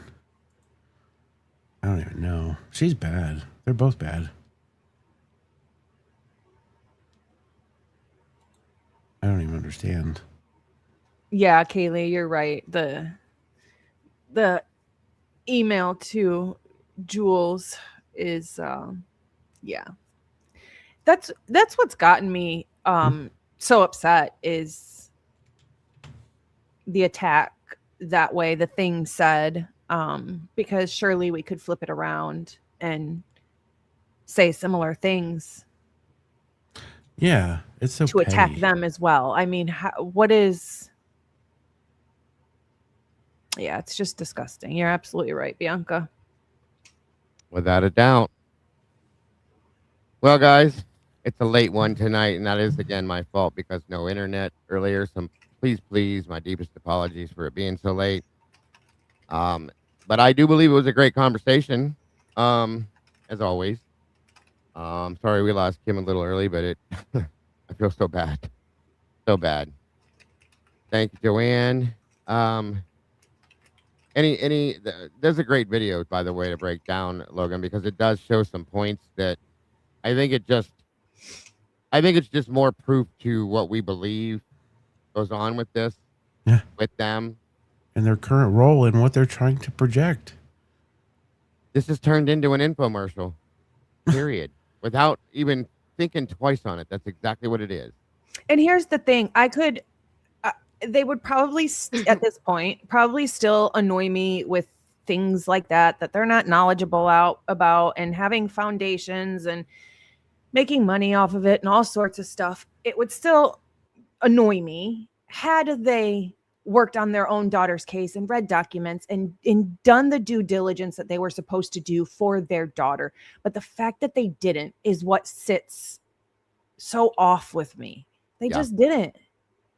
What bothers me is they keep talking about they can't wait for their first case, but they have invested no time with this into their own child's case. That bothers the hell out of me. Honest to God, it really does. And as soon as her name, Kaylee's name comes out, if it comes out, it's seconds before they're on to a complete different topic. Our family, Kaylee, our family. This is for Kaylee and our family. And she elaborates more on our family than Kaylee. Yeah. Does it yet? And their favorite daughter, Maddie. Yeah. Good call, Logan. Good call. That is so weird. I cannot get beyond that. That is so weird. It is.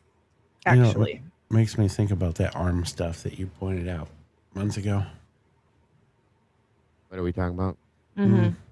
The arm, what do we want to call it?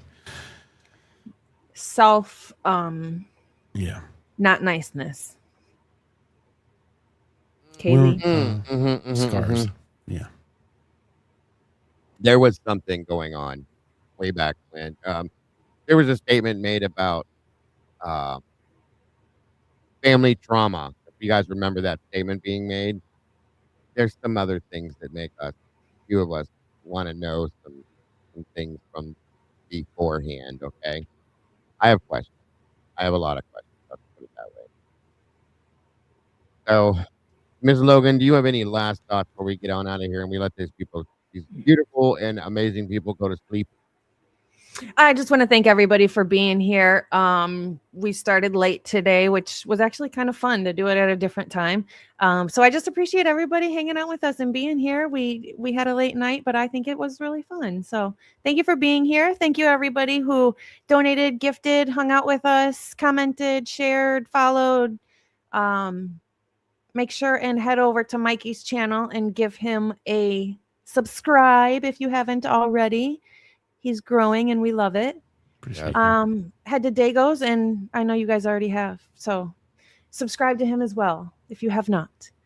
But anyways, thank you guys for being here. We really appreciate all of you. We will, my channel, we'll see you on Monday, of course. Have a great weekend. Do something nice for yourself. Be kind, but more importantly, be kind to your animals. Yes, ma'am. Thank you for that and for being here with us tonight. As always, always appreciated, Logan. We appreciate you so very much. And Mikey, any last words, sir? I want to thank you two for all you do for the community and everybody in chat that shows up every night and, gives us ideas, support. It's all teamwork. Without a doubt. Takes a village, folks, and we are that village, in my opinion. We have been from the beginning and will be till the very, very bitter end whenever that happens. Thank you all so much again, Logan and Mike. Thank you for being here. Miss Kim, I'm so sorry. I feel so bad for her.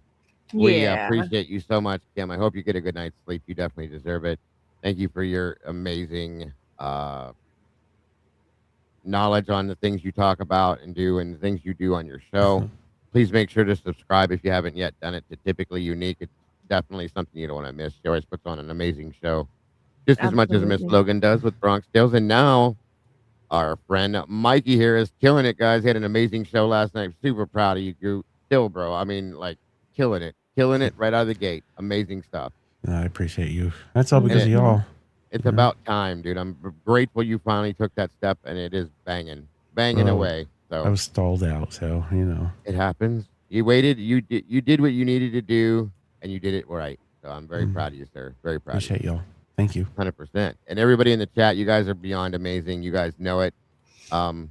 Just you absolutely. I have no words. Again, thank you, Rena Mankoff, Princess Del Fate, for those. Christine, thank you very much. Casey, congrats on a month. Turkey Creek, welcome to the family. Deirdre, thank you. Miss Briley, I think it is. Offset, thank you, and thank you. Miss Bianca, thank you so much for that. As always, Perfume, thank you. Double M, F1, thank you for that. Rescue, thank you so much. God bless. Chad, thank you. Hangman, thank you for those jewels. And Rescue again, thank you. Sasha, thank you again and again and again. Frustration speculation, congrats and happy anniversary on that. Miss Sasha, thank you. Ms. Rosie, thank you, and thank you. Fly on the wall, thank you so much for that. Those jewels, Sweet Pea, thank you. Saluthi dropping those as well. Thank you so much. Miss Bianca, thank you so much for those memberships. God bless. Thank you, Bianca. Yes.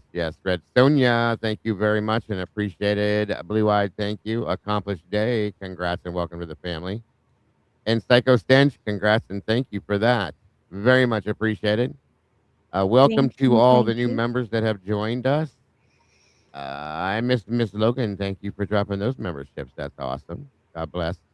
To all the new pack, welcome to the family. I say family because I think we're all one big family, even though we have our own little corners. We are one big happy family, guys, and that is what I love about us all.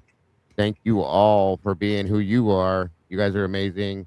Thank you to our amazing moderators, whom without we wouldn't exist, in my opinion. I'm so very grateful to each and every one of you taking time out of your lives, sticking around till it's 1 o'clock in the morning here with us guys on the East Coast. Thank you so much for being here. And you could be sleeping in a happy bed right now, but you are right here with us, and that is why we love you. Thank you so very much, guys. Thank you to all the amazing people in this community. You guys rock. I'm telling you, God bless. I don't know where I'm going to be tomorrow because I have to take all of this apart and hopefully move it somewhere because we're moving. I hope to see somebody tomorrow when I get this all put back together somewhere, hopefully. Thank you all. Thank you all for joining us tonight for this. And again, my deepest apologies. It was so late.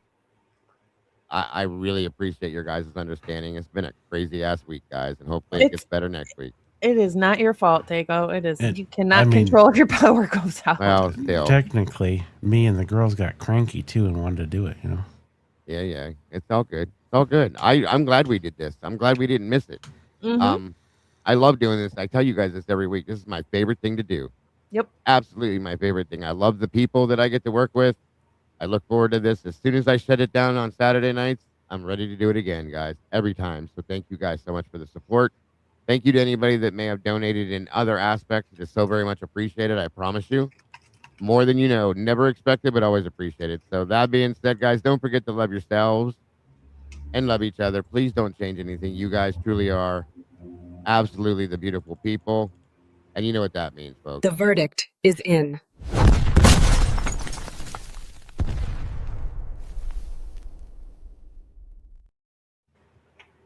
My name is Jeff.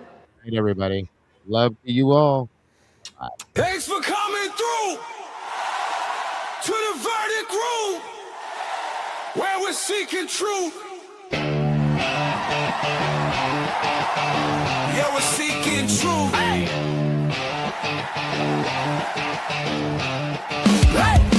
Last 24, they rewind it. True crime heads go find it. Breaking every angle, every track. Bronx telling tales, keeps us on track. Typically unique, never act. Being real, being sharp, being exact. Exposing every secret in the dark. Every little timeline, every mark. Welcome to the Verdict Room, where we're seeking the truth. Looking for answers, bringing the facts to you. They break it all down. That day goes cafe seats, working together, throwing revelations at your feet. Oh. Crime scene chart, they erase that. Put the story back, then replace that. the cracks. Red yarn on the board, then it snaps. Voices in my ear through the week till they hit play. Then we speak. Files on the table, case on the line. They don't just tell it, they define. Welcome to the verdict room, where we're seeking the truth, looking for answers, bringing the facts to you. They break it all down at Dago's Cafe seats, working together, throwing revelations at your feet.